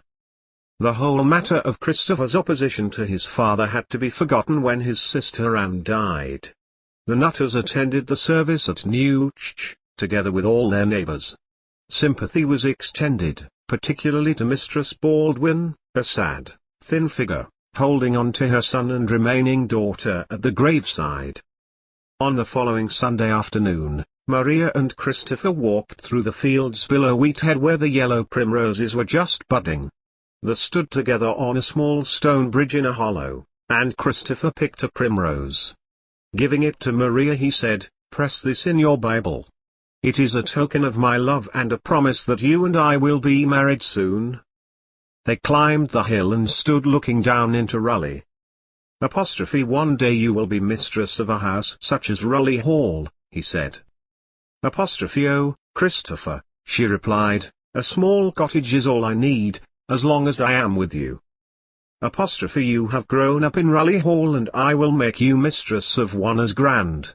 Then laughing, he swung her round and, hand in hand, they ran down the hill to the house below. The plans to take Margaret and Charles to Douai were not making much progress. Communications were difficult and replies to letters were not received. You will have to wait till next year, I fear, Alice told Margaret, unless your father will go to Hull himself to arrange a sailing. Margaret, must you go? Asked Dick. I would love to go, if only to visit for a short time, Margaret replied. I have never been, and neither has Charles. Miles has. Why can't we go? Travel is not as easy now, replied Dick. I will go with them, replied Alice resignedly, provided I can return no later than October, which, if I stay for weeks, means we must not set off any later than August. It will be warmer then, there is a difference in the climate. I will dispatch James forthwith, Dick said, and a sailing shall be organized for July or August. On May Day the Nutter family were no exception in their enthusiasm to attend the fair at Whalley. They set off early, leaving Henry Mitten behind at Tralee. "I'm too old for fairs," he said. "Enjoy yourselves." Henry is not as well as he used to be, Alice said to Dick. "I am afraid he is too heavy, and his weight makes him breathless." "Too much of your excellent cooking, my dear, and, I suspect, too many glasses of ale from the cellar." Dick grinned. "He is a good and faithful servant and I grudge him nothing." It seemed the whole county had turned out for the fair at Whalley. The maypole was erected on the village green, and the girls selected their ribbons. A man passed them, leading to bears, and Christopher clung tightly to Alice's hand in excitement. Miles had gone off to join his friends and Charles and Margaret walked ahead with Maria. Hawkers were selling their wares, beggars held out their hands for alms and, in the stocks, two scolds were suffering an onslaught of eggs and rotten vegetables. "It is time we had a better form of punishment than the stocks," commented Alice. "What do you suggest?" Dick asked. "Well, for one thing, women shouldn't be put in the stocks for being a scold. They may simply have bad husbands," she replied. "Do you ever see a man in the stocks for beating his wife?" "You answer my question with a question, Alice," Dick said, laughing. "Come, I will buy you a trinket to remind you of this day," and they wandered round the fair, nodding to acquaintances and chatting to their friends. Alice, Dick and Christopher dined at the inn. The older children had gone off to wander where they wished. Leaving the inn, they once again started to push their way through the crowds, stopping to watch some jugglers whose antics delighted Christopher. Moving on, they realized there was quite a commotion ahead. "Oh dear, what is going on?" "Someone is having an argument," said Alice. Simultaneously, Alice and Dick became aware of a young boy facing a bloated red-faced man, and realized it was Charles. Dick hurried forward. "Father, father, see the poor cat." Dick looked up. Hanging from a tall pole was a cage containing a cat, hissing and spitting. A notice proclaimed a prize for whoever killed it. A pile of stones, obviously for aiming at the cat, was set out on a tray in front of the bloated man. "Please buy the cat." "He won't sell it to me," pleaded Charles to Dick. "Take the boy away, he is ruining my trade," demanded the man. Alice pushed her way through the crowd, pulling Christopher with her. The crowd jostled, annoyed at temporarily being deprived of their fun. "How much for the cat?" Dick asked. The man's cunning eyes took in Dick's prosperous appearance, and named a price. "I could buy a sheep for that," Dick expostulated. "Well, buy a sheep," the man replied. Charles and Christopher were also pleading with Alice to buy the cat. Dick said, "The cage must come with the cat. It is too terrified to let out. It may attack my sons in its present state." With the handing over of the large sum, the cat was delivered to its new owners and the cat man headed off for the first ale stall. The cat continued to hiss and spit and Dick grimaced at Alice as they pushed their way through the jeering crowd. When they returned to their horses at the inn, Dick was annoyed with Charles. "He will just get another cat, you know," he told him. "But father, we couldn't let it be killed so cruelly." "No, but I cannot buy them all. On your ponies now, we are going home before you cost me more." "I want to call the cat Tibbs," said Christopher. "Tibbs it is," said Charles, "we will soon tame it when we get home."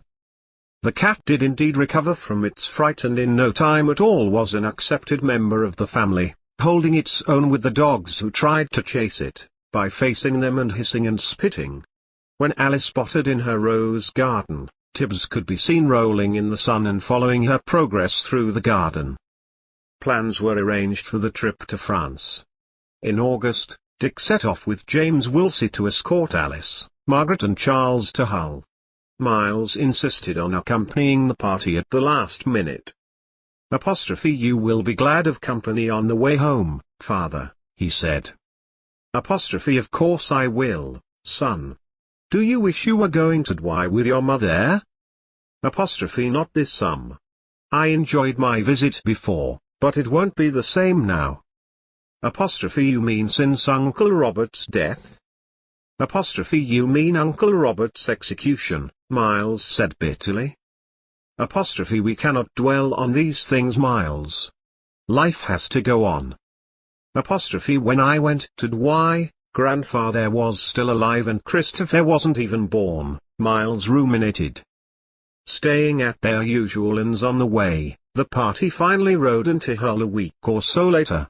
Dick and James arranged the sailing whilst Miles, Margaret and Charles enjoyed the hurly-burly of the seaport and watched the tall ships swaying in the wind. "We must ask father to bring Christopher to meet us when we return. He will love to see the ships," said Alice. The sailing arranged, goodbyes were said, and the following day, Miles and Dick started for home. "Has Charles talked to you of Douai?" asked Dick. "Oh, yes.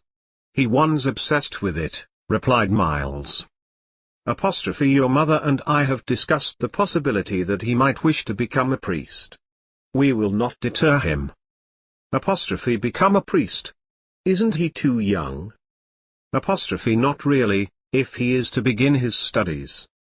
"Will Margaret study too?" asked Miles. "It will be no better for Charles to have Margaret though with him, and if she wants to stay, she may do so." But we didn't talk about that. I didn't know they were to stay now."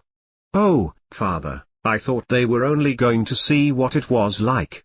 I thought they would return with mother and go to study in a year or two. I didn't say goodbye for years. I thought I would see them in a month." Miles looked distressed. "Do not distress yourself, son. I think your mother hopes they will return with her, but I am sure they will decide to stay. That is why I did not dwell on it. I know your mother will miss them dreadfully," his father assured him.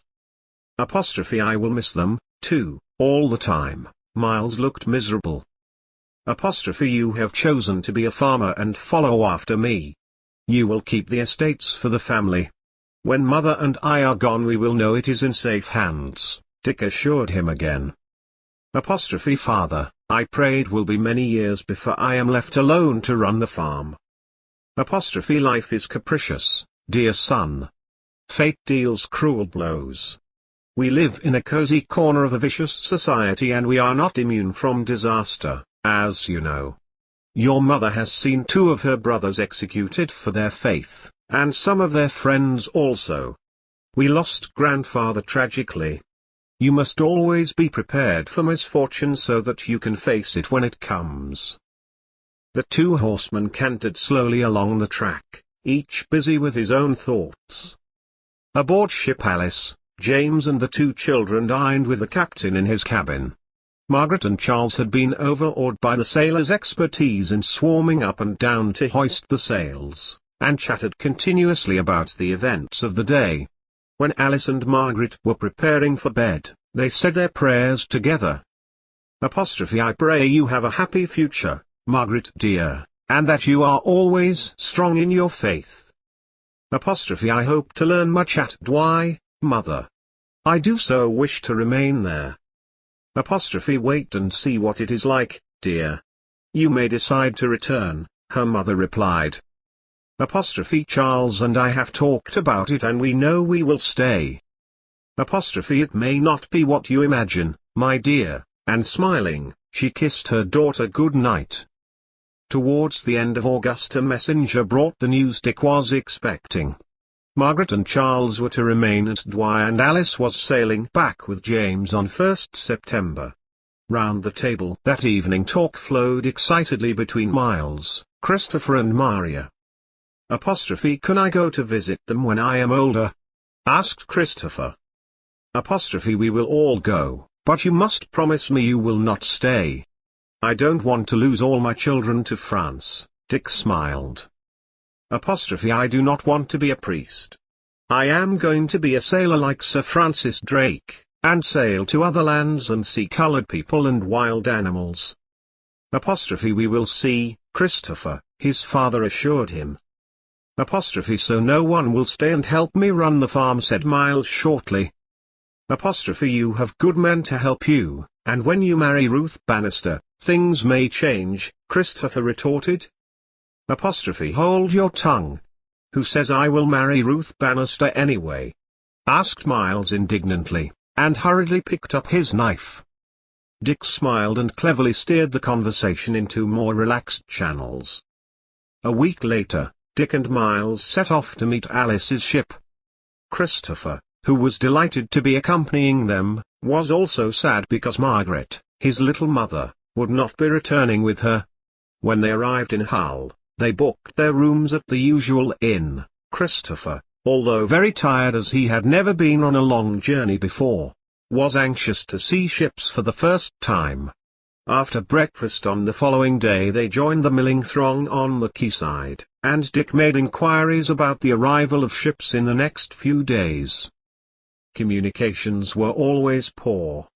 Permission should have been sought for Margaret and Charles to travel to France, but Dick always felt they could move about more freely if they did not tell anyone they were going. Up to now this had been the case. No one had asked any questions in Raleigh regarding the whereabouts of Margaret and Charles. Only when it was known they had not returned would he have to find a reason for them leaving the country. As always, Dick would meet that situation when it arose. Alice had booked a passage on the Martha Rose. Sailings, good, sir. Winds favourable, said one bearded seaman. No storms reported.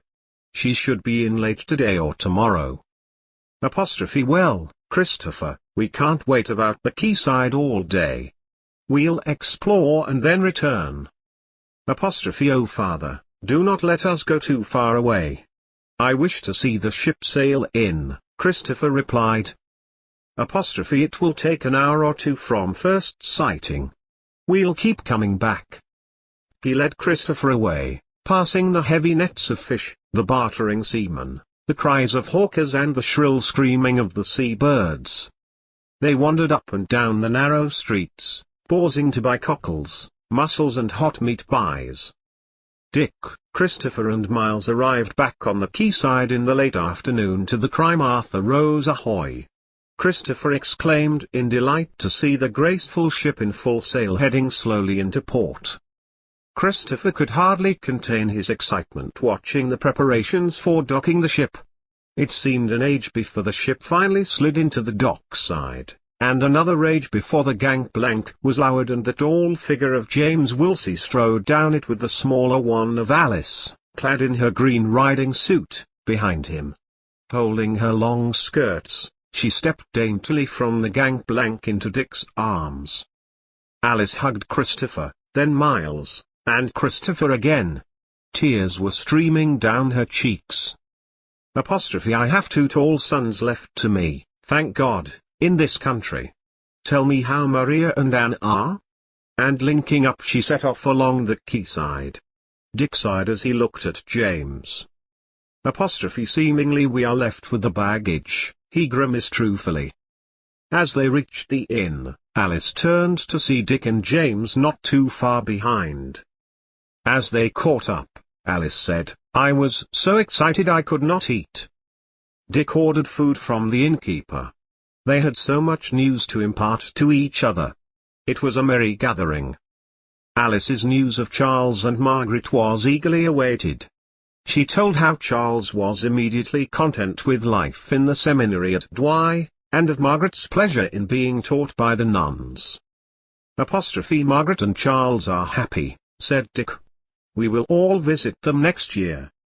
The Christmas feast most remembered in 1602 was given at Downham Hall.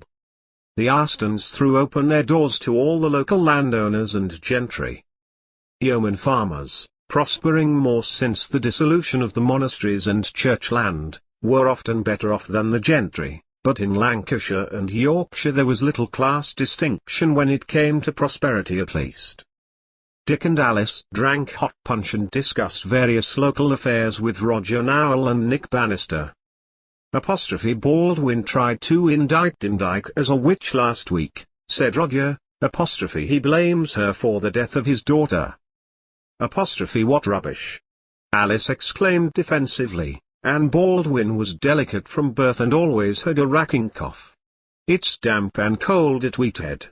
The girl died of natural causes. Baldwin has an obsession about the Dicks. I have received a copy of the Demonology, written by King James of Scotland. He obviously believes witches can do great harm. He even lists events in Scotland, and draws attention to certain circumstances which he pleads us not to ignore. He offers rewards for the discovery of witches. Dyke is too ignorant to understand such matters, said Alice. It is said she brews potions for healing sickness in people and animals which sometimes go wrong, Roger added. Reputable physicians have patients who die also. They are not God, argued Alice. There is also the story of the Chattocks making clay images. The Nutters of Greenhead blame her for Robert's death. I thought that story was long dead. It is not a pretty one, if the truth were known, said Alice emphatically. It was years ago. So you know something of Robert's death? Of course, Anne Redfern is your servant. Have a care of her, Mistress Alice. Anne is my dear friend. She has been with me since she was 8 and I love her dearly. She was ravished by Robert Nutter. I was never informed of this, said Roger. Some matters are dealt with in the family, Dick broke in. Remember, Robert Nutter was also cousin to Alice and I. I believe in God, and not in witchcraft. Alice turned to Roger. Why, yes, but doesn't the Bible tell us to beware of witches? He asked. Enough. The subject is distasteful. Please take my arm and dance with me. Alice, who sought assurance from Dick, took Nowell's arm. Dick smiled and nodded to her. You look as young as ever, Mistress Nutter. Adversity certainly becomes you. I have come to terms with the loss of my brother. I have a rock in Dick. He is my life support. You indeed have a happy marriage, unlike many others I know, including myself, said Roger. Please do not talk of such things. Ellen is my friend. Maybe, but a dullard in comparison to you. You are well travelled, Mistress Alice. How found you France this year? I enjoyed France, but I missed Dick. Next year, we all go to visit Margaret and Charles.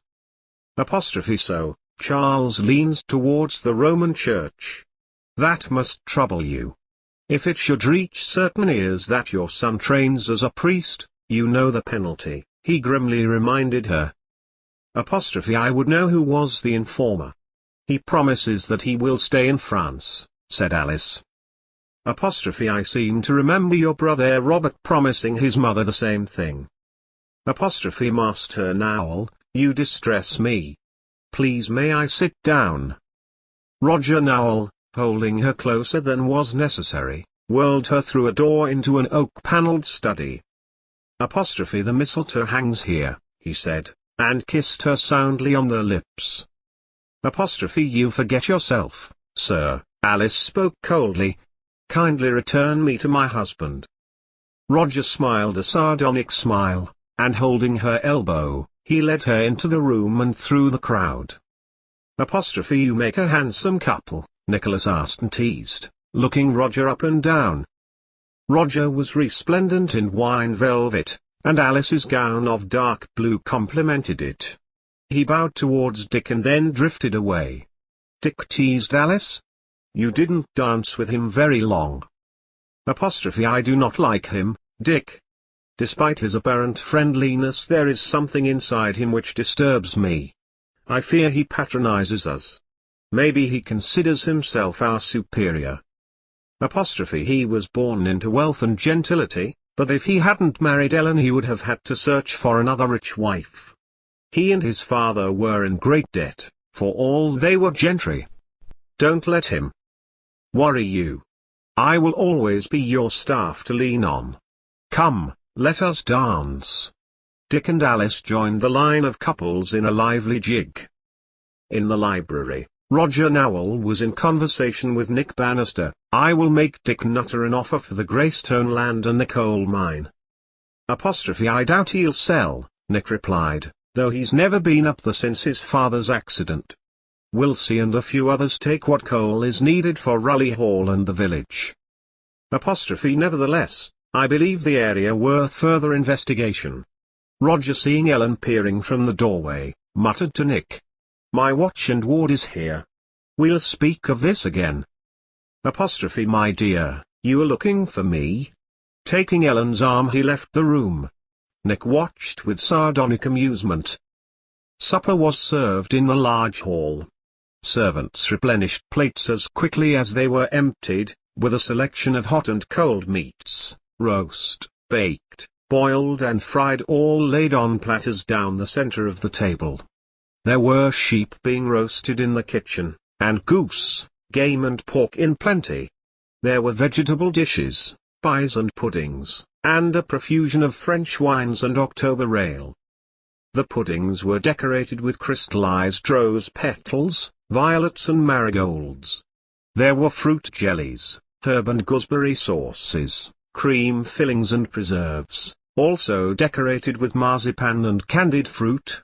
A mouth-watering display, which Alice, with her culinary expertise, thoroughly appreciated. The centerpiece of the table was a white swan. On a large sideboard on the right of the room was the piece de resistance, a gleaming white edifice made from almond paste, decorated with icing and gold baubles, in the shape of a castle, pieces of which were handed out with wine at the end of the feast.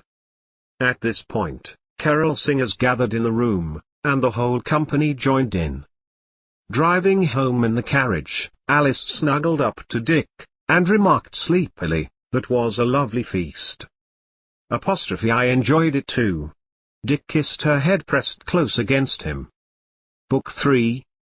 There was a christening feast at Townley Hall in January 1603 to which the Nutters were invited. They arrived, by prior arrangement, the night before the official christening.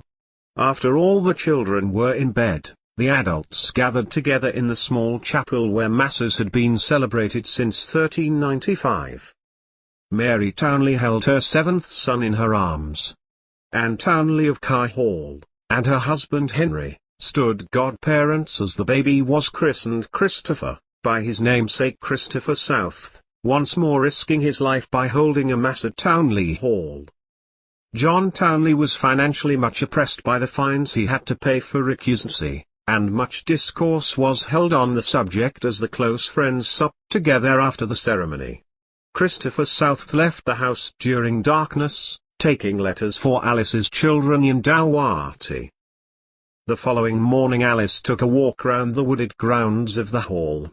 It was peaceful, and though cold, birds could be heard singing. As she entered the hallway, a voice hailed her. "You are here early, Mistress Nutter." Roger Nowell approached her. Alice looked at this man who she felt would ever be her beatie nuzzer. Apostrophe what do you infer, sir? She asked. Apostrophe why, my dear, we are formal today. I merely wondered if I had missed some important occasion. Apostrophe I fear you would not be here enjoying John's hospitality if you truly felt you had failed in your duty, she replied, before moving away, Christopher having run to hold her hand. Apostrophe Roger. Good to see you.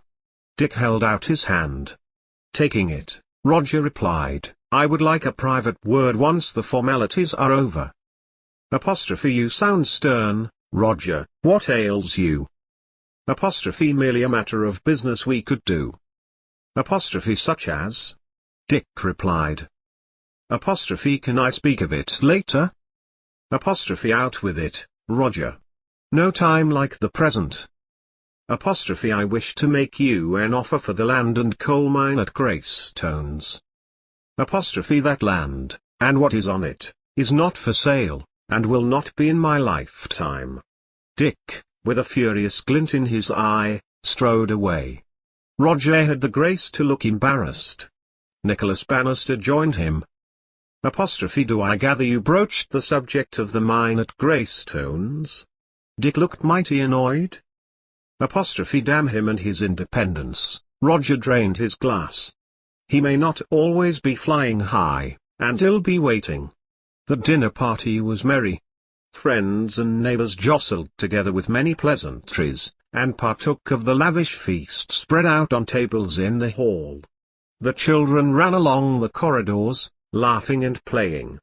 The new baby gurgled in his cradle. Roger Nowell, gazing down at the child, knew full well what sort of an occasion had been covered by the dinner party. John Townley had already spent 3 periods in prison for his refusal to attend the Church of England, and under the ruling of the Lord Chancellor, it was intended to suppress and destroy Catholics by means of fines and imprisonment. The death penalty would be imposed should it be proved a priest had been harbored in any home. Roger gazed contemplatively on the guests. He knew them all, and had, in fact, grown up with them, but he was not a man prepared to pay fines or suffer the indignities of a faith he had readily set aside. He embraced the new faith from necessity, and the desire for comfort and a life without harassment, and he wished his neighbors would do the same. He knew that news of this gathering would spread, and expected comment. He also knew that his presence, and that of fellow magistrate Nicholas Aston, and their families, was to ward off suspicion of the true nature of the proceedings. Roger Nowell was, in some respects, an indolent man, unless his personal finances were at risk. He enjoyed the social life, feastings and celebrations at homes he knew well to be Catholic, and put no pressure on these people to attend church. The Nutters were punctilious in their attendance at church. He could not fault them on that, but he was annoyed at Dick's refusal to negotiate in any way the land at Greystones. He pondered as to whether there would be a method to entice Dick to sell this land. He desired more land. His eyes met Dick's over the heads of the other guests. They were both over 6 feet tall. Dick stared back, but felt uneasy when he saw the venom in Roger's eyes. Apostrophe come, dear, he said to Alice, collect Christopher and we will ride home. Apostrophe so early, Dick? She looked surprised. Apostrophe yes. He made his way towards John Townley. Alice has developed a headache. Will you excuse us? John clasped him by the hand. They were old friends. Apostrophe the important business was performed last night, Dick. I'm glad you were here. God go with you both. Riding home, Dick was preoccupied and Alice was worried because she knew he was not sharing his thoughts. Apostrophe what has upset you, Dick, she said at last. Tersely, Dick replied, Roger Nowell asked me to sell the Greystone land. Apostrophe how could he? He knows how we all feel about the coal mine. I knew he was at the bottom of your quietness. I hate him. He tried to upset me by insinuating we had foregathered for apostrophe, another reason, as he put it. Apostrophe Roger does not improve with age, Dick replied. He is becoming greedy and covetous. Apostrophe your father always said he was like that, Alice said. Don't let him persuade you. Apostrophe you know nothing will persuade me to sell the land. It holds a good number of sheep, and the coal is best left alone. It will belong to Miles some day, and he may do as he chooses with it. Apostrophe oh, Dick, do not say such things, we have many years together yet. Alice's gaze was troubled as she looked into her husband's normally smiling face. Apostrophe I fear our friendship with the Nowells will not be the same in future, Alice. Will you mind? Dick looked questioningly at Alice. I could not desert Ellen. She is not well, she replied. By no means desert Ellen, but try to avoid family gatherings. I no longer trust Noel. He does not react well to being thwarted of his object. Alice and Dick missed Charles and Margaret very much. They made light of the subject in public, but at home, round the table at meal times, young Miles and Christopher did their best to entertain their parents with tales of their everyday affairs. Christopher was driven to Townley Hall 5 days a week for lessons with the many Townley children, and others of local families. He was quick and proficient in learning. Though just 11 years old, he had set his heart on the sea as soon as he was old enough. He talked excitedly of the new world, and his intentions to go there and see things for himself. Alice looked ruefully at Dick one evening when Christopher was particularly excited.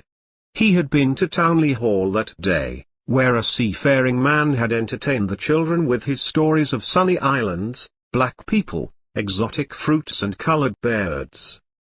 It seems we will lose another of our children, she said. We have each other dear, and Miles and Ruth will present us with some grandchildren in due course, and his eyes twinkled as he looked at Miles, who blushed a violent red. Oh father, I am in no hurry to marry. I need to build a house first. You know this house is large enough for us all, Alice replied, looking hurt. Oh, mother, we would like to be independent. You have taught us to be so, and Aunt Sybil has encouraged Ruth to be the same. Well, I have, agreed Alice, but I would like you to take over the hall. Perhaps your father and I will move to a smaller house. Dick smiled warmly at Alice. Good idea, we'll pick a spot. What say you to that, Miles? He'll speak to Ruth, I'm sure she would like to be the mistress of Raleigh Hall. Yes, do that Miles, Alice replied. Baldwin has nearly finished his new house at Wheathead, Miles continued. Christopher says he will not live there, he plans to build a house for Maria not far from here. You young people have so many plans, Alice said. I hope they come to fruition and that you are as happy as your father and I have been. On the eve of Lady Day, 24th of March 1603, the old Queen died, and her cousin, James, son of the Catholic Mary, Queen of Scots, rode into England and made his way, without hindrance to London, where his claim to the throne was not disputed. He was a staunch Protestant and the persecution of Catholics continued, and any hopes that religious freedom would come with the new reign were soon dashed. Word filtered through into Lancashire of priests' martyrdom. The Nutters and their friends continued to pay lip service to the Church of England whilst celebrating Mass whenever possible. Alice, Dick, Christopher and Miles had spent for weeks at Douai with Margaret and Charles. On their return they were regaled with stories of whippings by Baldwin and fines meted out by Roger Nowell on any refusing to attend church. Alice rode over to Reed one crisp autumn morning, and found her friend Ellen very ill. Alice, how pleased I am to see you. I have not recovered from my last confinement, but you are a tonic to me. Ellen lay in bed, her face white, enormous shadows surrounded her eyes and her fingers plucked nervously at the sheets. Her two younger daughters played with their dolls by the fire, and a wet nurse held the new baby in her arms. The air was fetid, and Alice asked if she might open a window. Oh, Alice, how I long to ride with you again, but I fear those days are over for me. Ellen, my dear, you are young. You will regain your strength. What does Dr. Gabriel say? I fear he has given up to me, Alice. I have tried to eat to strengthen myself, but I have no heart left. Roger never comes near me. She buried her face in her hands, sobbing. He wanted children, but now he has them he doesn't want me. My inheritance is within his grasp, Alice felt anger towards this man who seemed to haunt her every move and circumstance. Roger seemed happy with you at Christmas, dear, she said, wishing to placate her friend. What has happened? He cannot stand illness, Ellen said. Come Ellen, let me change your bed linen and give you a glass of wine, it will be tonic to you. Alice was furious at the neglect Ellen was suffering. She went down to the kitchens and demanded hot water and clean bed linen. The servants scowled, but reluctantly did her bidding. When Ellen was comfortable, Alice entertained her with stories of France, and her sea journey. Ellen's eyes had begun to sparkle, and she drank a glass of wine with her friend and ate a little food. As Alice was preparing to leave, Roger Nowell appeared in the doorway. So, Mistress Nutter, you would take over Reed Hall? He said, his face like thunder. I merely asked for clean bed linen for your wife. Surely you do not begrudge her comfort? Roger Nowell swayed slightly, his once handsome face was becoming ruddy and bloated, his penchant for wine was becoming noticeable. I will say what my wife needs, if wife I still have. What a delicate creature she has become. She cannot stand up to childbearing. Ellen began to whimper and Alice's eyes flashed. Your wife has done a great deal of childbearing, and grows weak. Where is your compassion, sir? Nowell had the grace to look ashamed. Alice continued, you are cruel, sir, your wife needs sympathy, not accusation. Where is Dr. Gabriel? None of your business, madam. Please leave, said Nowell, regaining his composure. I shall leave, said Alice, but Dr. Gabriel is a friend of mine also, and I will relate my concern to him. You do not intimidate me, sir. Kissing Ellen, Alice walked across the room, descended the stairs and left the house. James Wilsey was waiting with the horse. Alice mounted, and together they left Reed. Ellen is ill, James, Alice said. Oh, I know mistress. Word has it that Nowell has no time for invalids and neglects his wife's needs. Alice worried about Ellen, and a few days later, she set out to visit Dr. Gabriel, who was staying at Samlesbury Hall. She was accompanied, as always, by the faithful James, and they made good time, stopping only for a meal with James' sister at Mela. Alice enjoyed the rest and refreshment offered. Arriving at Samlesbury Hall, Alice was immediately welcomed by Thomas South, whose sons had studied with her brothers in France. She told him of her wish to see Dr. Gabriel, and Alice was shown into a large room, which was always slightly chilly, despite the fire burning brightly in the hearth. Servants brought wine and biscuits. Dr. Gabriel came into the room, hand outstretched.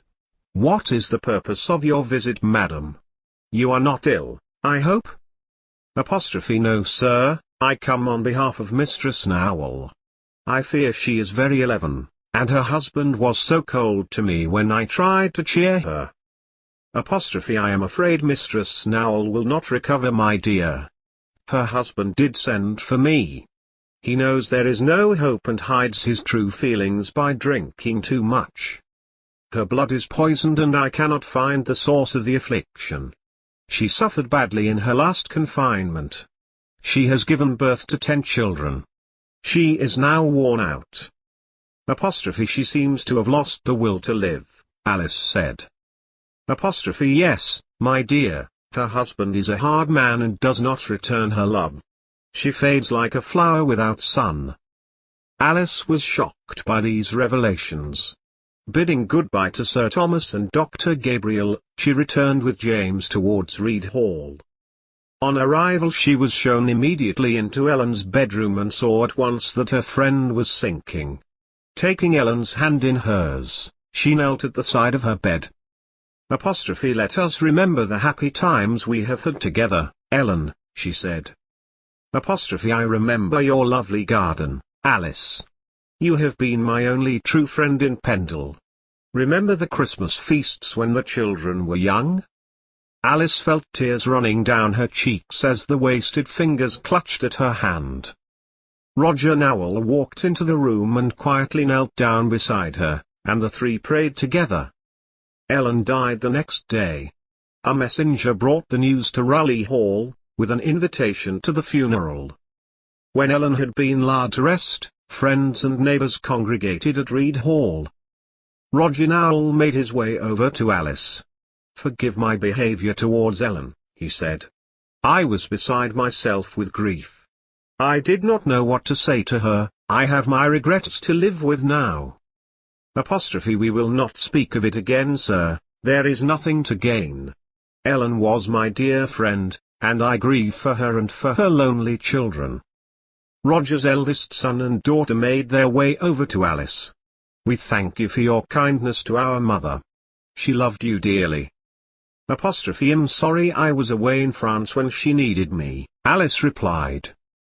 "There was nothing you could have done to save her," Elizabeth Nowell continued.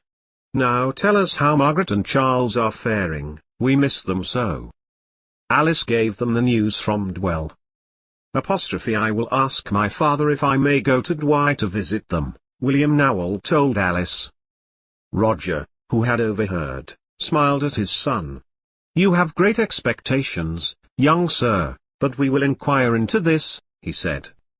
Dick approached and asked Alice if they could return home. Alice was glad to depart. Her heart was sore as she and Dick rode back home. "The first of my old friends to die," Alice told Dick. "Things will never be the same, not at Christmas, or any time, and we will lose touch with the Nowell children, I know it. We have each other, and our own family." Dick leaned over and pressed her hand, and they continued their journey in accord. Christmas passed quietly.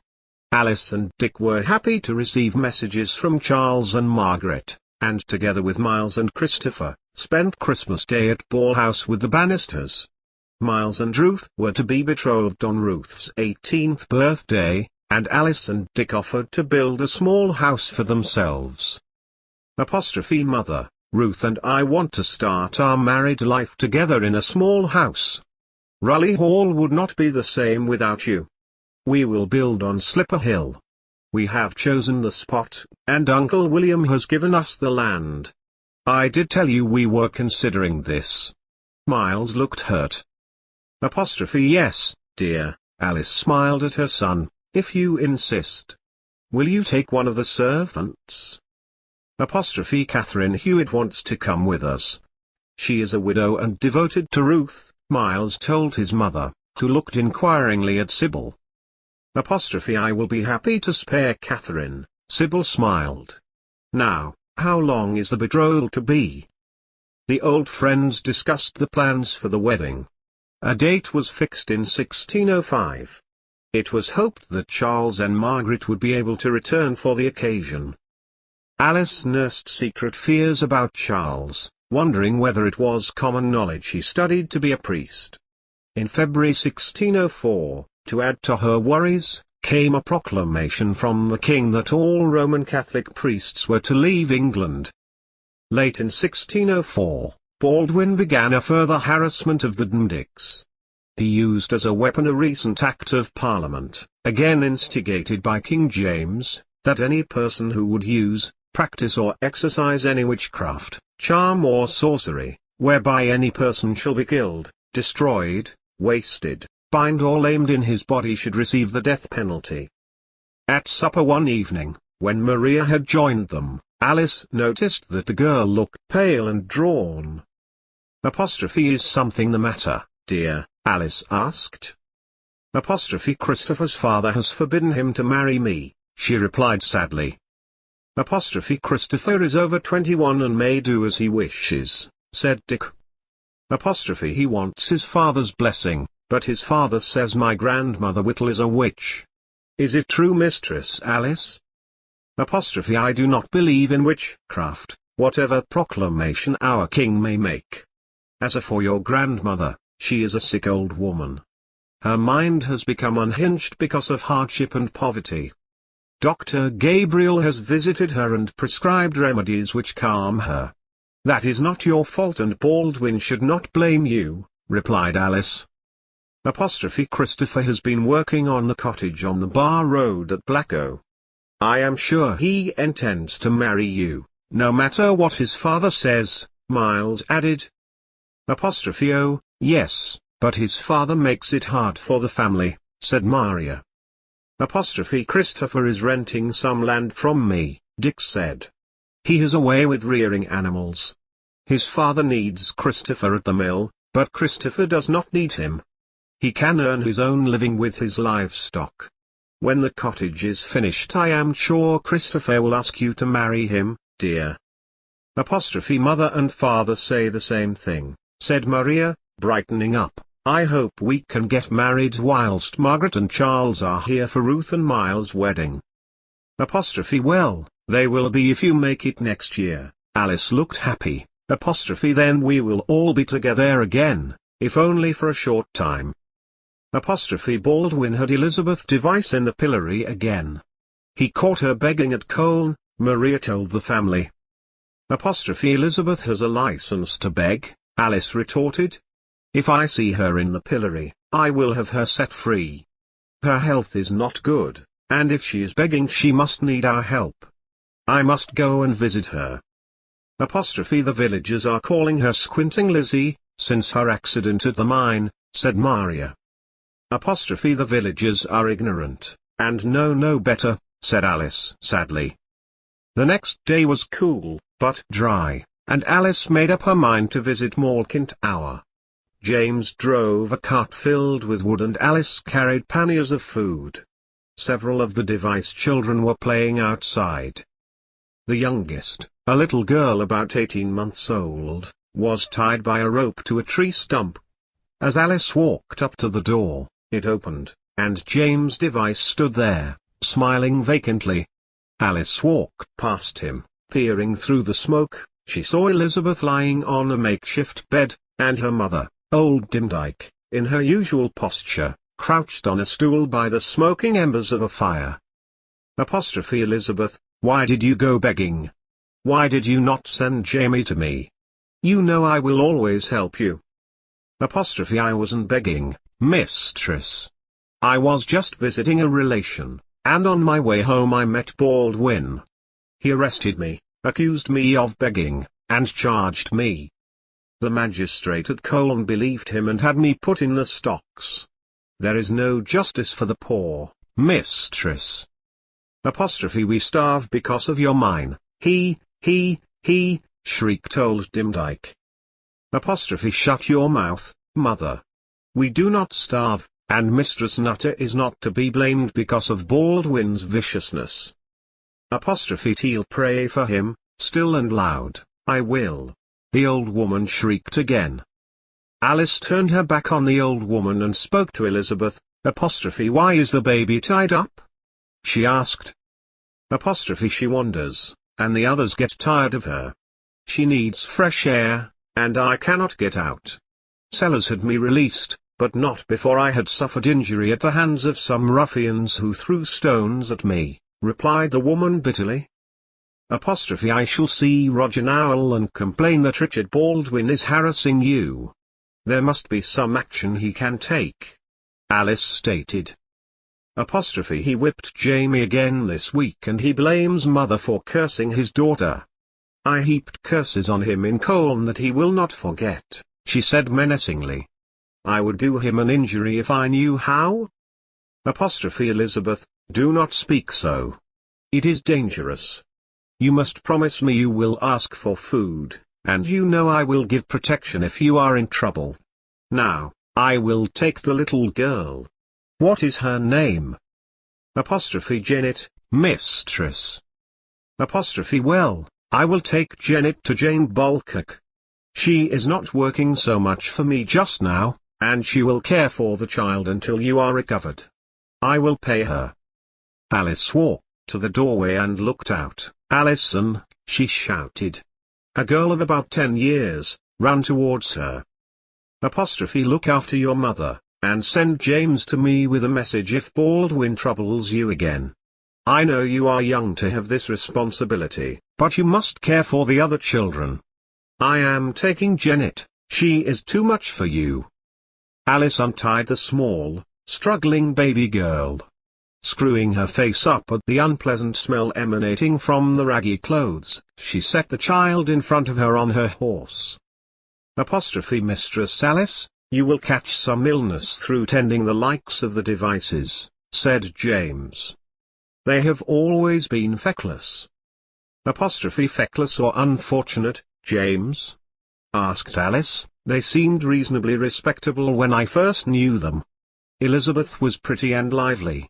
They have gone downhill since the peddler died. The final straw was Elizabeth's injury at the mine." "You always see good in people, Mistress Alice," James smiled affectionately at her. "I trust you are never called to account, because of it." James and Alice trotted their horses homewards, toward the Raleigh road. As they reached the top of the hill and began the descent towards Raleigh, they became aware of a horseman approaching. It was Richard Baldwin, dressed as usual in his Puritan black. "Good day, madam." "Good day, sir," he said, drawing closer. Then, peering closely at the squealing bundle in front of Alice, he said, "What do you do with one of the witch's brood?" "I resent your statement, sir. There are no proven witches in Pendle. I take this child to relieve the burden on a family recently persecuted by yourself." "There will soon be more laws to rid the land of such families," replied Baldwin. Alice's eyes flashed. "Let us hope there are laws to protect the poor against such as you." "You do yourself no good protecting them. They are a burden on our society." Baldwin's face was like thunder. "The Lord said, 'Suffer the little children to come unto him,'" Alice replied, "and I try to follow his Christian example." "The Bible says we should not suffer a witch to live," Baldwin replied. "You have not found a witch yet," Alice coolly replied. "I wish you good day," and nodding to James, they urged their horses forward. Baldwin was silenced. He wanted to shout after her, but knew that on this occasion she had the last word. He watched Alice go, with venom in his heart. He was tempted to ride to Malkin Tower to wreak vengeance there, but he knew Sellers had paid for Elizabeth's release from the stocks and was not prepared to quarrel openly with him. Instead, he turned down Wheathead Lane with an expression on his face which boded ill for his wife and family. When Alice had arranged for Janet to be bathed and fed, she called for Jane Bullock and asked her to foster the child for a while. "I will pay all expenses, Jane." "I know you will, mistress, but the child looks sadly neglected, and I will have a hard task ahead of me," replied Jane, looking somewhat reluctantly at Janet, who stared back solemnly, finger in mouth, little curly head full of tangles. "I think we will start by cutting her hair, Jane," said Alice. "We will never get the tangles out otherwise, it will soon grow." Together they took the struggling child aside, and an hour or so later, taking her into the kitchen, and gasped at the transformation. "You wouldn't know it was the same child, Mistress Alice," she said. Let us hope Jane can transform her character likewise, she is quite wild," said Alice. "It will not be easy." Janet stayed with Jane Bullock, only returning home for short periods when Elizabeth requested to see her. She was always neglected when she was returned to Jane, who would complain loudly to Alice that the child should not keep returning home. She belongs neither to her mother nor to me, she told Alice, and shows no loyalty to either. Maybe, as she grows older, her mother will see that she is better off with you, Alice comforted her. I hope so. I have grown fond of her, although she is a wild little thing, Jane replied. Plans for the two weddings had been finalized. Ruth and Miles were to be married in June 1605 and Christopher and Maria in July. Both couples were busily preparing their respective homes. Miles and Ruth had help from both families, but Christopher Baldwin's father refused to accept his son's betrothal. Christopher had been forced to live in his cottage, for his father made it impossible for him to remain at Wheathead. His mother had urged him to go, saying, "Your father is a hard man, he will not see that opposition will not change things. Go, be happy with Maria, you will be happier than I have been with your father." Mother, come with me. You have stood father's tyranny long enough. You and Sarah should live with Maria and me. That would not be fair to Maria. She wants you to herself when first you are married. I will see. If life becomes unbearable, then I will leave, but I feel my duty is to stay. His mother's voice faltered. Mother, no one has to be so unhappy. Promise me that if he raises the whip to you again, you will come to me. I promise, she said. Alice helped Maria and Dan to sew furnishings, and Dick helped Tom and Christopher in making cupboards and doors. Soon the cottage was ready. Alice and Anne walked arm in arm along the road from Christopher's cottage to Raleigh Hall. It was a fine summer evening, birds called drowsily. It doesn't seem 5 minutes since I came with you to Raleigh, about 22 years ago. So much has happened to us all, but I have Tom, and you have Dick, and smiled at her friend and mistress, and we have each other. Indeed we do have each other, replied Alice. You have always been my sister substitute, ever since we were 8, Anne. I cannot imagine life without your cheerful presence. The two friends walked slowly home, in tune with one another. James and Dick had gone to Hull to meet Margaret and Charles, who were coming home for the wedding. Several days later, a cavalcade of riders was seen approaching. Alice rushed towards the gate to greet Margaret and Charles. She threw her arms around them in turn and felt her heart would burst with happiness to have her family united once more. Margaret and Charles looked well. They were brown and glowing with health. They spoke happily of their lives in Alice and Dick threw a banquet the week before Miles' wedding. Raleigh Hall rang with laughter as Dick handed out the glasses of rich Bordeaux wine brought from France by Margaret and Charles. Toasts were made to the future of the happy couple and an air of deep contentment surrounded the gathering. As always, when they were entertaining, Dick and Alice stole a few minutes together to wander in the garden. "This is the time of day I love best, dear," Dick said. Yes, Dick, Daylight Gate, Alice replied, holding his arm tightly. The roses scented the air, the cat purred softly, rubbing himself against them. The dogs wandered back and forwards as they strolled along the paths lined with parsley and other herbs.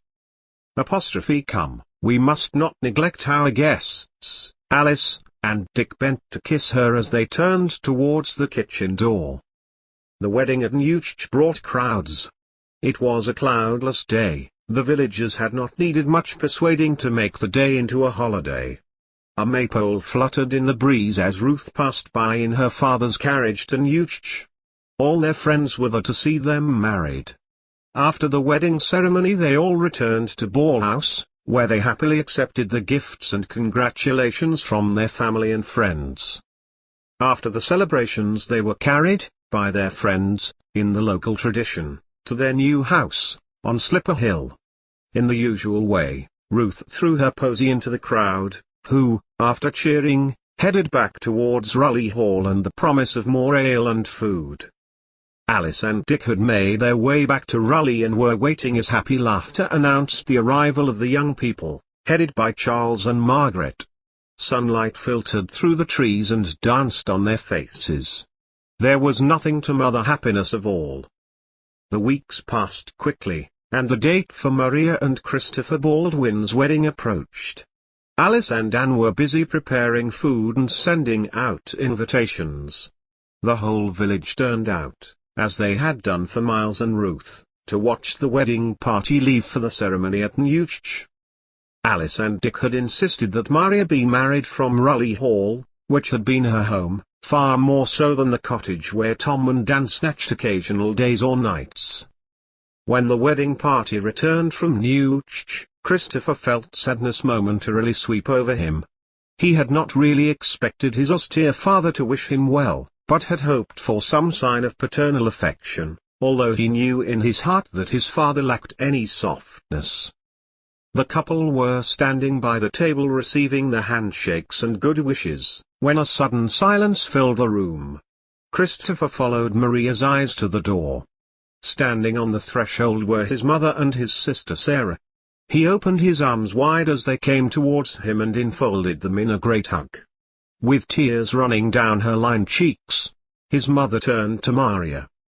"Make him happy, my dear," she said. "I will, I promise," and Maria bent her head to kiss the older woman. "Dear new sister, I hope I can spend time with you in future." Sarah hugged Maria and the two clung together. They had known each other all their lives, though Sarah had never been allowed to play with other children, and had not been allowed the freedom Christopher had been able to steal in his work around the farms. Christopher knew what a price his mother and sister would have to pay if his father discovered they had been to wish him well. He held his sister close for a moment and tears welled up in his eyes as she spoke. It is awful at home without you, Christopher, her words ending in a start of business. Trust me. If things become too bad for you, I will find you a cottage. I am earning a good living now. I will bring mother to you if things do not improve, I promise, Sarah assured him. Will you stay and share the feast? Alice asked. We would dearly love to, but I fear we dare not, said Mistress Baldwin. If my husband should come and seek us out, it would spoil the day for all. I do not wish that to happen, but I had to come to wish Christopher and Maria happiness.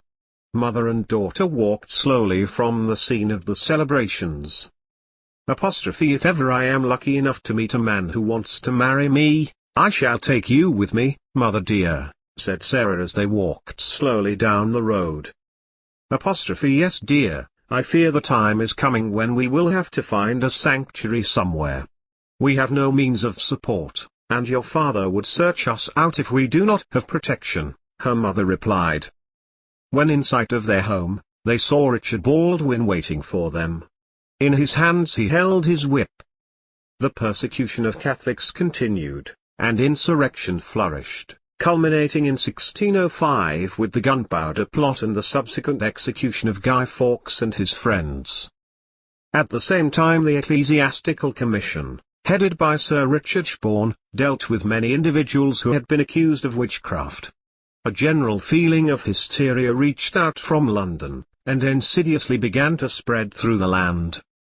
Alice and Dick were mourning the death of John Townley, who, borne down by a total of 25 years in prison on different occasions for recusancy, and assisting priests to escape, eventually became ill and died.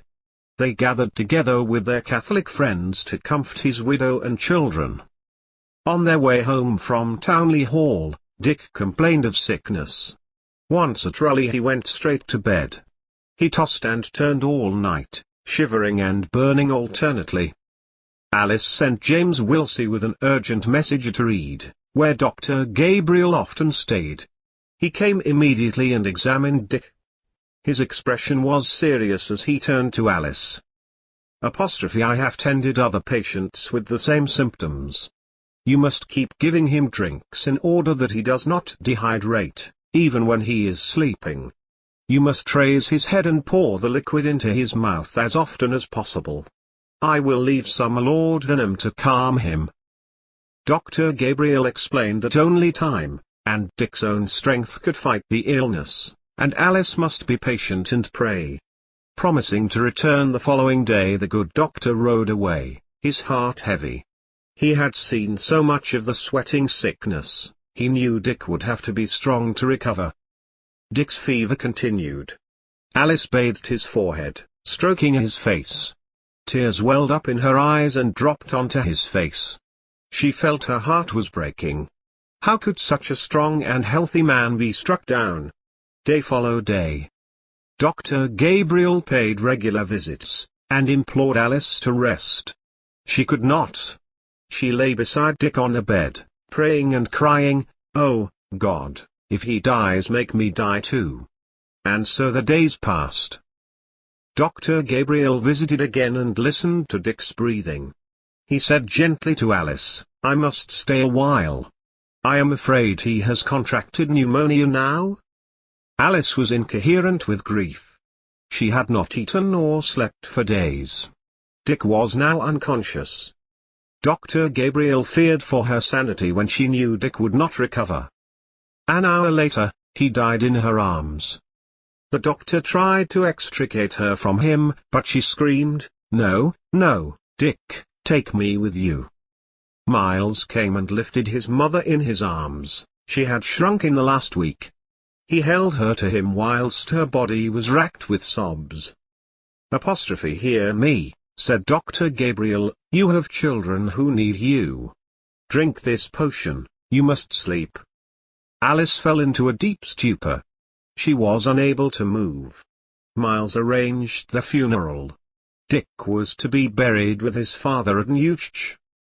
The day of the funeral arrived, and Alice, helped by Anne, came down the stairs and stood by the coffin in the parlour of the house. "My life has ended, Anne, I lived for him. I cannot see him buried." Turning, she walked back up the stairs. Miles and Christopher followed her. "Mother, we love you and we need you," Christopher said. She gazed bleakly at him. "I am no good without him, he was my life." She stumbled into the room she had shared with Dick for all the years since their marriage, and laid on the bed. Dr. Gabriel, ever at hand, and present for the funeral, came quietly into the room. "Mistress Alice, I cannot keep putting you to sleep. You will have to learn to live again for the sake of your children." But she drank deeply of the potion he had prepared for her. After the funeral, only Sybil stayed to share the meal with the family in the parlour, once the scene of happy feastings, now a house of grief. Alice lay asleep in her room. Miles wrote a letter to Margaret and Charles to tell them of their sad loss. He urged them to return to help give their mother the will to live.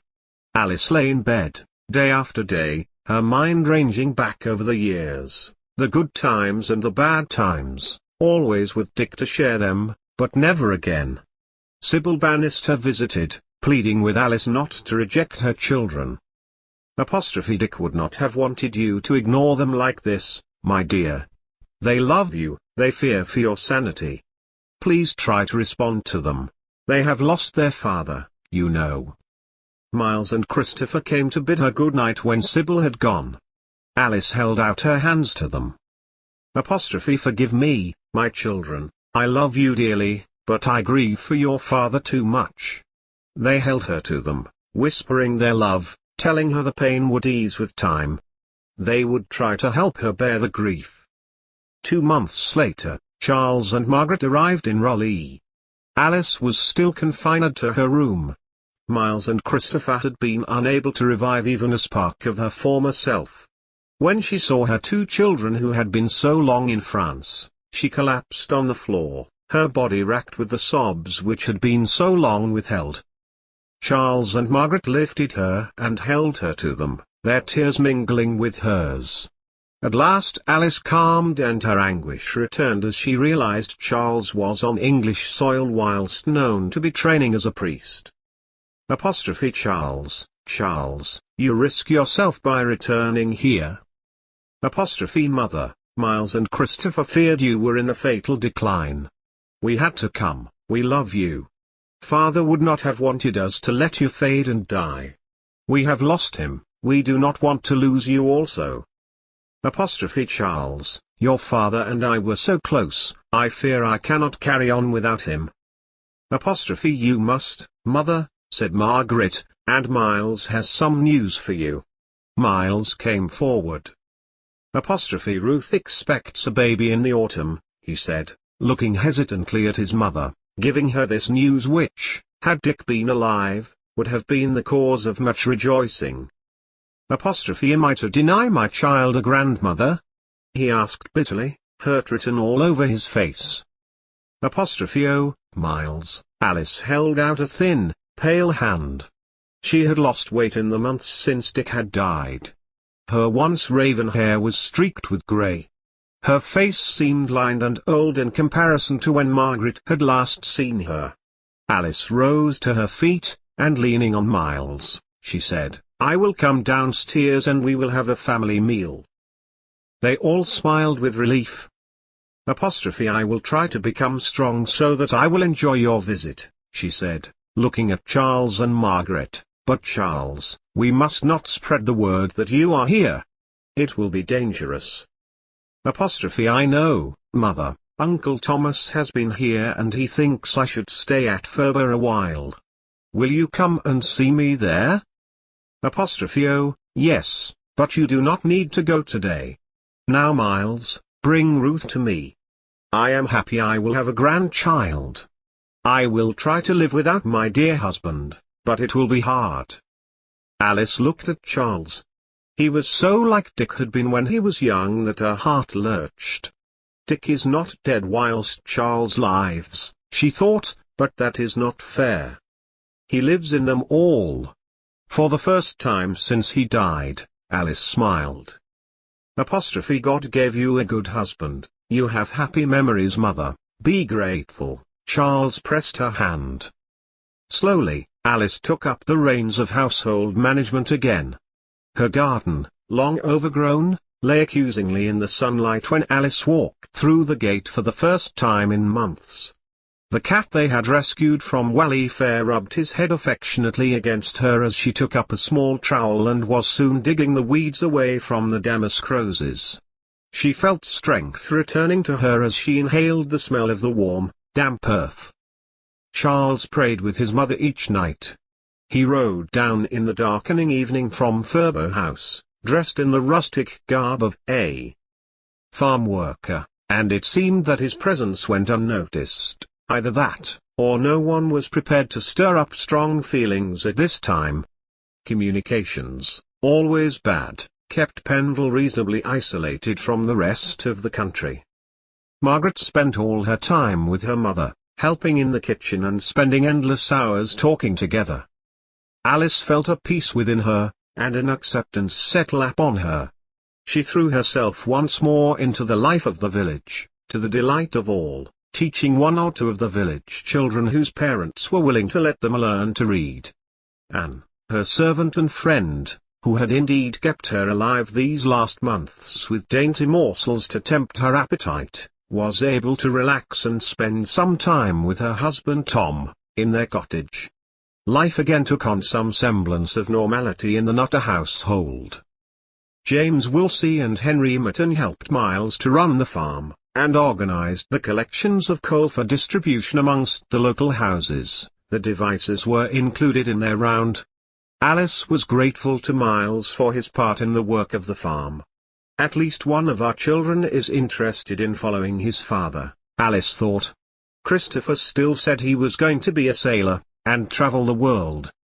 Mother, I called at Reedley on my way back from Burnley this week. John Moore and his wife keep the house well. Why not go back for a few weeks, with Anne and Margaret, to collect your strength? Suggested Miles. I haven't been there since my marriage, said Alice. All the more reason why you should go now, he replied. It belongs to you and Uncle Christopher. Charles was to return to Douai alone. Margaret promised to join him when her mother was well again. Margaret, why not stay in England? Don't you wish to marry and settle down? Her mother asked wistfully. I feel my home is in Douai now, Mother. I wish to serve our Lord also. Alice accepted what Margaret said, and made up her mind to enjoy her daughter's company as long as she could. They travelled to Reedley, and together they wandered through the fields and lanes. Sometimes they went on horseback, and rode through the forest as far as Whalley. Alice was to remember with great pleasure these days spent with Margaret. and would welcome them home with a table spread with delicacies, and Alice relived her childhood in this house. Charles left stealthily, under cover of darkness. He had been fearful of any reports which would force Roger Nowell to make an investigation, as the persecution of Catholics continued unabated. He was sure of many open doors as he travelled through Yorkshire to Hull, and a ship where he could start his journey to France. Ville. Richard Baldwin, mindful of the lack of opposition from Raleigh Hall, seized the opportunity to intensify his campaign of hatred towards the family at Malkin Tower. Janet now spent little or no time with her mother, preferring the stability and comfort of her foster mother, Jane Bulcock. Elizabeth Device and her elder daughter Alison seemed able only to exist by begging, and had a license from Roger Nowell to do so. James Device still did occasional work on the farms in the area, but he was considered by all to be moonstruck, and was therefore excused a great deal of hard work. He was to be seen wandering in the woods, collecting the fruits of the seasons. He knew all about the haunts of badgers, the dens of foxes and the nests of birds, and the family fed well off rabbits he trapped, or wild ducks he stalked. He suffered the taunts of the village children with a lopsided grin, but they soon tired of chasing after him. Grandmother Demdike, leaning heavily on her stick, and peering short-sightedly before her, oversaw the younger children, who ran wild, unkempt and dirty. Sellers, it seemed, had turned his back on Elizabeth, and no longer took any notice of the children she had borne him. Without Dick, and his father, to champion the family and exhort Sellers to do his duty, they were at the mercy of Baldwin and his fellow churchwardens. Elizabeth and Alison often went to Colne to beg. If they set off early they could avoid Baldwin. Their main dread was in meeting him on their way home. During the time Alice had spent at Reedley, James had constantly searched for her, constantly asking when she would return. Then one day he saw her working in her rose garden. Alice looked up to see him peering over the wall and went up to him. She asked kindly about his family. "Oh, mistress, my mother is so distressed and near to starving. There is no work. We have no corn for the hens, and Baldwin has had her and Alison in the stocks again. Help us, help us." Alice was shocked. "Poor James," she said. "You and I, we both miss Dick. We have no one to fight for us and must look to ourselves. Miles is young, but he will learn. I will speak to him about provisions for you." She hurried from the garden, her cheeks pink, her eyes flashing. When Miles saw her he was pleased to see her emotions aroused in the old way, and listened intently as she explained the position. Miles looked embarrassed. "Mother, I am experiencing difficulties with Baldwin myself. He has blocked the water supply down the middle field. James and Henry are reluctant to oppose him because they need the mill." Alice's heart sank. "I have been grieving too long. I will call on Master Baldwin and sort this matter out. His mill is on our land. How can he do this?" "Mother, he blames you for what he calls your encouragement of Christopher's marriage to Maria, and says you encourage Christopher into popery." "Miles, why wasn't I informed before?" "Mother, you would not listen to me," Miles replied bitterly. "You know we keep our religious beliefs firmly in the family," she said. "I know, but mother, there are those in the village who are jealous of our good fortune, our obvious happiness and previous good health, our trips to France, and our education." He paused. "Also our ability to mix with what they consider to be the gentry, and above us. Now they watch to see our fortune diminish with father's death." Alice looked at Miles. He was grown older, she thought, then she said, "Pay no heed to them, Miles, you are as good a man as your father." He had his own father to lean on, mother, remember. I do, dear, it is hard for you, I know. You have been asleep these months, mother. I have had to see to the farm, the mine, the accounts, the markets, and the wages, he looked defensive. I will take over the accounts. You have had too much on your shoulders. The rest at Reedley has given me strength. Dick would have wanted me to carry on. Speaking to James we'll see later, Alice was horrified to find him worn and tired. Mistress, Henry is taken very bad with pains in the chest. He cannot breathe at times. He lies in bed and has not been able to help me during these last weeks. Oh, dear, is there no end to the changes I find? Alice said. She left the house and crossing the road, hurried towards Henry's cottage. She was hailed by a figure on horseback, and perceiving it to be Sybil, she ran towards her. Sybil dismounted her horse and embraced her friend. Alice, my dear. I did not believe I would ever see you running again. We thought we were going to lose you too. Tears ran down her face, in relief, as she held Alice close. Come with me to see Henry Mitten.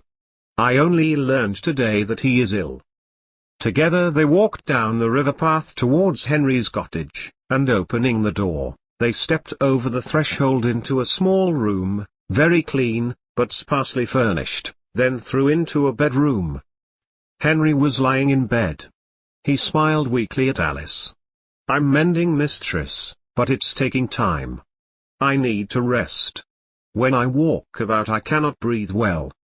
I will send for Dr. Gabriel, Alice stated. It seems that everywhere I look there is need. It is doing you good to realize there is work for you to do, Alice, Sybil replied, smiling. Come Sybil, walk back with me and we will have some refreshment. Turning to Henry she asked, has Anne sent you food? Oh, yes, mistress, and James calls daily. I have not been neglected. Only by me Henry, but that will not happen again, she smiled as she looked at him. You were grieving, mistress. I felt I was letting you down, not helping the young master. Things are not the same now, and, Tyre, his kind old face was sad. We had good times, Henry, with Dick and his father. Now we have to help the young ones prosper. She smiled as she left him. Unhooking the horse's reins from the gate-post, Sybil linked arms with Alice and the two friends walked slowly back to the hall. Sybil excitedly discussed their forthcoming grandchild. If it's a boy, Miles wants to call him Richard, she said. Alice's smile faded. Oh, how Dick would have loved a grandchild. Alice, you will love it. And we are all so pleased you have rallied. The stay at Reedley has done you good. Well, I got a few things into perspective and I enjoyed having Margaret to myself for a while. We rediscovered each other, Alice smiled. Of course, the responsibility for Reedley's with Miles and Christopher needs the revenue from the farm. It won't be long before Charles is ordained, will it? No, I only hope he stays in France when he becomes a priest. I hope he won't feel a need to be a missionary here. You will miss Margaret when she goes back to France. Yes, but she plans to return next summer, and I may visit Douai again when I am able. The two friends dined together and Alice was glad of Sybil's company. Margaret and Christopher were pleased to see their mother talking animatedly again, and all were able to relax together. Next day, Alice sent a message to Dr. Gabriel, care of Reed Hall, and a few days later the lean, grey-clad figure of the doctor arrived at the house. Alice accompanied her old friend to Henry's cottage, and as they walked, he commented on her changed appearance. You are a shadow of your former self, my dear, he said. Oh, I and much better. I am fresh from a stay at our house at Reedley, where I ate large meals and enjoyed the open air. I miss my husband. There was a time when I wished to die too, she said. That is natural when one has been so close to someone as you were, but you are needed by your family, "And time will help your grief," he replied. Reaching Henry's cottage, they entered. Dr. Gabriel held Henry's arms, felt his pulse and listened to his chest. He asked him many questions, then retired to the outer room with Alice. He is suffering from a tired heart, I fear. His body carries too much weight for his heart to bear, it can only stand so much. He should eat less red meat and fat. More fowl, game or fish. You have fed your servants too well, I fear. And, I suspect, allowed them too much claret. He smiled. Oh, I know, Alice laughed. Henry has always been fond of his food. In the days when Dick's father was alive, Henry worked inside the house and was in charge of the wine cellar. Miles always teased him about his partiality to the Bordeaux. Dr. Gabriel had a few words to say to Henry before accompanying Alice back to the house. On the way he told her, I had given Henry a potion of juice extracted from foxglove leaves. I think I have mentioned it to you before. If he takes it sparingly, one tea should help him, providing he eats less, and he laughed. He must try to lose some of the weight he carries, but he will not find it easy. Dr. Gabriel dined with Alice, Charles and Margaret. As the good doctor said grace, Alice felt a kinship to him and knew him to be a man of the same doctrines as herself, however well hidden. He discussed with Christopher his journeys to foreign lands, and Christopher talked eagerly of his plans to take ship to America as soon as he was old enough. Alice smiled at Dr. Gabriel saying, I hope my older son and his wife will come to live with me with their children. If not, I will have a lonely old age. Do not worry, mother, I will return with treasures from the New World and exciting stories of my adventures. Christopher smiled happily in anticipation. The time came for Margaret to return to France. She was to travel with a group of people known to the Townleys, who were going to visit friends in Y. Alice accompanied her to Townley to meet her fellow travellers. Margaret thought how well her mother looked in comparison to when she and Charles had arrived. See you next year, mother dear. She waved her hand as the carriage bore her away. She was happy to be returning to her friends in France. With Alice's help, and Dr. Gabriel's medication, Henry recovered sufficiently to spend a few hours every day helping around the farm. Alice was aware, however, of hostility when she walked through the village. She asked Anne if she knew of any reason for this. They say, mistress, that you are working Henry Mitten into the grave when he is ill, and that you give him potions and he is now wasting away. Oh, Anne? It is for his own good that he is losing weight. Dr. Gabriel himself ordered it. I know, mistress, but I am telling you how the ignorant see his loss of weight. I cannot please everyone, Anne, and Henry goes home as soon as he feels tired. As Alice reflected on these new revelations, she saw a familiar horseman ride into the yard. She had not seen Roger Nowell since Ellen's funeral. She knew he had attended Dick's funeral, but she herself had been confined to her bed at the time. She experienced the sinking feeling he always brought upon her. Anne, please answer the door, look who is here. She and Anne exchanged a grimace. Anne was aware of her mistress's feelings. Bring some refreshment for him, Alice asked as Anne went to the door. Roger strode into the kitchen, dwarfing them both. He looked at Alice. Mistress Alice, you are wasting away. You must try to bring the roses back into your cheeks. I am sure I will, given time, she replied. However, I miss Dick, and find it difficult to enjoy life these days. Pray take some refreshment. He followed her through into the parlour where they had shared so many family occasions. Ghosts of Miles Sr., Dick and Ellen, flitted through their memories in a flash. Anne came into the room with glasses of Bordeaux. He smiled as he accepted a glass. I am reminded of Dick's father as I drink this, he said. I brought the wine back with me when I last visited France. Dick and I seldom opened the bottle when we were alone. Sipping the wine together, Roger wondered whether this was a good opportunity to broach the subject of the mine. He was sure she would sell now. He decided, however, to wait a little longer, and chatted at ease about the village gossip. I believe you have had your children home, mistress. They are lucky that they encountered no hindrance. You, of course, know of King James' edict forbidding us to educate our children abroad. We have good friends, sir. I am grateful to you for not noticing. I will not encourage Charles to visit again. It grows more dangerous.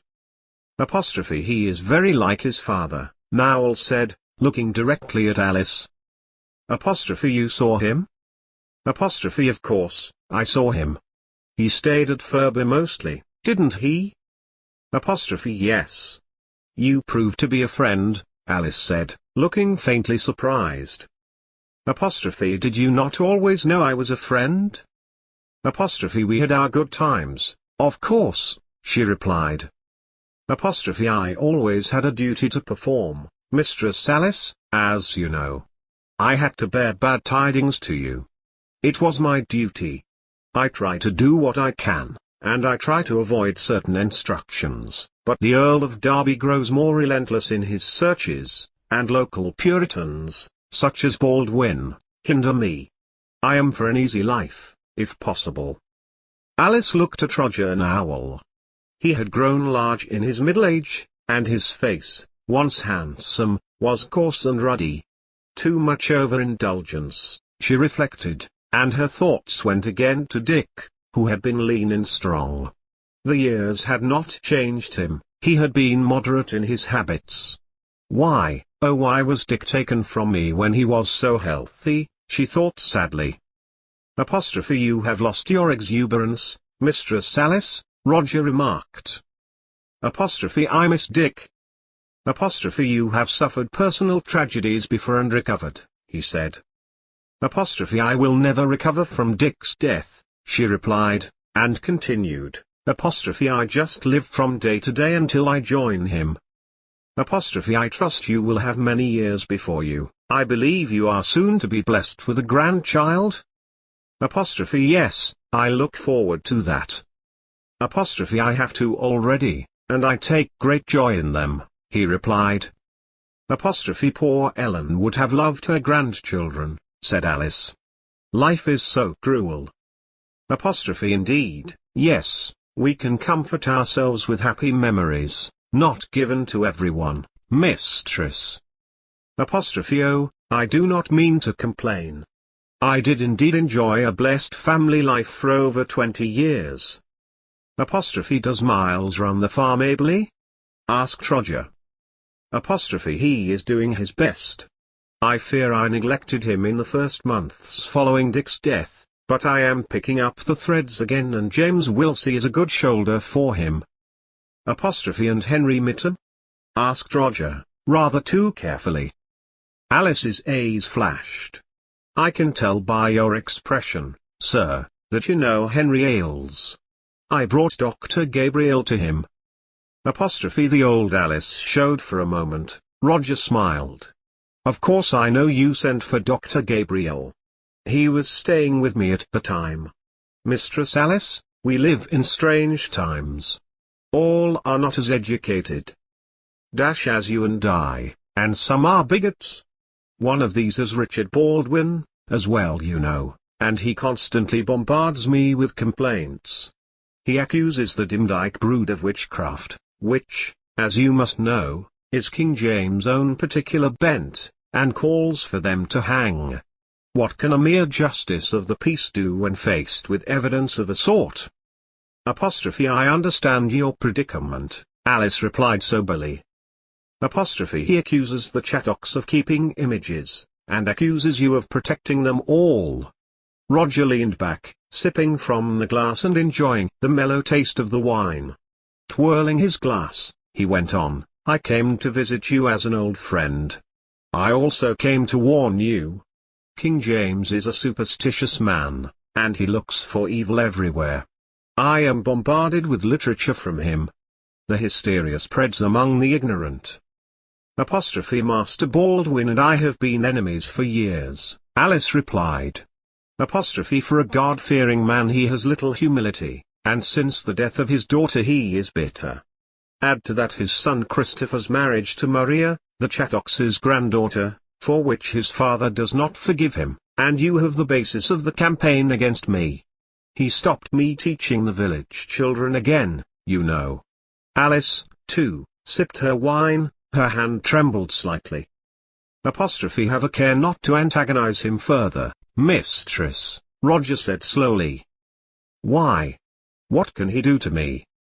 You are not popular, mistress.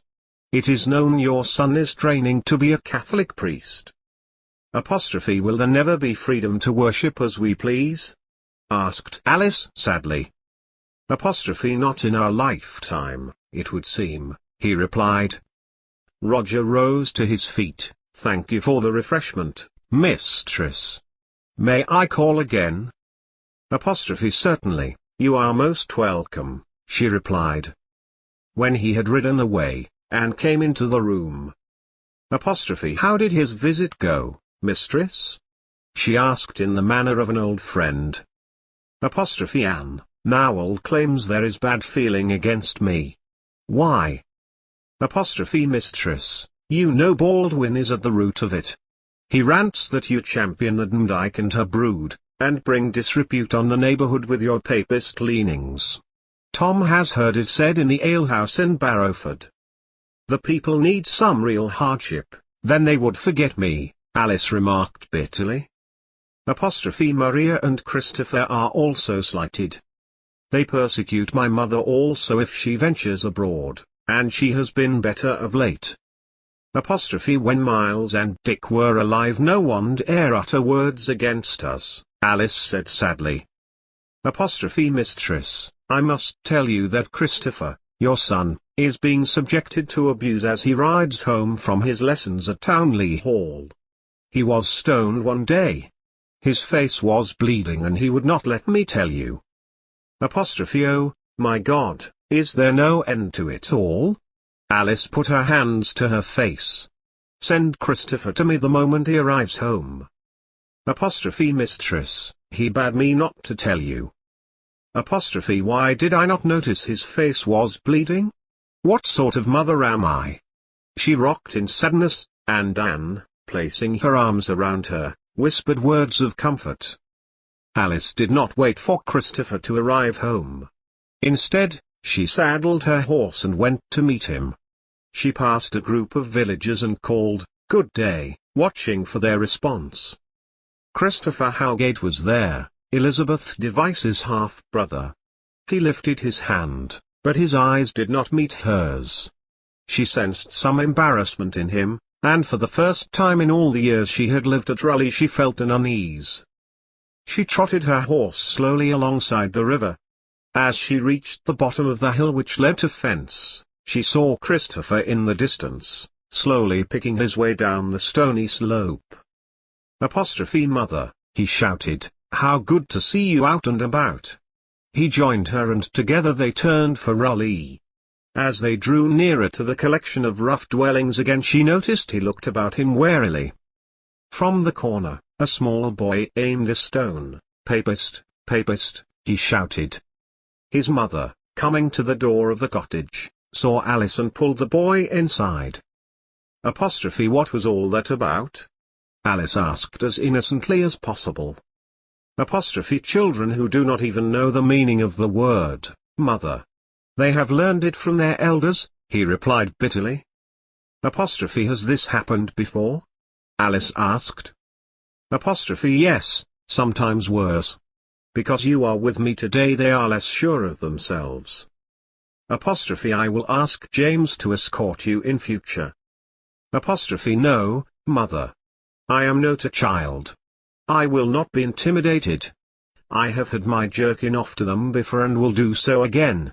They have been less inclined to come to grips with me since then, I assure you. Apostrophe O, Christopher, how I wish your father was here to protect us. Apostrophe we all do, mother. These ignorant, uneducated peasants are being bullied by Baldwin into expressing this hatred. I do not want to leave you, but I have had enough of them. I intend to seek my fortune at sea in the next few years. I want to learn more of the world. All I see here is bigotry and hatred. Apostrophe if you go away, Christopher, I may return to live at Reedley. Raleigh is becoming an alien place to me. I am not sure Miles and Ruth will want to live in the hall. But we shall see. Come, I have your favorite roast chicken with herb sauce, and fruit pastries. We'll race you home. For a while they forgot their troubles in the exhilaration of a quick gallop. They arrived, laughing, in the yard as young Miles and James led a new bull through to the pen. Alice did not have to ask Miles and Ruth to join her at the hall. Later the same evening, when she and Christopher were relaxing by a glowing fire, Miles and Ruth arrived. Apostrophe O, Miles, Ruth. What a lovely surprise. Alice's face was pink with pleasure. She pulled the bell rope, and as Anne entered, she asked for wine and pastries. Apostrophe Mother, we feel the time has come for us to join you here. You are too much alone, Miles said. Apostrophe Yes, Mother, I agree with Miles. Ruth approached Alice and put her hands in hers. You will enjoy having the baby here. Tears began to well in her eyes and ran slowly down Alice's face. Apostrophe Surely you are glad, Mother? Asked Christopher anxiously. Apostrophe Oh, I am crying for joy, she said. Let us have a party to celebrate. We will ask your family, Ruth, and the Ferbers, and of course, Maria and Christopher. Eagerly they made their plans for the following Sunday. It was a bright day, the sun shining out of a blue sky when Sybil and William arrived with their family for the party. Soon they were joined by Maria and Christopher, James Wilsey and his wife, the Ferbers, servants and friends, all mixed together.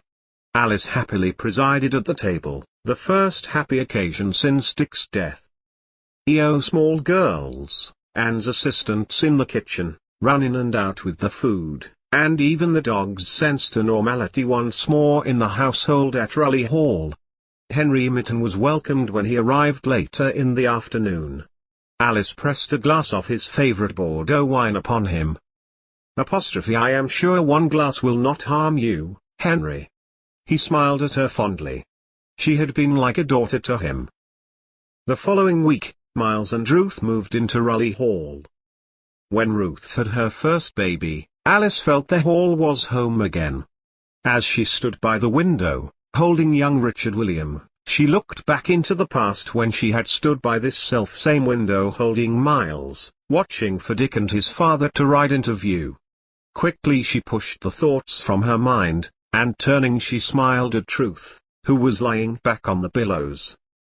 Apostrophe He reminds me so much of Miles, she said, and he was a good baby. Margaret came home for the christening. Alice was relieved that Charles had stayed in France because of the general feeling against the family which still persisted. Margaret brought with her a French companion, Isabel, who excited great interest in the area. She spoke perfect English, and Ruth's brother, Joseph, was obviously infatuated with her and spent more time at Raleigh than ever before. The christening feast was held at Ball House and Sybil welcomed all the old friends. She walked over to Alice, who was standing by the window peering out sadly. Apostrophe Alice dear, pray do not be sad, it is a happy event, our grandchild has been christened. Alice turned to face Sybil. I was just remembering all my children's christenings, and the time when poor Anne lost little Jacob. We have all had so many ups and downs. She walked over to the table and accepted a glass of wine from William. Apostrophe to Richard William Nutter, she said. He also raised a glass. Apostrophe Yes, my dear, to our mutual grandchild, and they smiled at each other. Christopher and Maria Baldwin now had a baby, Catherine, and there were constant visitors to the family at Raleigh Hall. Christopher had taken over the duties of both Henry Mytton and James Wilsey, who also had the duties of a constable for a year. Alice was happy to see the children growing up together, just as Maria had grown up with her children.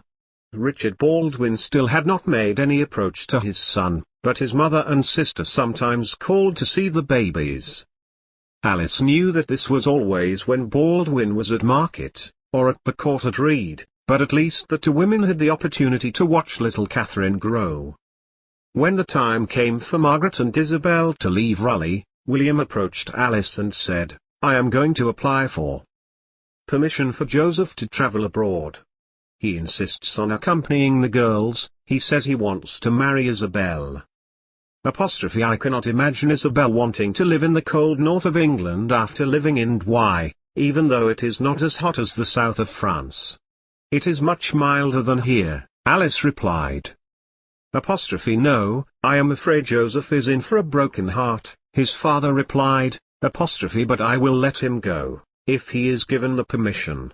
The travel will educate him. Alice and Sybil chatted about the young people. "I also think our ways will be too rustic for a girl from a seminary town like Douai," Alice said. I agree. Joseph was more interested in horses than girls, or he was until Isabel came, Sybil replied, as the young couple came into view. They were laughing as they wandered slowly down the garden path, Joseph so tall, Isabel diminutive in comparison, smiling up at him. In her hand she held a rose. "So, you have been picking my roses, young sir," Alice laughed at Joseph. "Oh, Aunt Alice, I knew you would not mind. I told Isabel you got the first bush from Padua when Uncle John visited Italy. She says her father travels to Italy regularly, and she will take me to Padua. We can travel, can't we, Mama?" Joseph asked anxiously. If you are granted permission to go, Joseph, I will make sure the trip is not wasted. It will be a once-in-a-lifetime journey for you. You are lucky I have had some good years with my wool and horse breeding." His father grinned at Alice. "Our youngsters will beggar us yet." Roger Nowell duly arrived at Ball House with permission to travel for Joseph. "Just do not decide to study for the priesthood, or you will not be allowed back," he said. No chance of that, Joseph said, looking at Isabel, who blushed becomingly. Oh, so that is the way the wind blows. Roger looked inquiringly at Sybil as the two young people left the room.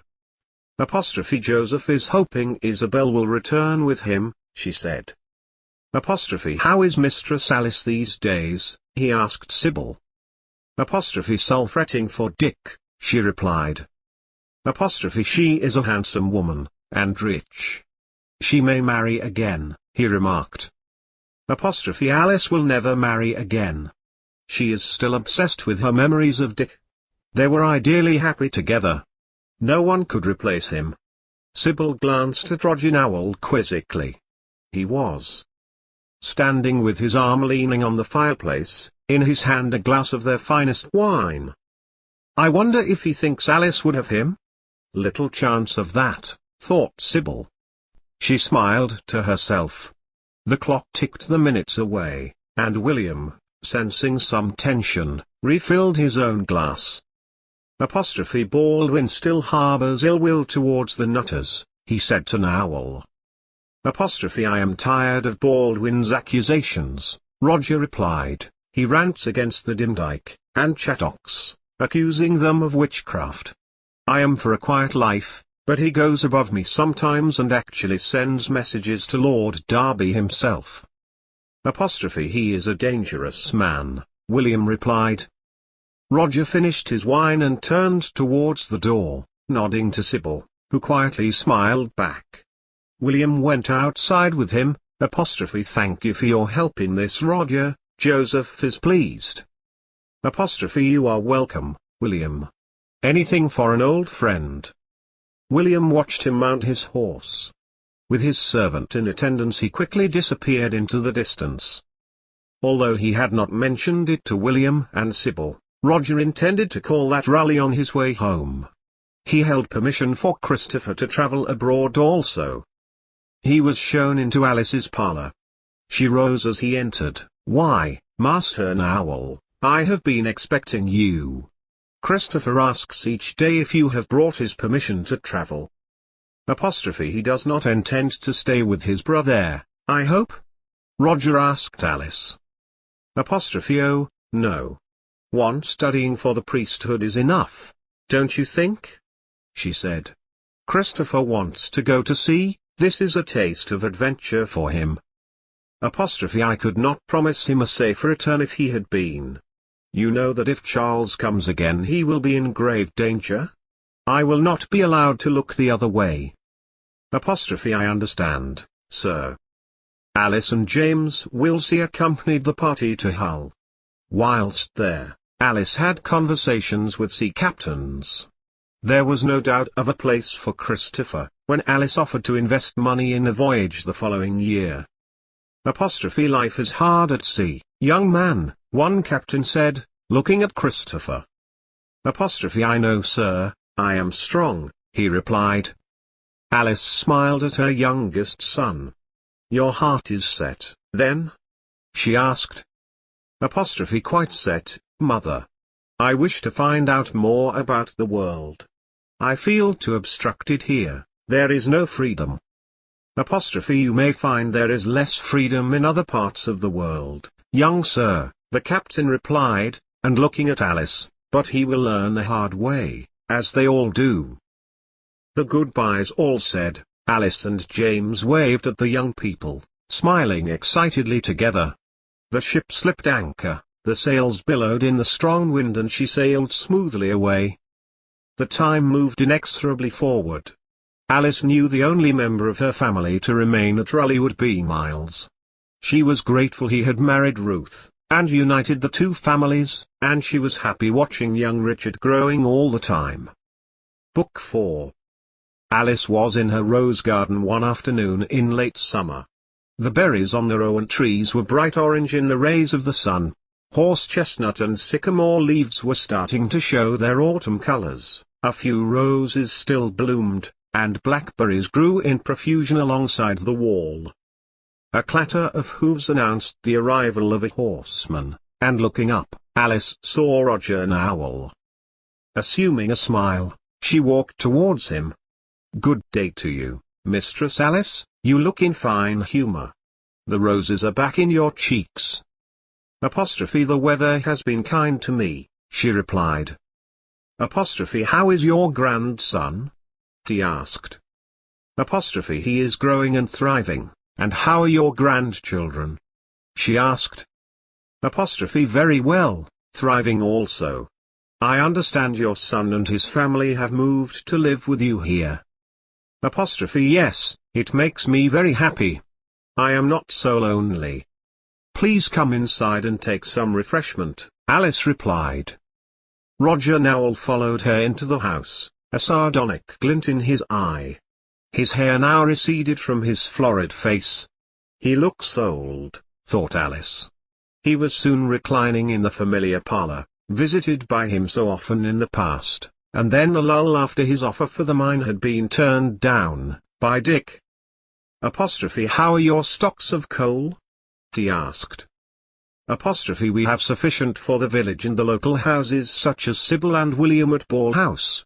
We also supply some further afield, in Burnley. Just small amounts. I have 1 or 2 men working, mainly to give them employment. It was against my wishes really, but a deputation of village men asked if I would open it.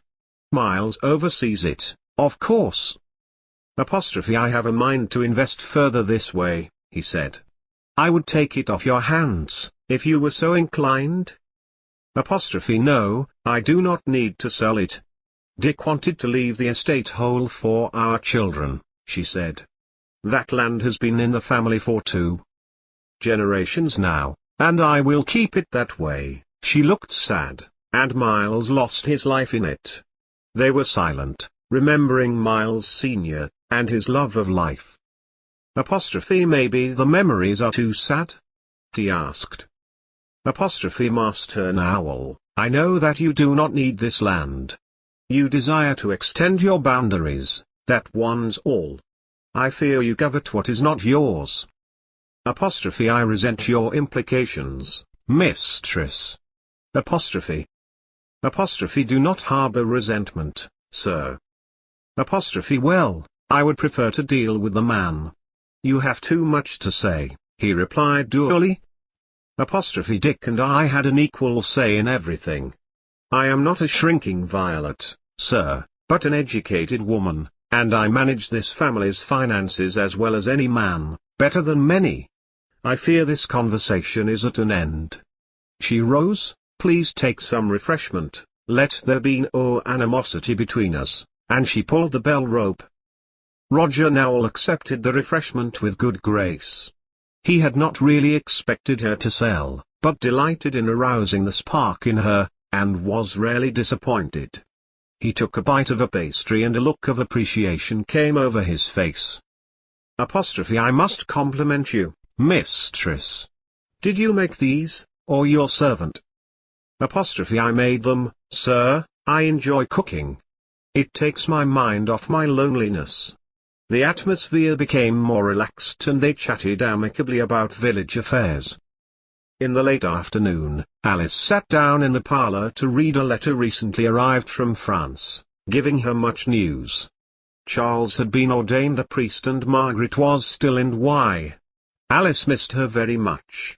The king had instigated new laws stopping people from travelling abroad, especially to France, and it was not as easy to travel as it had been in the past. Isabel had at last agreed to travel to England to marry Joseph. Alice and Sybil had agreed together that the two must be sure, as they had endured a long separation since Joseph's return from France. He had been moody and depressed until the news came. Anne brought Alice some refreshment, and Alice sighed. Apostrophe sit a while with me, dear. Let us remember the old days when the family was complete. And put her arms around Alice. Dear mistress, we will always be together. Apostrophe you are closer than a sister to me, Anne, Alice replied. Apostrophe and you to me, dear. Apostrophe it is lonely without Miles and Ruth and the baby, Alice remarked. They were spending a few days at the house at Reedley. Apostrophe they will soon be back, and then you will long for peace, Anne laughed. Apostrophe T have had a letter from France. Apostrophe good news. Apostrophe Charles has been ordained, but I hope he stays in France. Apostrophe you must be proud, mistress. Apostrophe I am, but worried. I fear we could not hide his presence long if he comes. Henry is ill, and the villagers are hostile to us. Roger Nowell ostracizes me since I refused to sell him the mine. Apostrophe you have Miles and Ruth, Anne replied. Soon, maybe Christopher will return with exciting news of his first voyage. Apostrophe I hope he is safe. He was always determined to go to sea, away from the restrictions of life here, he used to say. The two women sat together on the oak settle, content in their established familiarity. Happy laughter was heard and Maria came into the room with her two children. They ran up to Alice and Anne, climbing all over them. Alice, laughing, reached for the marzipan she always kept for the children. Apostrophe you two looked sad as I walked in, Maria exclaimed. Not bad news I hope? Apostrophe no, dear, just sad memories. Your mother and I have been through much sorrow together, Alice smiled at Maria. Apostrophe oh, you must not be sad. I have good news. Aim to have another baby. This time I hope for a girl. I shall call her after you, dear Aunt Alice, and Maria gave Alice a fond hug. Apostrophe I'm happy for you, dear. Have you been able to tell Christopher's mother yet? Apostrophe not yet. You are the first to know, after Christopher, of course. Apostrophe Baldwin does not relent. He is said to be so proud of his new house at Wheathead. You would think he would want his grandchildren there. Anne looked at Alice. Apostrophe you would think so, but he seems to be more bitter than ever. I suspect he plots against us secretly. The villagers look askance whenever I go out. Alice looked sad. I am happier at Reedley these days. I will go again when Miles comes back. It is necessary for one of us to be here. You are right about him plotting, mistress, said Maria grimly. Do you know something, dear? Alice asked. He was standing on a large stone at Downham, with Elizabeth Device in the stocks, ranting and raving about recusants and witches. He does not seem able to tell the difference. He was accusing Elizabeth of killing by witchcraft a cow belonging to John Nutter of Bull Hole. Oh, no, he isn't still on about that, is he? Alice asked. Yes. Apparently, she offered to cure the cow of some ill, and it died. Poor woman, Alice looked hurt. Her children were running all over Downham whilst she was in the stocks. Christopher tried to get her released. He went for Nicholas Aston. In the end he got her out, but it took hours. I expect Christopher had to pay for her release, did he not? Alice asked dryly. Yes, Maria admitted, and he brought her home in the cart with the children. Alison is pretty. She deserves better than to live in that dirty place. She would make a good maid. I've asked her before, Alice replied, but she refuses to be housebound. She prefers to beg round Colne. She prefers to be with her mother, said Anne. Blood is thicker than water. I have tried to help that family, and I still send them fuel, but they are independent. Malkin Tower was a decent house when the peddler was alive, but that is so long ago. Alice's mind again drifted back through the years to when Will Device would bring her the letters from France, and of his untimely death. Baldwin had something to do with that, too, she thought. Malkin Tower becomes more decrepit all the time, Maria said. They do not care, or they care too much to ask. Who can tell? Alice remarked. They always have coal, Christopher sees to that, Maria said. They are welcome to the coal. Elizabeth was badly hurt in the accident at the mine when father was killed. I do not begrudge them fuel. Christopher has shored up the passage. He says it's secure for years, and there is plenty of coal. Miles always said there was coal in it for years, Alice said. Christopher said Roger Nowell was up there last time he rode that way and asked him whether he had permission to be there. How dare he, Alice bristled. That man. He is the bane of my life. Why, Christopher is like my own son. I would trust him with anything. The nerve of the man. So, you are not alone, my dear. A head poked round the door.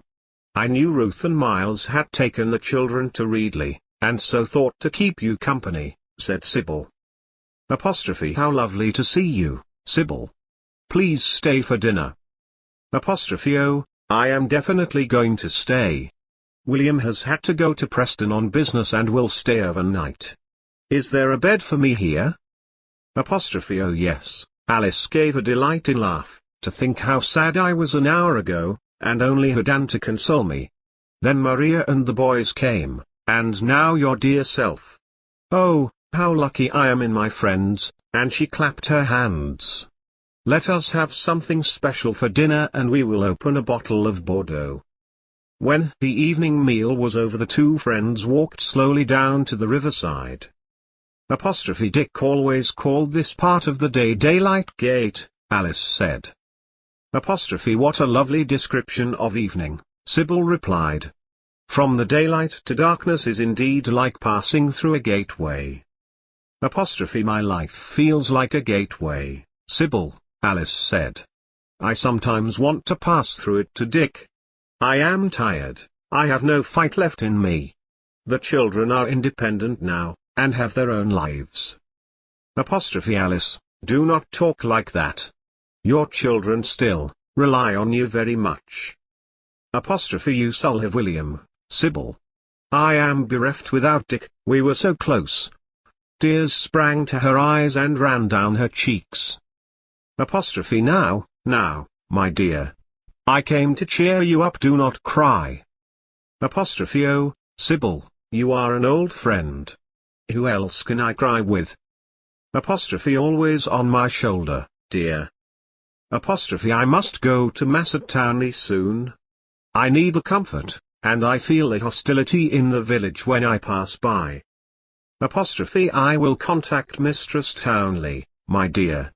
I ride to Burnley tomorrow. She will welcome us.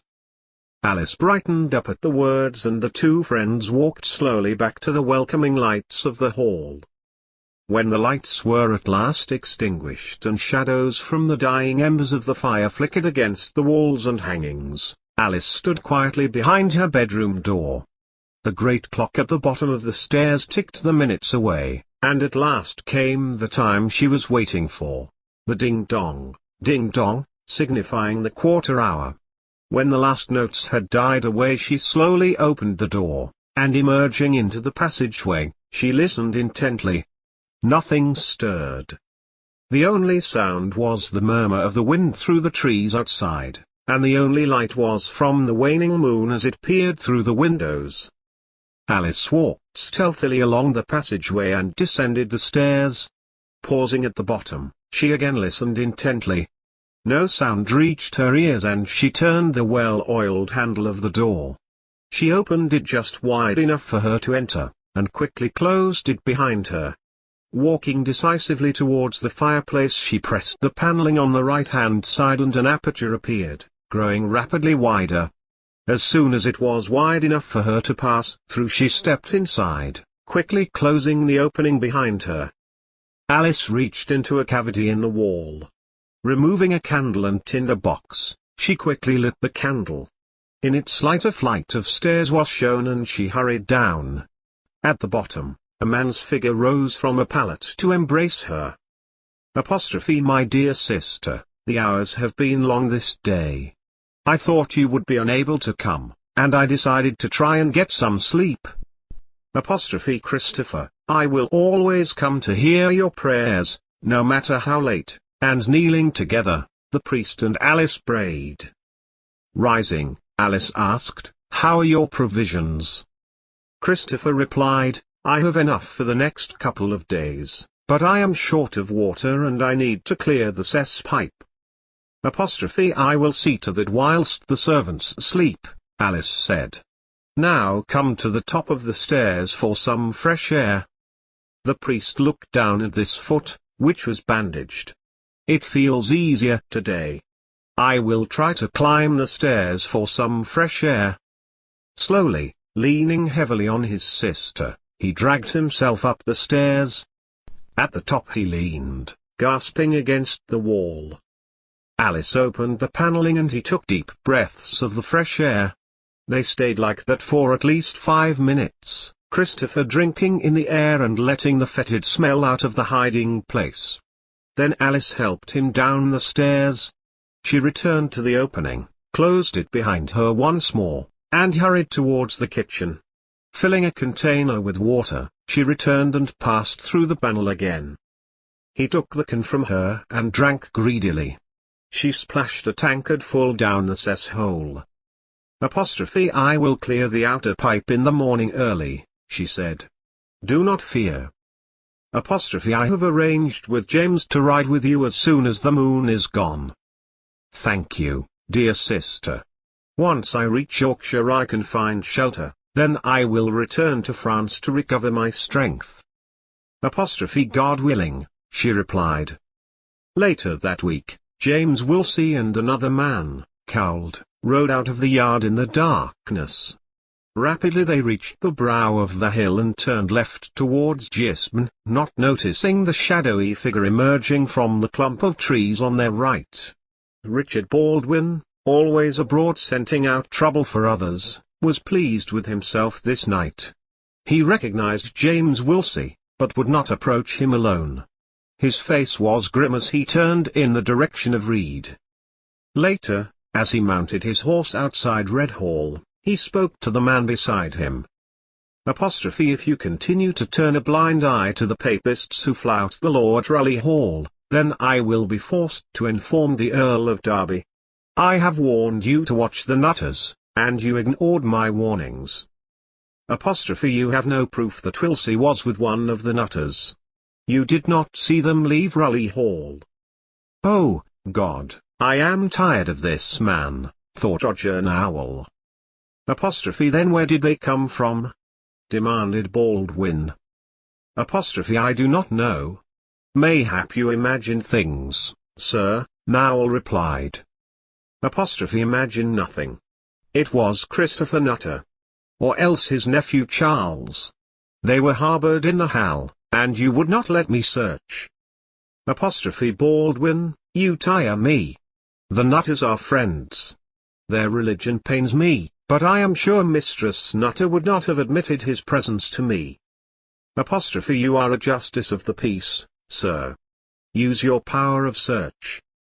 Do not tell me my duties. Nowell was becoming angry. I will inform Lord Derby directly of my suspicions next time. You overstep yourself. Why are you not at home with your family? I wish to see the Catholics come wiped out in Lancashire. You are an unhappy man, sir. Roger Nowell walked back into his house, with a frown on his face. He poured himself a glass of claret and leaned against the fireside. One priest had perhaps got away again. So be it. He had studied at Townley with the Nutters, the Bannisters, and the Towneys themselves. But Baldwin will go above me, straight to Derby, he thought. He had no wish to incriminate himself. It was one thing turning a blind eye to a priest escaping, but if it could be proved he had taken no action following reports. Confound Baldwin! He exclaimed, and smashed his glass against the hearth. In mid-March Alison Device was on her way to Colne. She had a license to beg, and on market day there was money to be had. Men would get drunk and throw pennies her way, and she would bring back food. They ate well at Morecambe Tower on market day. She hummed a tune as she walked along and lifted her face to the sun, which seldom had the warmth it had today. A rabbit ran out in front of her and she jumped. Then, looking ahead, she saw the peddler, John Law. She hurried a little, and reaching him, asked to see his pack. Only if you are going to spend a penny, young miss, he replied. It is a lot of trouble to open my pack and close it up again. You could see it at the market at Colne. Oh, please show it to me. I may get a penny at Colne, then I will know what to buy. Well, I was just about to have my pull, so you may share it, he said, and sitting down they ate companionably. He asked her about her family. He knew them of old, he had watched her grow up, and had always been sorry for the family since their father drowned.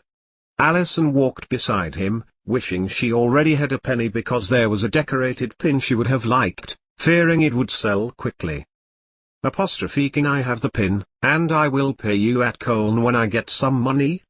She asked. I've already told you, you must wait until you get the penny.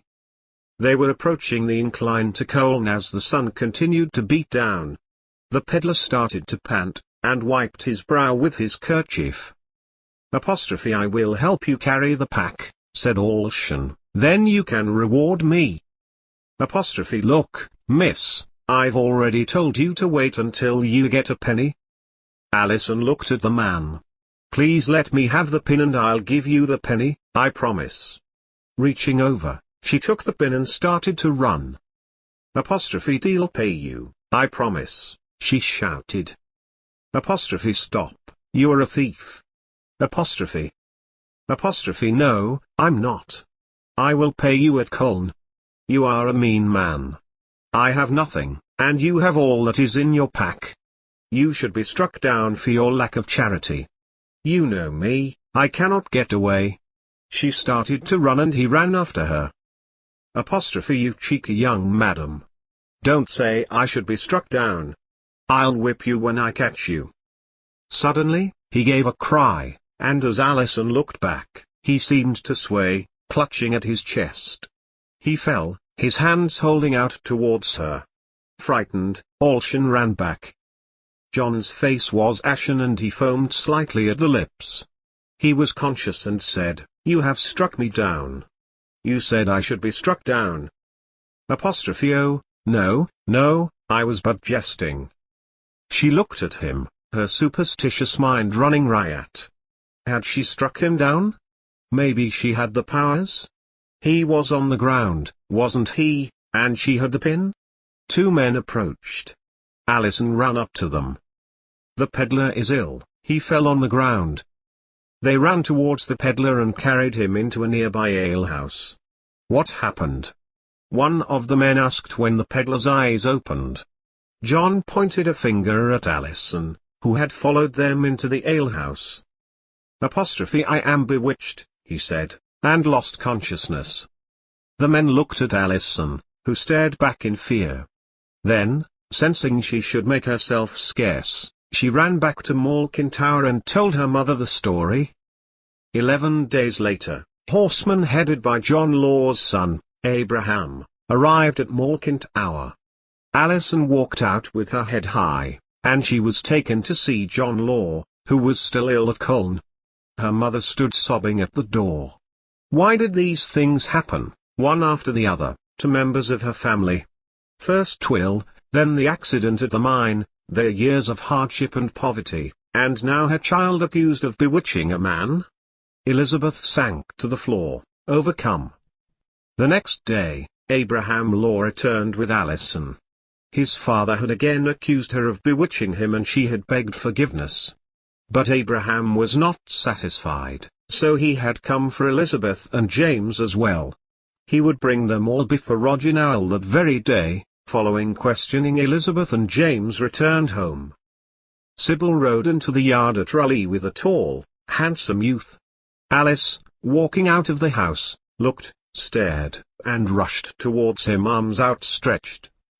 "Oh, Charles, how lovely! But were you seen?" "We came straight from Ball House, and only past Malkin Tower. Elizabeth won't say anything." Elizabeth would not, but little 8-year-old Janet was on her way to Jane Bulcock's, at White, when Richard Baldwin stopped her. "The youngest of the Device whelps. Where are you going?" "I live mostly with Jane, sir, I do not beg."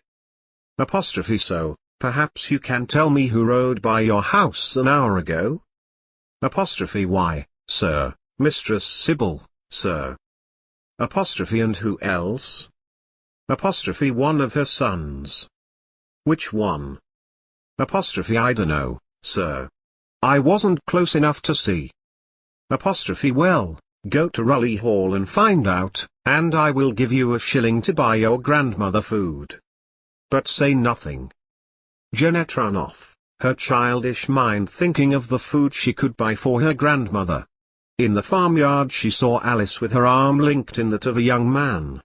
They were admiring the horses. "Hello, Janet. Go in and Dan will give you a pie." Janet ran into the kitchen, and saw her, and laughing, said, "Hello, Janet. What, hungry again? Second time today," and handed the child a pie. She reached out her hands and, bright teeth biting into the pie, she looked round. "That doesn't look like Mistress Sybil's son with Mistress Alice," she said. "You are a bright one, too bright for your own good." Anne looked at Janet with an affectionate gaze. "That is Master Charles, but say nothing." Janet's eyes filled with cunning. "If I am to keep a secret I want a shilling." "Get out, you little rascal. You get no payment here. Mistress Alice keeps you alive. She pays Jane Bulcock for your keep, and think of all the food we give you for your mother and grandmother." Anne picked up a broom and caught it sharply across Janet's legs. She screamed and darted out, across the yard and towards the fence. She climbed quickly over the gate and was off. What ails Janet? asked Alice. Wanted a shilling to keep quiet about Charles. Alice looked startled. That is unusual. Where did she get that idea? Charles had better stay out of sight, and she hurried in to tell Sybil the strange tale.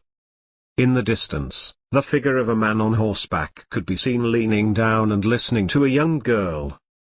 Janet scurried homeward, pausing only to retrieve the luscious meat pie she had secreted earlier that day in the wall behind the rowan tree.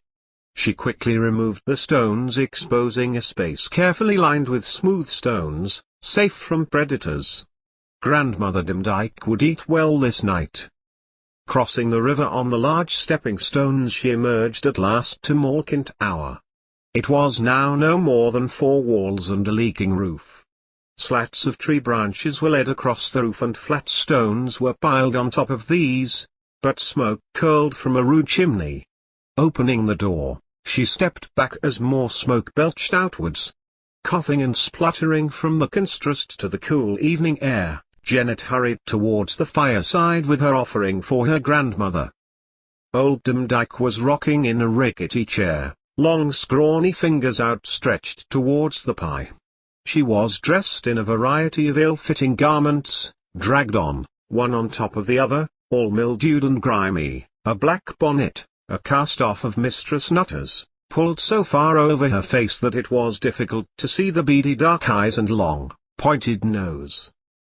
What have you brought your grandmother today? Crumbs from the Nutter table? Don't be ungrateful, mother, said a voice from the corner. Rising swiftly from the fireside where she was stirring the contents of a cauldron-like cooking pan, hanging from a tripod over the fire, a younger version of the old Demdike, similarly clad, walked over to the girl. Taking the pie, she broke it in half and, placing each piece on a wooden trencher, she spooned the broth-like substance over the pie. Giving one portion to her mother, she sat down with the other, and soon there was no sound in the derelict cottage but the satisfied gulping of the 2 women. Since the accident at the mine, Elizabeth Device had eked out a precarious living, begging, doing odd jobs on the farms, receiving help from Alice whenever she asked, always coal and clothing. She was grateful to Jane Bulcock for caring for Janet, but it made the child more precocious. I have a shilling, I have a shilling, chanted the child. Show it, cackled her grandmother. Janet showed the shilling. Where did you get it? Elizabeth stepped forward as the old crone reached for the shilling. Wait, mother, I want to know where she got it. Doesn't matter. Give it here, child. It does matter. Now, I ask again, where did you get it? She gave the child a resounding smack across the face, then gripping her tight, she asked again, where did you get it? From Richard Baldwin, she whimpered. What? Her mother screamed, that bastard, who makes our lives daily more miserable. That man who has caused me to spend long hours in the stocks, who has whipped me, whipped my sons, and persecuted me. The man who left Will to die? He paid me, Janet whimpered. For what? For what? Screamed her mother, holding on to the child. He wanted to know who came with Mistress Sybil to Raleigh Hall. He sent me to find out. It was Master Charles. You told him that? I'll kill you. She hit out at the screaming child. The Nutters are our friends. Mistress Nutter has helped me for years. She has kept us alive, you scum, you. She took her broom and began to beat the child, screaming obscenities all the time. The door opened and James lumbered in. Leave her, mother, you'll kill her. I don't mind if I do, she answered. She has sold Mistress Nutter to Baldwin. Her grip relaxed. Janet slipped from her and ran through the doorway. Terrified, and with hatred in her heart towards her mother, She ran until she reached Jane Bulcock's house, and fell, sobbing, into that woman's arms. What is it, child? Who has hurt you? Jane looked at the wheals on her arms and legs. My mother, my mother. Whatever for? She hit me because I took a shilling from Master Baldwin. She always wants a shilling. Why did she hit me? Because none of us would take a shilling from Baldwin. Throw it away. She prized the shilling, still clutched in the child's fingers, out of the grimy hand, and threw it, spinning, into the river. Janet continued to start of business. I'll get another off him. I want a shilling. I've never had one, she thought. At the same time, James Device was running towards Raleigh Hall, where he blabbed his story to Alice and Sybil. They acted quickly, and soon James Wilsey was riding away with Sybil, dressed in Charles's clothes. Alice quickly opened the door of the hiding place once more. Charles went quickly inside. An hour later, Roger Nowell rode into the yard with Richard Baldwin and several other horsemen. I must search your house, mistress. Baldwin has made a complaint that you harbour an unknown priest. Search where you will, sir. The only visitor today was Sybil Bannister, who rode in with James Wilsey. They left not an hour ago. Your information is false, Baldwin, Alice coldly addressed the other man. From whom did you obtain your information? Do not question me, mistress. My informant saw your son, Charles, with you in the yard, Baldwin replied sourly. Your informant saw me with James Wilsey. You should make sure of your facts. The only person outside this household who has been to the house today was just 8 years old. I can only assume that is where you received your information. Hardly reliable. Alice turned to Roger Nowell, please search. Nowell strode through the door, Baldwin following. Quick as lightning, Alice ran and stood in front of Baldwin. You are not a magistrate, sir, and I forbid you to enter my home. Baldwin fell back, his face blazing with anger. Nowell returned 5 minutes later. You have been misinformed, sir, get more reliable witnesses in future. Baldwin stared at Alice, you win this one, mistress, but the time is near when you will lose. I give you my word on that. Alice felt chilled. Turning to Nowell, she said, this man threatens me, sir. Nowell looked at Baldwin. The lady is right. You threaten her. I must warn you that if you act against the law I will have to take action. He turned to Alice. As a magistrate I had to take action when the complaint was laid before me. As your friend, I will say be careful not to cause this man to make further complaints. Turning his horse, he rode away, his servant following. Baldwin rode off in the direction of Wheathead, hatred in his heart. Alice's pleasure in Charles' arrival was all but dispersed. Oh, how I wish Dick were here, she thought, but her mind was already working on plans for Charles' departure.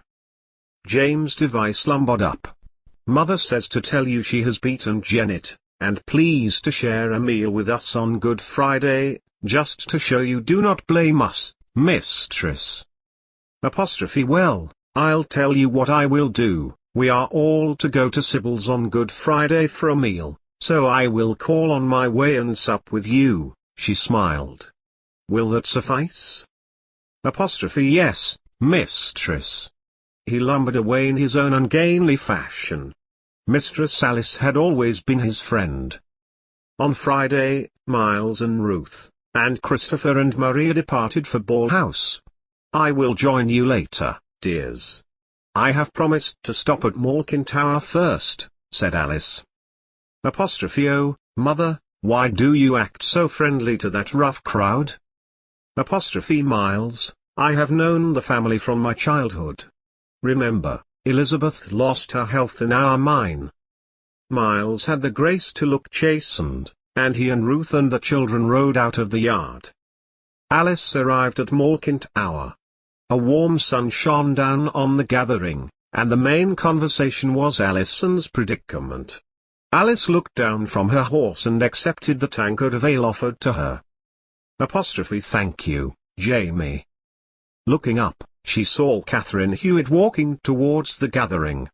Mistress Sybil sent me to meet you, mistress. Please have a tankard of ale. Elizabeth offered the drink to Catherine, who smiled at Elizabeth and took it. It is a strange affair, mistress, that Alison is arrested, and old Dimdyke and Chattox have been questioned by Master Owl. Even your Anne has been questioned, she said to Alice. We live in superstitious times, Catherine. If people, including the king, believe in witches, it is a sad time for us all. Maybe Alison and the others will be found to be innocent and they will come home. Elizabeth was standing near to Alice. Oh, Mistress Alice, she has said she is guilty. She admitted before Master Owl and me that she had struck the peddler down. That is impossible, Elizabeth. There are those who believe it. The gathering was becoming more aggressive as each tankard of ale was swallowed. Wild suggestions, such as helping Alison to break out of the prison, were aired. Alice looked at Catherine. I think we can go now, dear. I have shared their celebrations with them. They left and cantered on the trail down to Ball House, unknowing that, hidden behind a wall just inside the wood, a malevolent face peered out. Janet, still smarting from her beatings, took notice of Alice's presence at the feast. With several friends, and a priest from Townley, Alice and Sybil and their families took part in the Easter Mass, as they had done for years. The problem of Charles' escape was in all their minds. How was he to be helped out of the area when Baldwin's spies abounded? Epilogue. Miles' story. Now I am an old man, I can look back over the years with more understanding of my mother's sacrifice. Ruth and I remember together the pleasant days when her parents and my mother and father, and my grandfather Miles were great friends and shared many happy hours together, both at her home, Ball House, and my home, Raleigh Hall. Ruth and I never returned to Raleigh after the dreadful events of 1612. We have made our home at Reedley, and Margaret, my sister, lives here with us. Christopher Baldwin and Maria have looked after the hall, although their hearts were also broken, as ours were, when we lost our dear mothers so tragically. I try to explain to my grandchildren, when they ask, was great-grandmother a witch? How a dear and lovely lady came to be hanged as such. Children at church and school are sometimes cruel, and chant and tease. I must write down the events of those days before I grow confused, and the memories come and go. Both Ruth and Margaret may remember where I forget. After my father died so tragically young, things were never the same at home. My mother grieved for him, and even my children could not bring a smile to her face for long. Where once she had fought unceasingly for justice for the oppressed, and poor illiterate villagers, particularly against Richard Baldwin, she seemed to shrink before him. He became more vicious, and I remember the Dimdykes were usually his victims. James Device, old Dimdyke's grandson, was of very low intellect. He worked for my mother, around the farmyard, and he would take the cart for coal to Greystones every week. After my grandfather was killed in the mine, and Elizabeth Device badly disfigured, my father would not reopen the mine commercially, but again and again refused offers to buy it, mostly from Roger Owl. He got it eventually though, through a foul deal, but it never did him any good as no one would work in it. I clearly remember Roger Owl. I used to call him uncle when our families exchanged visits. I remember my brother Charles' christening, when all my world was happy, and all the important people of the neighborhood celebrated with us. I did not understand then the sadness in my mother's heart for the premature deaths of her mother and brother and the way Catholics were persecuted. as a child, who knows no differences of faith, I prayed at my mother's knee to a good God. It is man who perpetrates evil in the name of God, but I did not know of that in the halcyon days of my childhood. It seems to me, looking back, that my parents were always laughing. I remember when my mother and I took ship for France to visit my uncles at Douai, and the wonderful time we had, but how happy my mother was to rush into my father's arms on our return, my little sister Margaret dancing on the quayside. It did not seem possible to me that the same uncle who had walked and talked with me in France should later die cruelly for his faith in England. I think it was my first taste of sorrow when Uncle Robert died, although others followed hard on the heels of that one, the death of Grandfather Miles, then my father, and most terrible of all my mother and her dear friend, Maria's mother, Anne Redfern, and the poor unfortunates who died with them. I digress. I must set down, before it is too late, the true reasons for my mother's sacrifice, so that my children and grandchildren can tell the world that their great-grandmother was not a witch, but a brave woman who died to save others who did not know, until it was too late, of her sacrifice. Roger Nowell is long gone himself now, but I hope he never had a day free of the guilt he shared with Baldwin for perpetrating those evil deeds, on his part for personal greed and covetousness, and on Baldwin's for jealousy, bigotry and hatred. Those olden times, when King James first came to the throne, were fraught with danger for any man or woman who had the courage to flout the conventions of the day. The king had published his book, Demonology, before he came to the throne, and he looked for witches when he was not searching for Catholics. I sometimes wonder whether he indeed had parcelled the two together in his mind as one, yet his own mother met her death on the block as a Roman Catholic. We are what we are born. We do not realize as children, that according to our religion we may be acclaimed or persecuted. Maybe, in centuries to follow, my descendants will not be called upon to answer with their lives for the faiths they have rarely chosen for themselves, but inherited from their parents. As my dear wife, Ruth, leans over to read what I have written, she smiles and tells me gently that I digress again.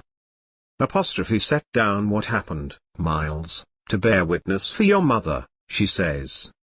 After my father died, my mother seemed to enjoy living more at Reedley, where she had spent her childhood, and Ruth and I, and the children, often joined her there, particularly at Christmas, when Anne and Tom Redfern, their daughter Maria and her husband Christopher Baldwin, and their children would join us. Ruth's parents, Aunt Sybil and Uncle William, dear friends of my mother, and their other children, would share the festivities also. Christmas of 1610 springs to my mind as the last time we were truly happy. Mother seemed her old, vivacious self, and she organized the three wise men to bring gifts for the children. As of old, it was James Wilsey, Tom Redfern and myself, dressed up, and our faces painted, yellow, black and brown, and the house rang with children's laughter as they received their gifts. Our faithful servant Henry Mitten used to be one of the three wise men, but he had died some years before. Mother had always treated him as one of the family, but that did not stop Roger Nowell arresting my mother and accusing her of causing his death. But I race ahead, I am confused. Someone else was accused of bewitching a person, before Mother. It was Alison Device, dear, said Ruth gently. She was accused of bewitching the peddler, John Law. Oh yes, now I remember. The Device family had become real beggars. I remember the family. When I was young, their father, Will Device, a Welshman, who was always whistling merrily, called to sell my mother his wares. He used to bring her letters from her brothers. I discovered in later years, he delivered to all the Catholic houses in the area. But he died tragically, drowned in the river Tralee. Indeed, I ask myself, who has not died tragically in Pendle Forest in my lifetime? Yes, Alison stopped the peddler on the road to Colne and asked him for some pins. He refused to give them to her, and she is said to have cursed him so that he dropped down in a fit. He later accused her of bewitching him. My mother was an enlightened woman. I remember at the time, not knowing that she herself was soon to be accused, said to me that John Law was a big man, and on a hot day, chasing Alison, it would have been too much for his heart and might have failed him temporarily. Alison, who was a simple girl, had stared in horror at the man on the ground, and truly believed she was responsible. John's son, Abraham, took her to his sick bed and she asked for his forgiveness. Poor girl! That was her own death warrant. Abraham Law had her mother, and her brother James, stand before Roger Nowell, and Alison repeated her confession. There is only I to chronicle her innocence. There is no grandfather to write the device story for their descendants. Tom had left the area before his mother's trial and Beth had gone into service somewhere in Yorkshire. It is not surprising that they did not return to Raleigh. Young Janet, who was only 9 years old at the time of the trial, and whose word was believed above my mother's, was herself accused of being a witch in later years. How much bitterness was in Janet's heart as she grew to womanhood and realized the part she was forced to play when she was but a child. Or did she truly believe the things she was tutored to say? Who knows? Shortly after Alison was arrested, Roger Nowell came knocking on the door of Raleigh Hall, together with Nicholas Bannister of Altham, and accompanied by many of the villagers, all carrying torches. My mother faced them most regally. She ordered me to stand aside and demanded to know his business. I have a warrant for the arrest of Anne Redfern on a charge of causing the death of one Robert Nutter of Greenhead, he said. But he died years ago. What ails you, Roger Nowell? My mother asked. He raped Anne, more than once. The last time he stole a potion meant for her mother to drink in small quantities, and drank it all, but he drank heavily of ale, who is to say the potion killed him. If you have proof of this, bring it to me. Roger swung down from his horse. Is Redfern here? Anne came slowly forward, but my mother stood in front of her. You know we have no proof.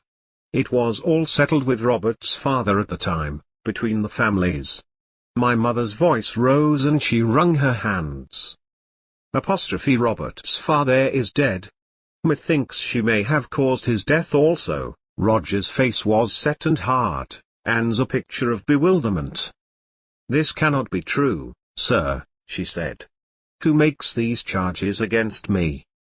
Robert Nutter's mother and sister have signed statements. They did not know of the rape, their father wished to spare them, Anne replied. Again I say, he one's dead.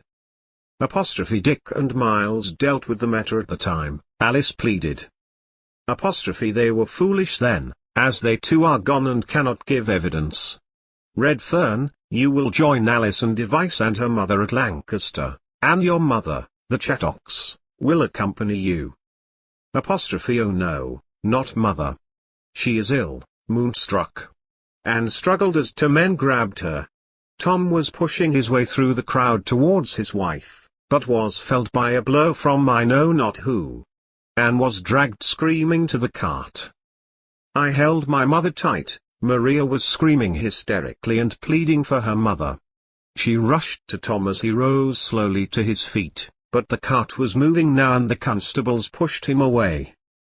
Behind us, in the house, in the hiding place made long ago by Grandfather Miles, lay my brother Charles, an ordained priest, in England as a missionary. Anne knew. She always helped my mother with everything, and together they had cared for Charles. Anne was to go to her death with her lips sealed. I remember my mother turned to me, the world has gone mad, Miles, what can I do to help Anne? Baldwin will question Anne to see if we have a hiding place in the hall. He has had the house watched since before Charles arrived. We were lucky to hide him as we did. We will have to arrange his escape, mother, I said. Apostrophe Miles, we must not tell him what has happened to Anne, or he would be reluctant to go. Promise me you will get him away. There are the safe houses in Yorkshire. You must ride to Townley for an address, she told me. He must sail from Hull. We must try to send word to Christopher to warn him Charles is on his way. Apostrophe It would be a good time now, mother. All the villagers are following the cart to read, I said. Apostrophe I fear for Anne, she is not strong, my mother said. Apostrophe You cannot help Anne at the moment. Let me speak to Charles. I went into the dining room and entered the hiding place. Charles was looking anxiously up the flight of stairs. I heard the commotion outside. Miles, what has happened? He asked. I remember the quandary I was in. Yet mother had told me not to tell him of Anne's arrest. Constables looking for members of the Device family, mother soon got rid of them, I told him. Apostrophe I thought they had come for me, he replied, relief on his face. I told him we were hoping to arrange his escape and also to be prepared. I returned to my mother, who told me James Wilsey had been into town. Owl had left 2 men outside the hall. It did not bode well. Apostrophe We must arrange a diversion to lure the men away. I fear for Anne. I must go to her, and then you must help Charles escape, she said. That conversation is as fresh in my mind as if it were yesterday. Baldwin soon had Grandmother Demdike, James and Elizabeth indicted for witchcraft, accusing Elizabeth of killing Henry Mitten.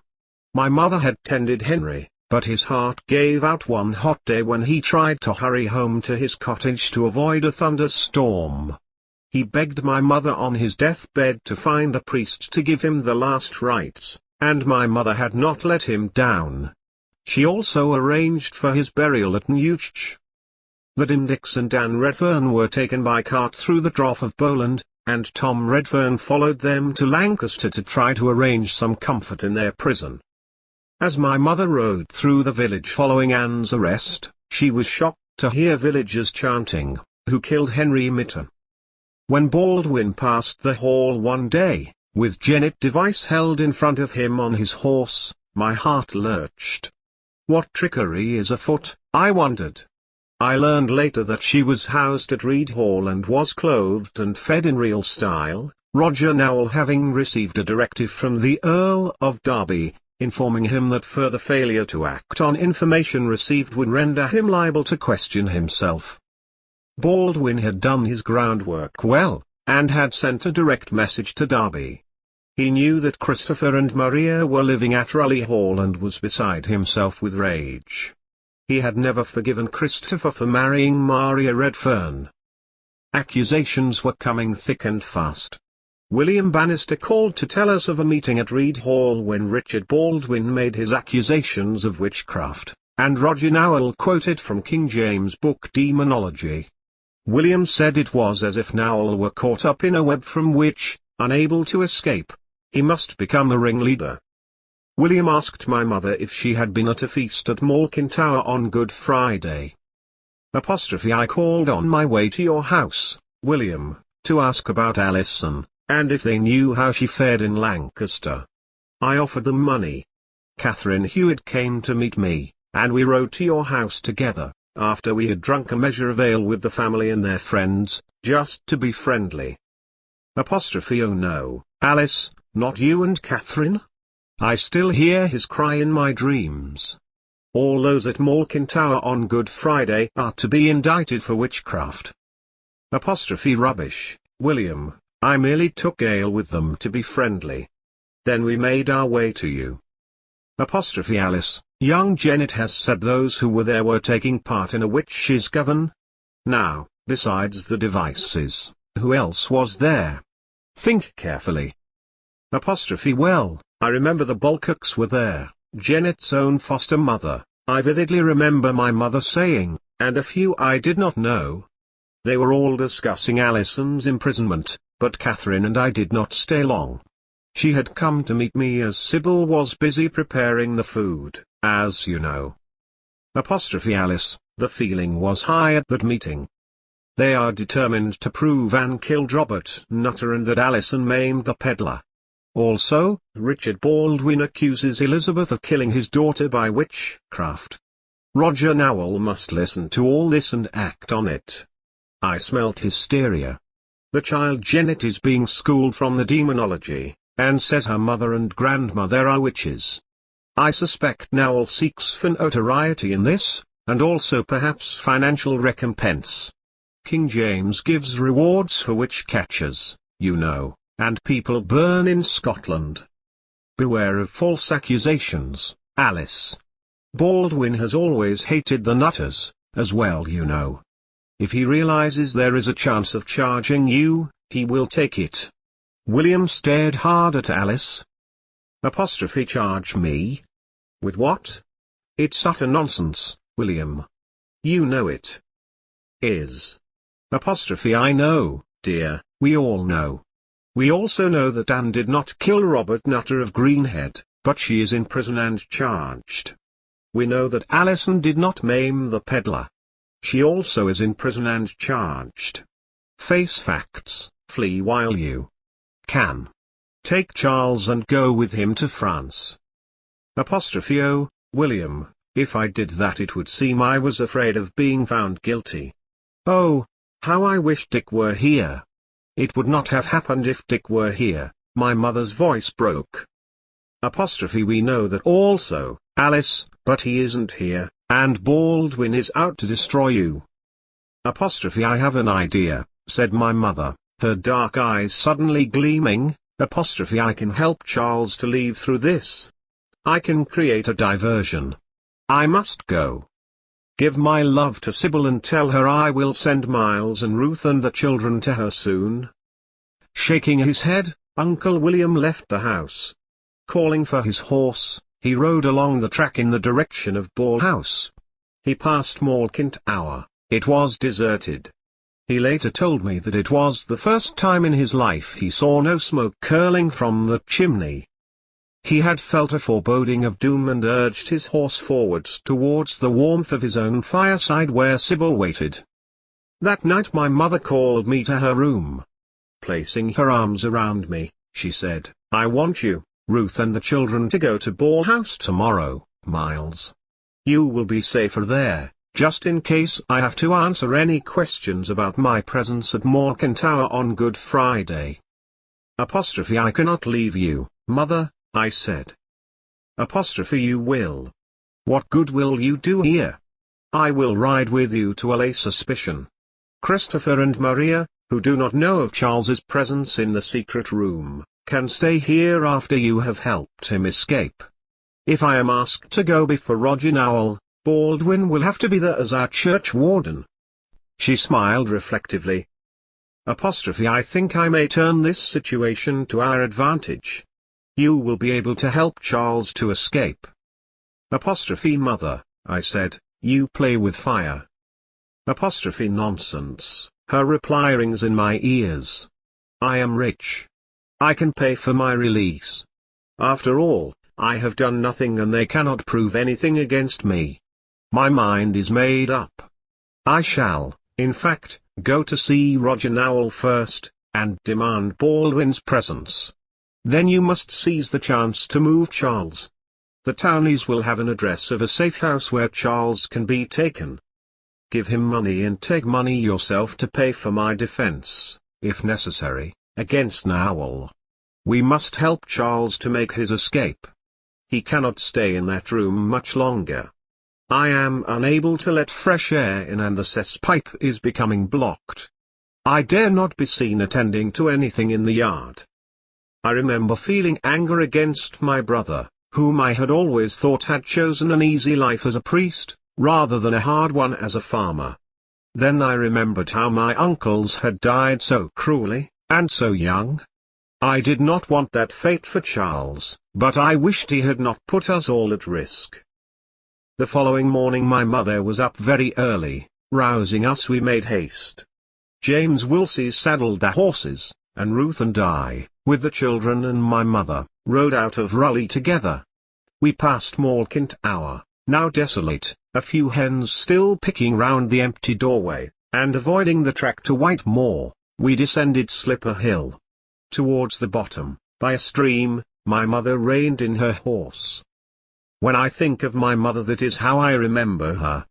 In her russet cloak and a high hat with a feather, she looked in every way a carefree country lady out for a ride.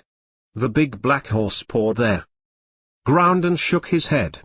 Mother patted him and spoke soothingly, then she looked at me. Miles, I will leave you now.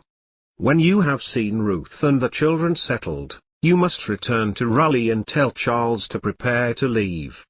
Then go to Townley Hall. Find out the name of the safe house. You and Charles must ride hard. The house will be in Yorkshire and Christopher's ship should be at Hull, to take Charles to France.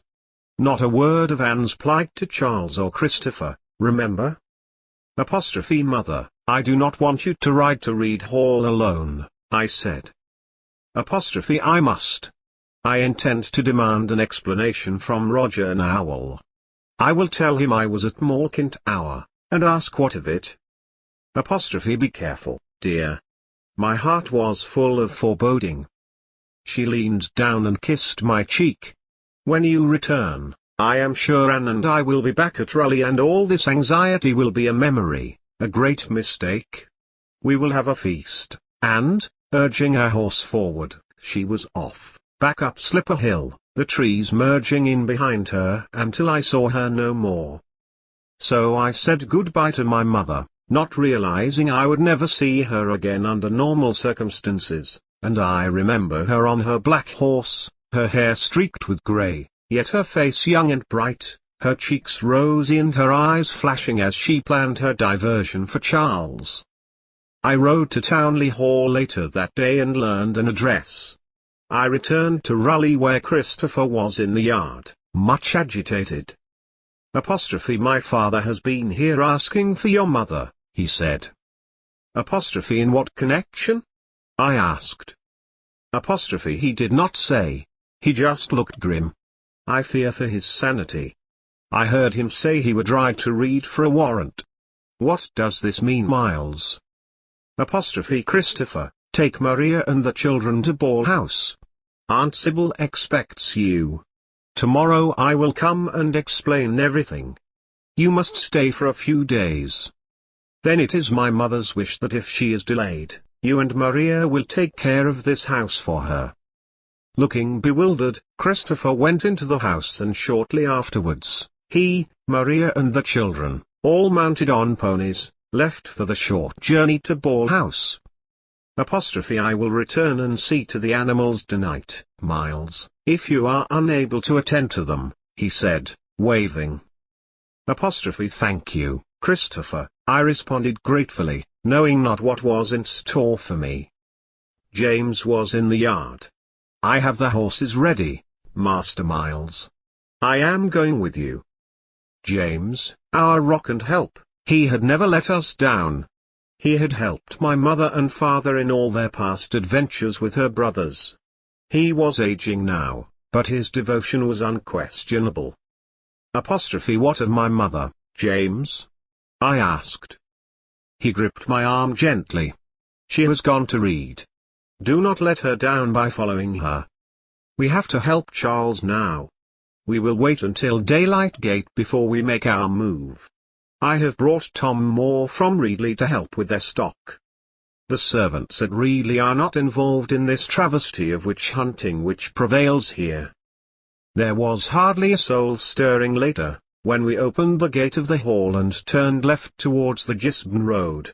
Charles was dressed in russet homespun, and looked for all the world like a farmer leaving after a visit. He had no idea of the turmoil in Pendle Forest, and said gravely, I am sorry Mother was not there when I left. I wanted to say goodbye to her. She had to go to Reed on business. She thought it would be a good time for you to make your escape. She made sure Baldwin would follow her. She seems intimidated by Baldwin these days, reflected Charles. It is not like her.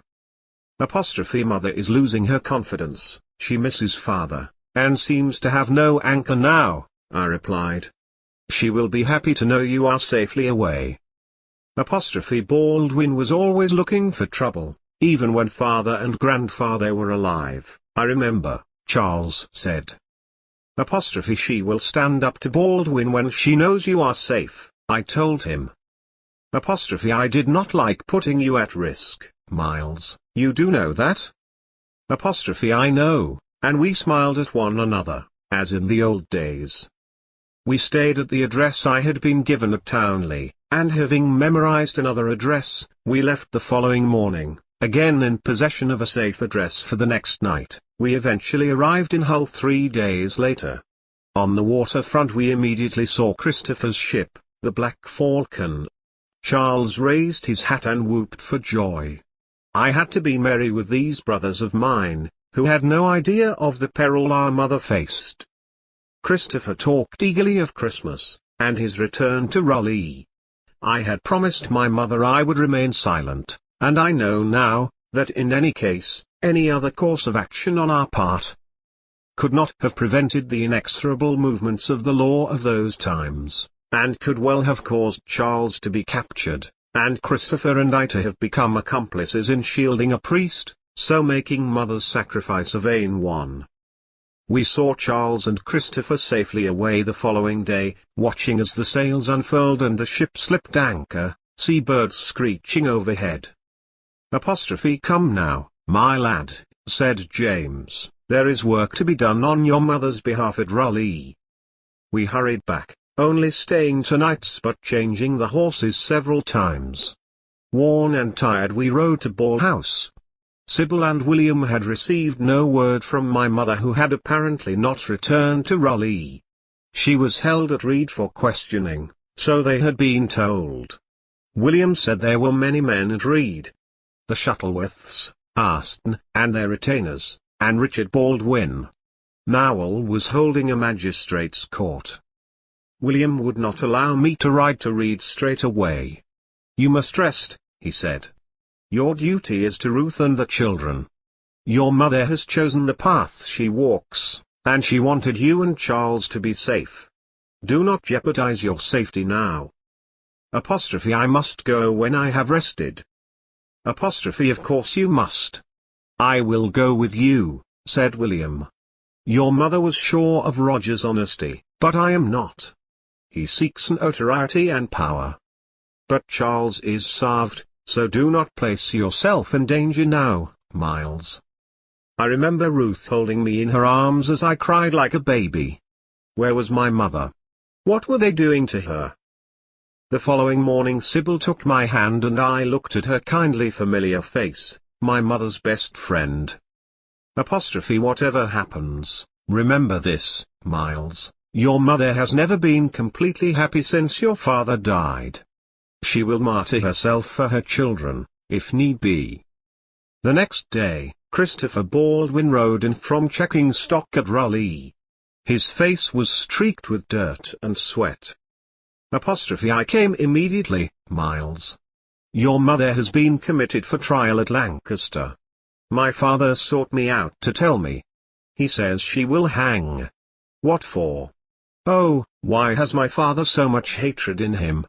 I am sorry, so sorry, he broke down, crying. She has always been so good to Maria and me. Calm yourself, Christopher, I said, all is not lost yet. Turning to Uncle William, I told him I intended to write a read. He implored me to wait for him, but I could not. I jumped on my horse, and with Christopher Baldwin following close behind, I set out. Reed Hall, the scene of happy family gatherings, Uncle Roger, as I used to call him, and Aunt Ellen, had welcomed us to their home many times. Scenes with my father, and my grandfather Miles, at Reed and at Raleigh, went through my head.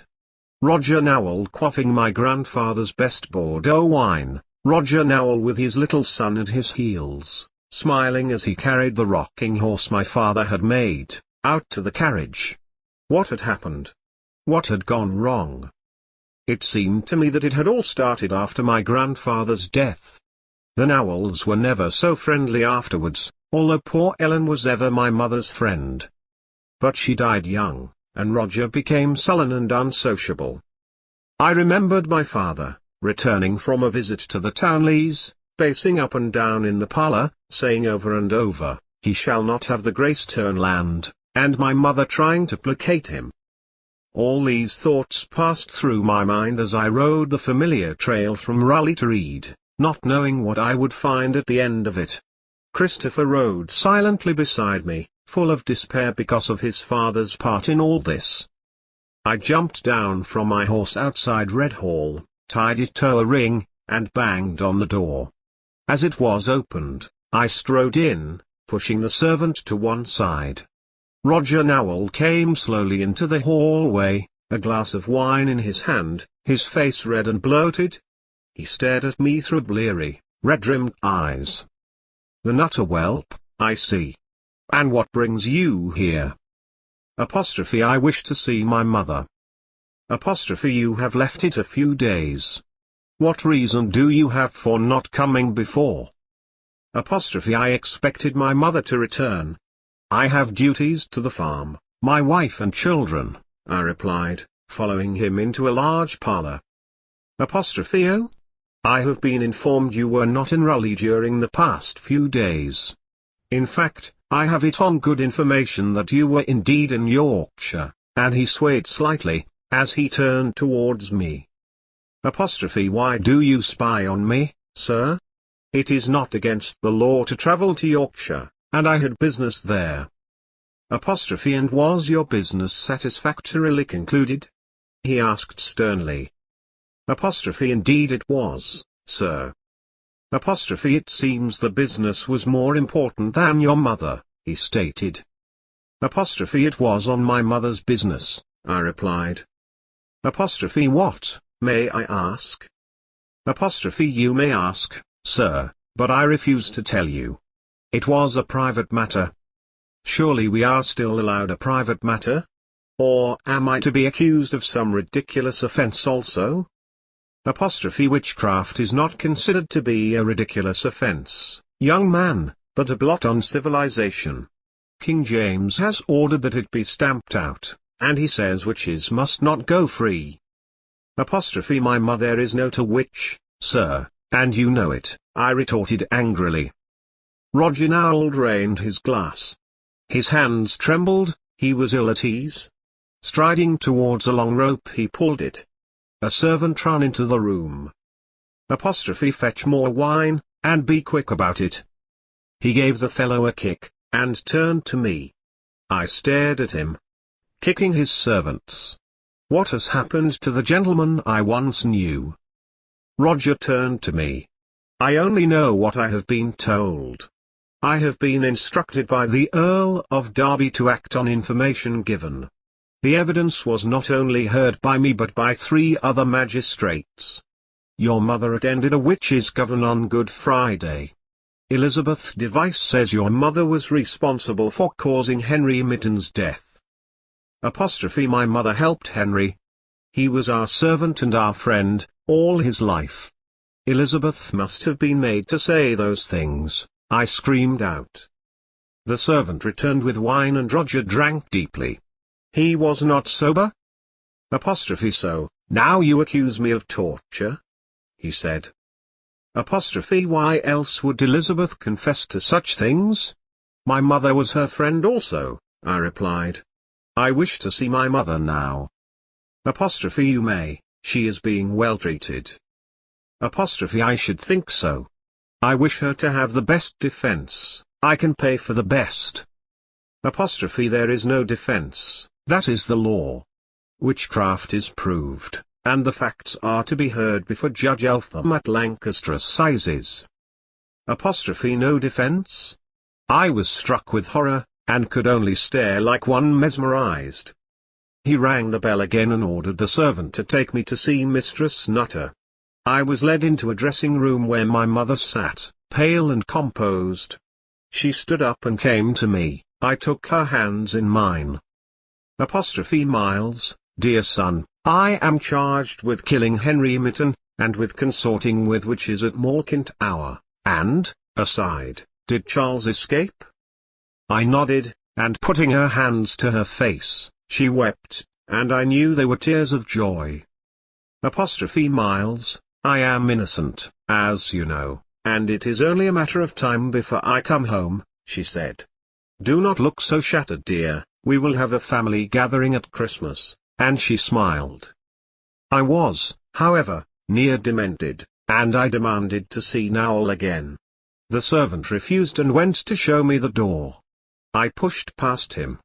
I knew Red Hall, I had known it all my life. I knew every room from playing hide-and-seek as a child. I walked into the dining room.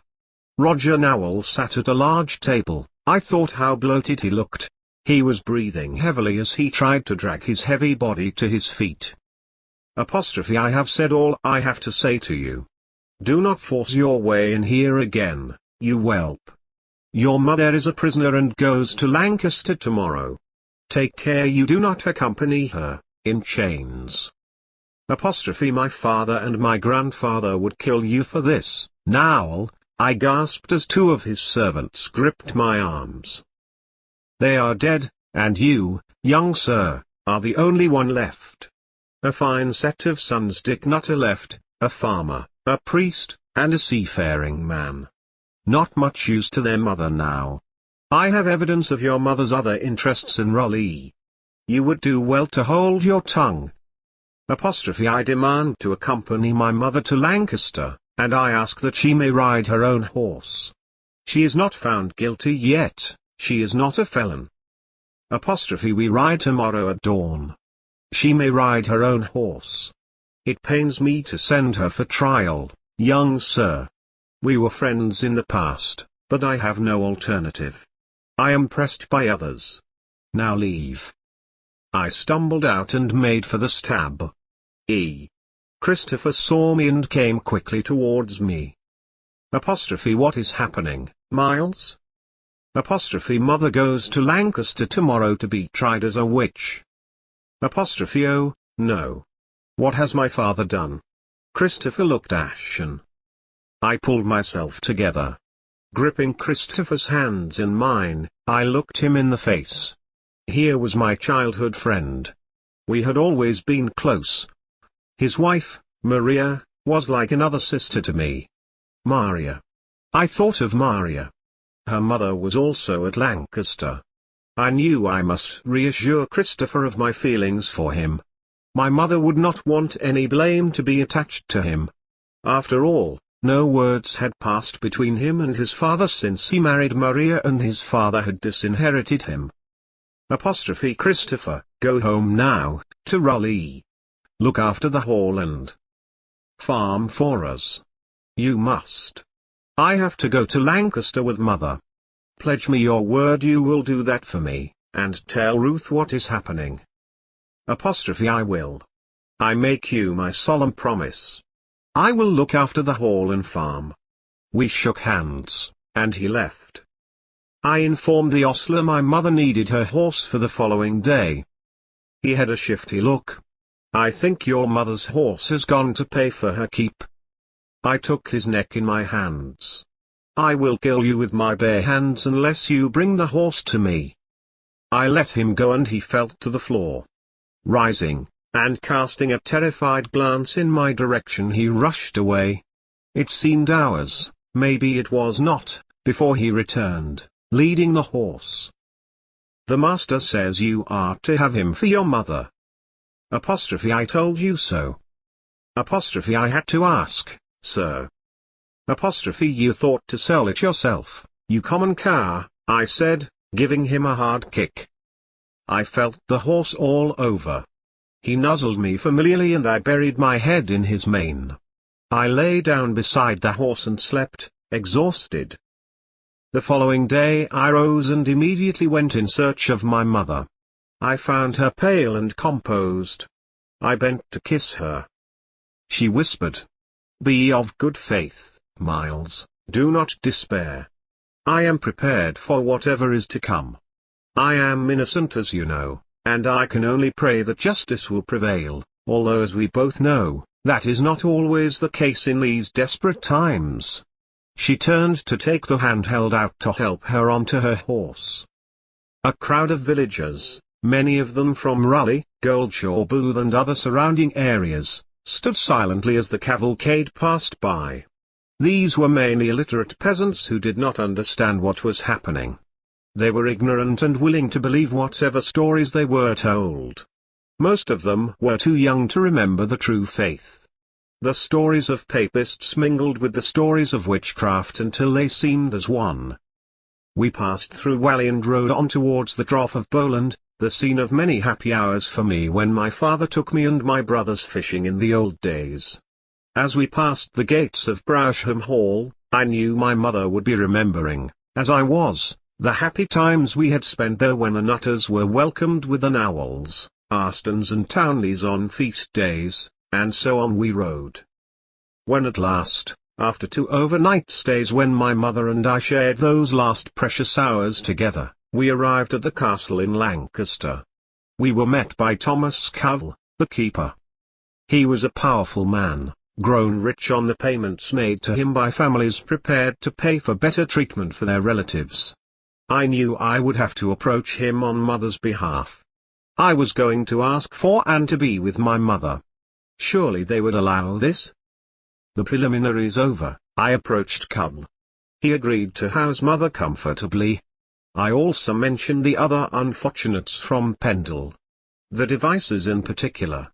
He said Roger Nowell was to see my mother with regard to their treatment. I found this curious, but did not prolong the conversation. I wandered blindly around the streets of Lancaster. My mother's fortitude amazed me. Light shone from her eyes. I knew she was prepared for whatever came. Her crucifix hung quite openly round her neck and she fingered it constantly. I reflected on this. I was sure my mother was persuaded she was dying for her faith, and in a way, it was true, I thought. Charles was saved to continue the missionary work. I remained in Lancaster for several days, and when I had done all I could to make life easier for her I asked to see her. I was shown into a room, bare but clean, and was with her. Mother was pale and composed. She bade me return to Raleigh, to my wife and children. Return for the trial, she said, and I must have your promise you will not inform Charles, Christopher or Margaret of my plight. They can do nothing by rushing back here, and will only be in danger themselves. I nodded mutely. Remembering that dreadful day, I feel the tears springing to my eyes and running down my cheeks, as they did then. Miles, dear, calm yourself. It is nearly over now, you are telling your mother's story, said Ruth gently. Margaret came over and pressed my hand. We are both grey-haired, and lines of sadness show on our faces. We could have done nothing, Miles, do not reproach yourself, she said. I find the writing of this chronicle harder as the days go by, but I force myself to finish. There is only I to tell. I was there, none of the others were. It is hard to bring back the agony of those days in Lancaster, but I will try. On the 17th of August 1612, I sat in the public gallery in the courtroom at Lancaster Castle, and heard the charges against the people standing there. I thought I was dreaming and that I would awaken and find it would not be true. As well as my mother, the people in the dock had been known to me all of my life, dear Anne Redfern, my second mother, Jane Bulcock and Catherine Hewitt. The old crone Dimdyke, who had frightened me as a child as I passed her on the road, we children had called her a witch, little knowing the realities of the future, and we had hidden from her, and as children do, calling out names after her as she passed. She had died in the prison weeks before. Elizabeth and Alison Device were standing there, and James, poor Jamie, head lolling and his tongue, as usual, hanging out. He was simple, but harmless, however had Baldwin framed him, I thought. Anne's mother, Mistress Whittle, known as Chattox, was also there, looking very frail, teeth chattering as always. I could not understand, and STLL cannot, how these people came to be on trial at Lancaster. Even Jane Bulcock's son was there accused. I could not believe my ears when the charges were read out. I listened to the ridiculous allegations of witchcraft, and I watched as young Janet, only 9 years old, was lifted onto a table. I listened as she chanted, as if reciting nursery rhymes, what she could only have been taught. She was quite ignorant, unable to read or write. It must have taken many hours to school her, I thought wearily. Judge Bromley heard the evidence against them. First, Mistress Whittle was accused of killing Robert Nutter of Greenhead, many years ago. She cried, begging for mercy, saying she had wished him dead because he raped her daughter. She was told to be quiet, but rocked, crying still. Elizabeth Device was accused of killing Henry Mitten, helped by my mother. Young Janet smirked as she stood on the large table, enjoying the attention.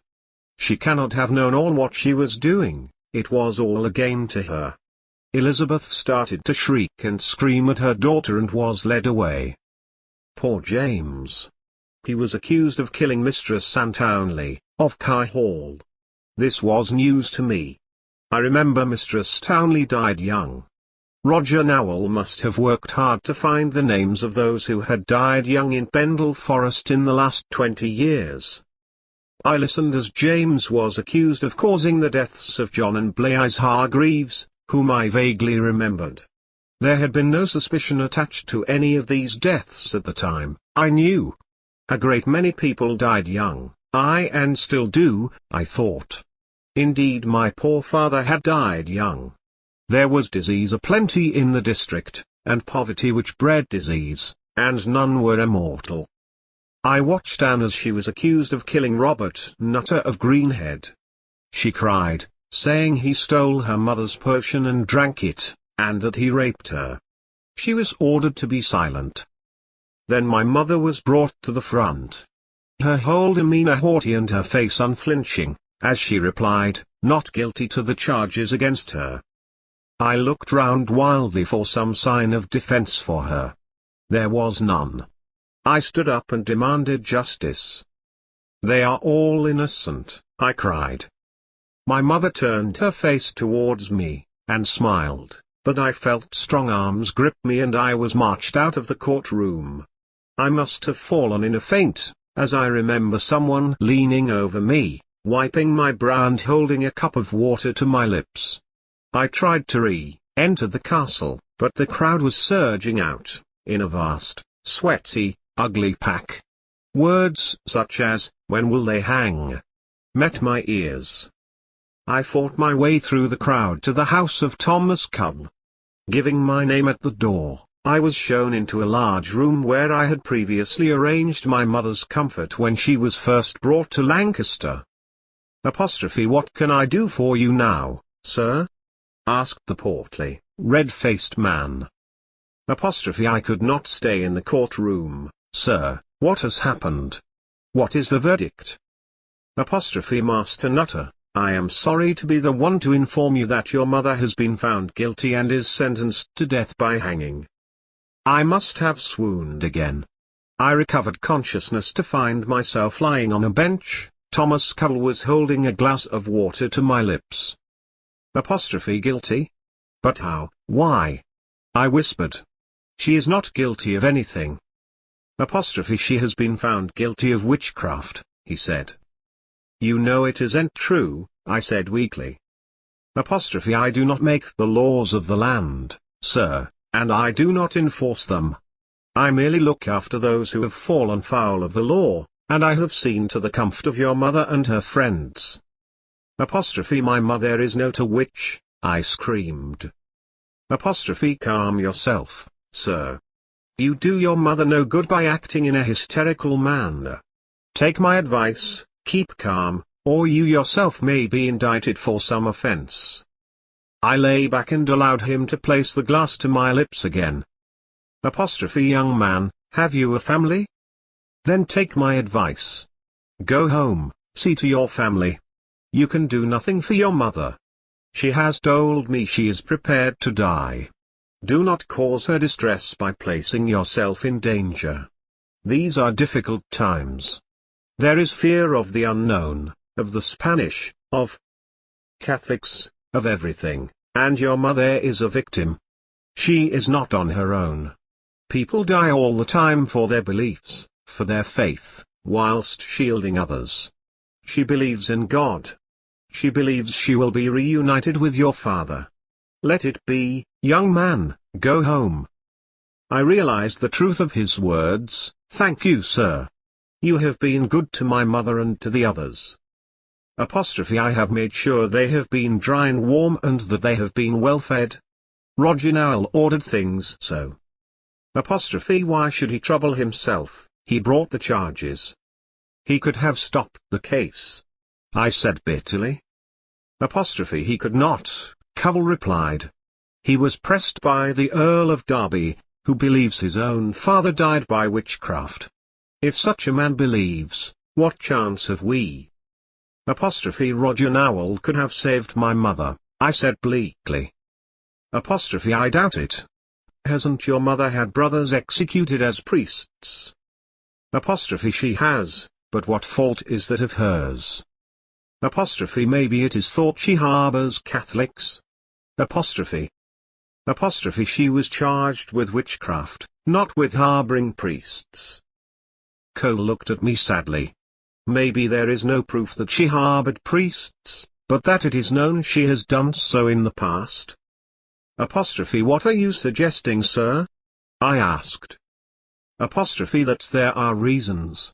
Further than that I cannot say, but there are ways of dealing with people, and it is easy to prove a case of witchcraft under King James. I understood. It was as if a light suddenly shone bright. I turned to him. Are you of the true faith, sir? I was once, young sir, but I cannot admit to it now. I have chosen my path. God forgive me. Do you understand? I understood, and he had been kind to my mother.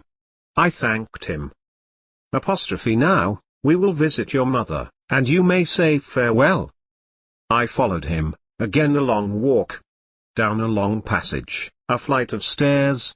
He opened a door and I rushed into my mother's arms. She held me close.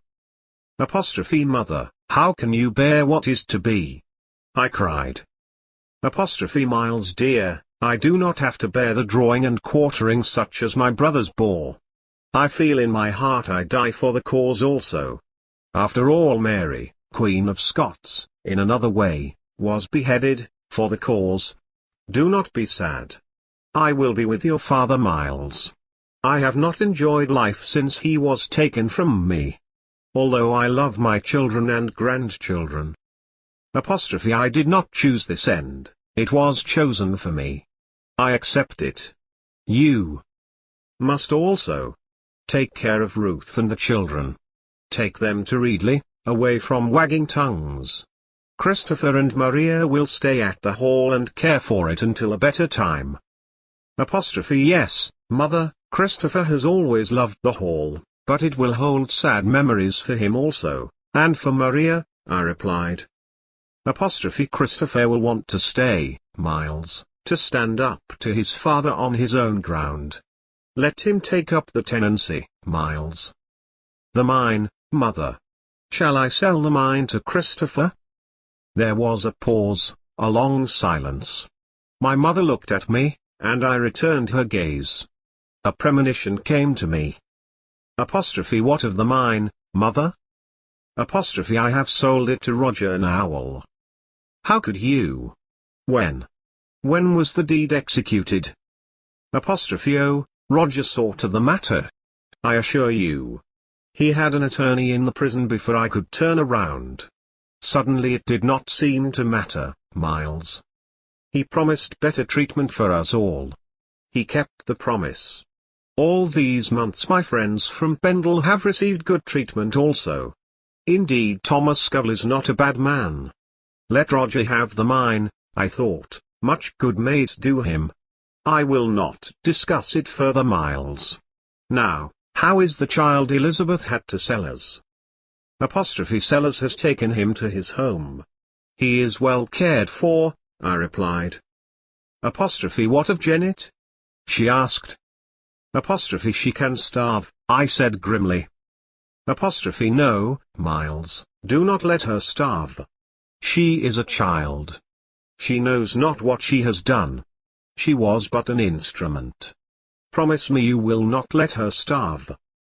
I promise. The door opened, Anne came in. They clasped each other and Anne stared at me, unable to speak. Mother spoke again. Please ask Thomas Covell to send for Dr. Gabriel again. He has been very kind. T will. He has promised me a potion for the morning of the execution. I shall be calm, but I fear for Anne. You must go now. Leave Lancaster. Try and persuade Tom to go with you, he can do no more for Anne. He is here somewhere, please take him with you. My mother said with a sense of urgency, he was so happy when Anne was found not guilty of killing Robert Nutter, and then when they found her guilty of killing Robert's father I thought he would collapse. Please care for him, Miles. I did not hear the verdicts, mother, I was taken out of court. I did not know. I saw you, dear, you are too headstrong. Thank God you were not arrested. Now promise me you will not send word to Charles and Christopher until it is over. I promise, but they will not forgive me. They will, dear. Here is a letter I have written to them. Taking the letter, I turned blindly towards the door. The jailer stood waiting. Turning again I held out my arms to my mother. We clung together and I kissed her for the last time. The door clanged behind me and in the passage I met Tom. Not the Tom I knew. He was unkempt, his face ravaged with grief. You must come with me, Tom, you can do no more. Do not distress yourself by staying for the execution. I must, he said, I must know where they lay the bodies. You may not be told, Tom. Please come with me and have some food. Suddenly, my thoughts were for someone else and I found strength. Tom walked back to my lodgings with me, and inside, waiting, we saw the dear familiar figure of my godfather, Thomas Ferber, waiting for us. I had to come, Miles, I had to be here when the verdict was given, he said. Thank you, sir, I said, Tom insists on staying for the execution. Unwise, Tom. Have you the strength, do you think? Yes, I have the strength. When did either of you eat? Uncle Thomas asked. Long ago, it seems. I want Tom to have a meal before we leave him, I said. Tom and I forced ourselves to eat. Tom became more calm and I was relieved, as I had feared for his sanity. How is your mother? Thomas asked. She is calm, Thomas, she feels she dies for her faith. They will hang her, you know. I felt the tears coming again. And Anne, Tom Redfern sobbed. Maria and Christopher and their children are waiting for you in Raleigh, Tom, please return with us. Thomas Covell will send us word of the burial place, I promise you. Dr. Gabriel is to attend my mother and Anne before the execution. They would not want you to stay. Please come with us. We persuaded Tom he could do no good by remaining at Lancaster, and the three of us rode back to Raleigh. Leaving Tom at the hall with Christopher, Maria and the children, I rode on to Ball House. Aunt Sybil and Uncle William were there to welcome us. I was secure but wretched. We all prayed for my mother and the others. What else could we do? Life had to go on. I had a family who needed me. On Thursday, 20th of August 1612, those accused, known as the Pendle Witches, were taken from Lancaster Castle and publicly hanged. The fickle crowd, unknowing and uncaring, turned the day into a holiday. Thomas Covell sent us word secretly of my mother's grave, and when my brothers and sister returned to Pendle Forest, we were able to say a mass over her resting place. Charles lives in France and Christopher has settled in the Americas. He has a family we have never met. Perhaps someday, they or their descendants, will come to Pendle Forest, and will read my story, and know my mother was not a witch.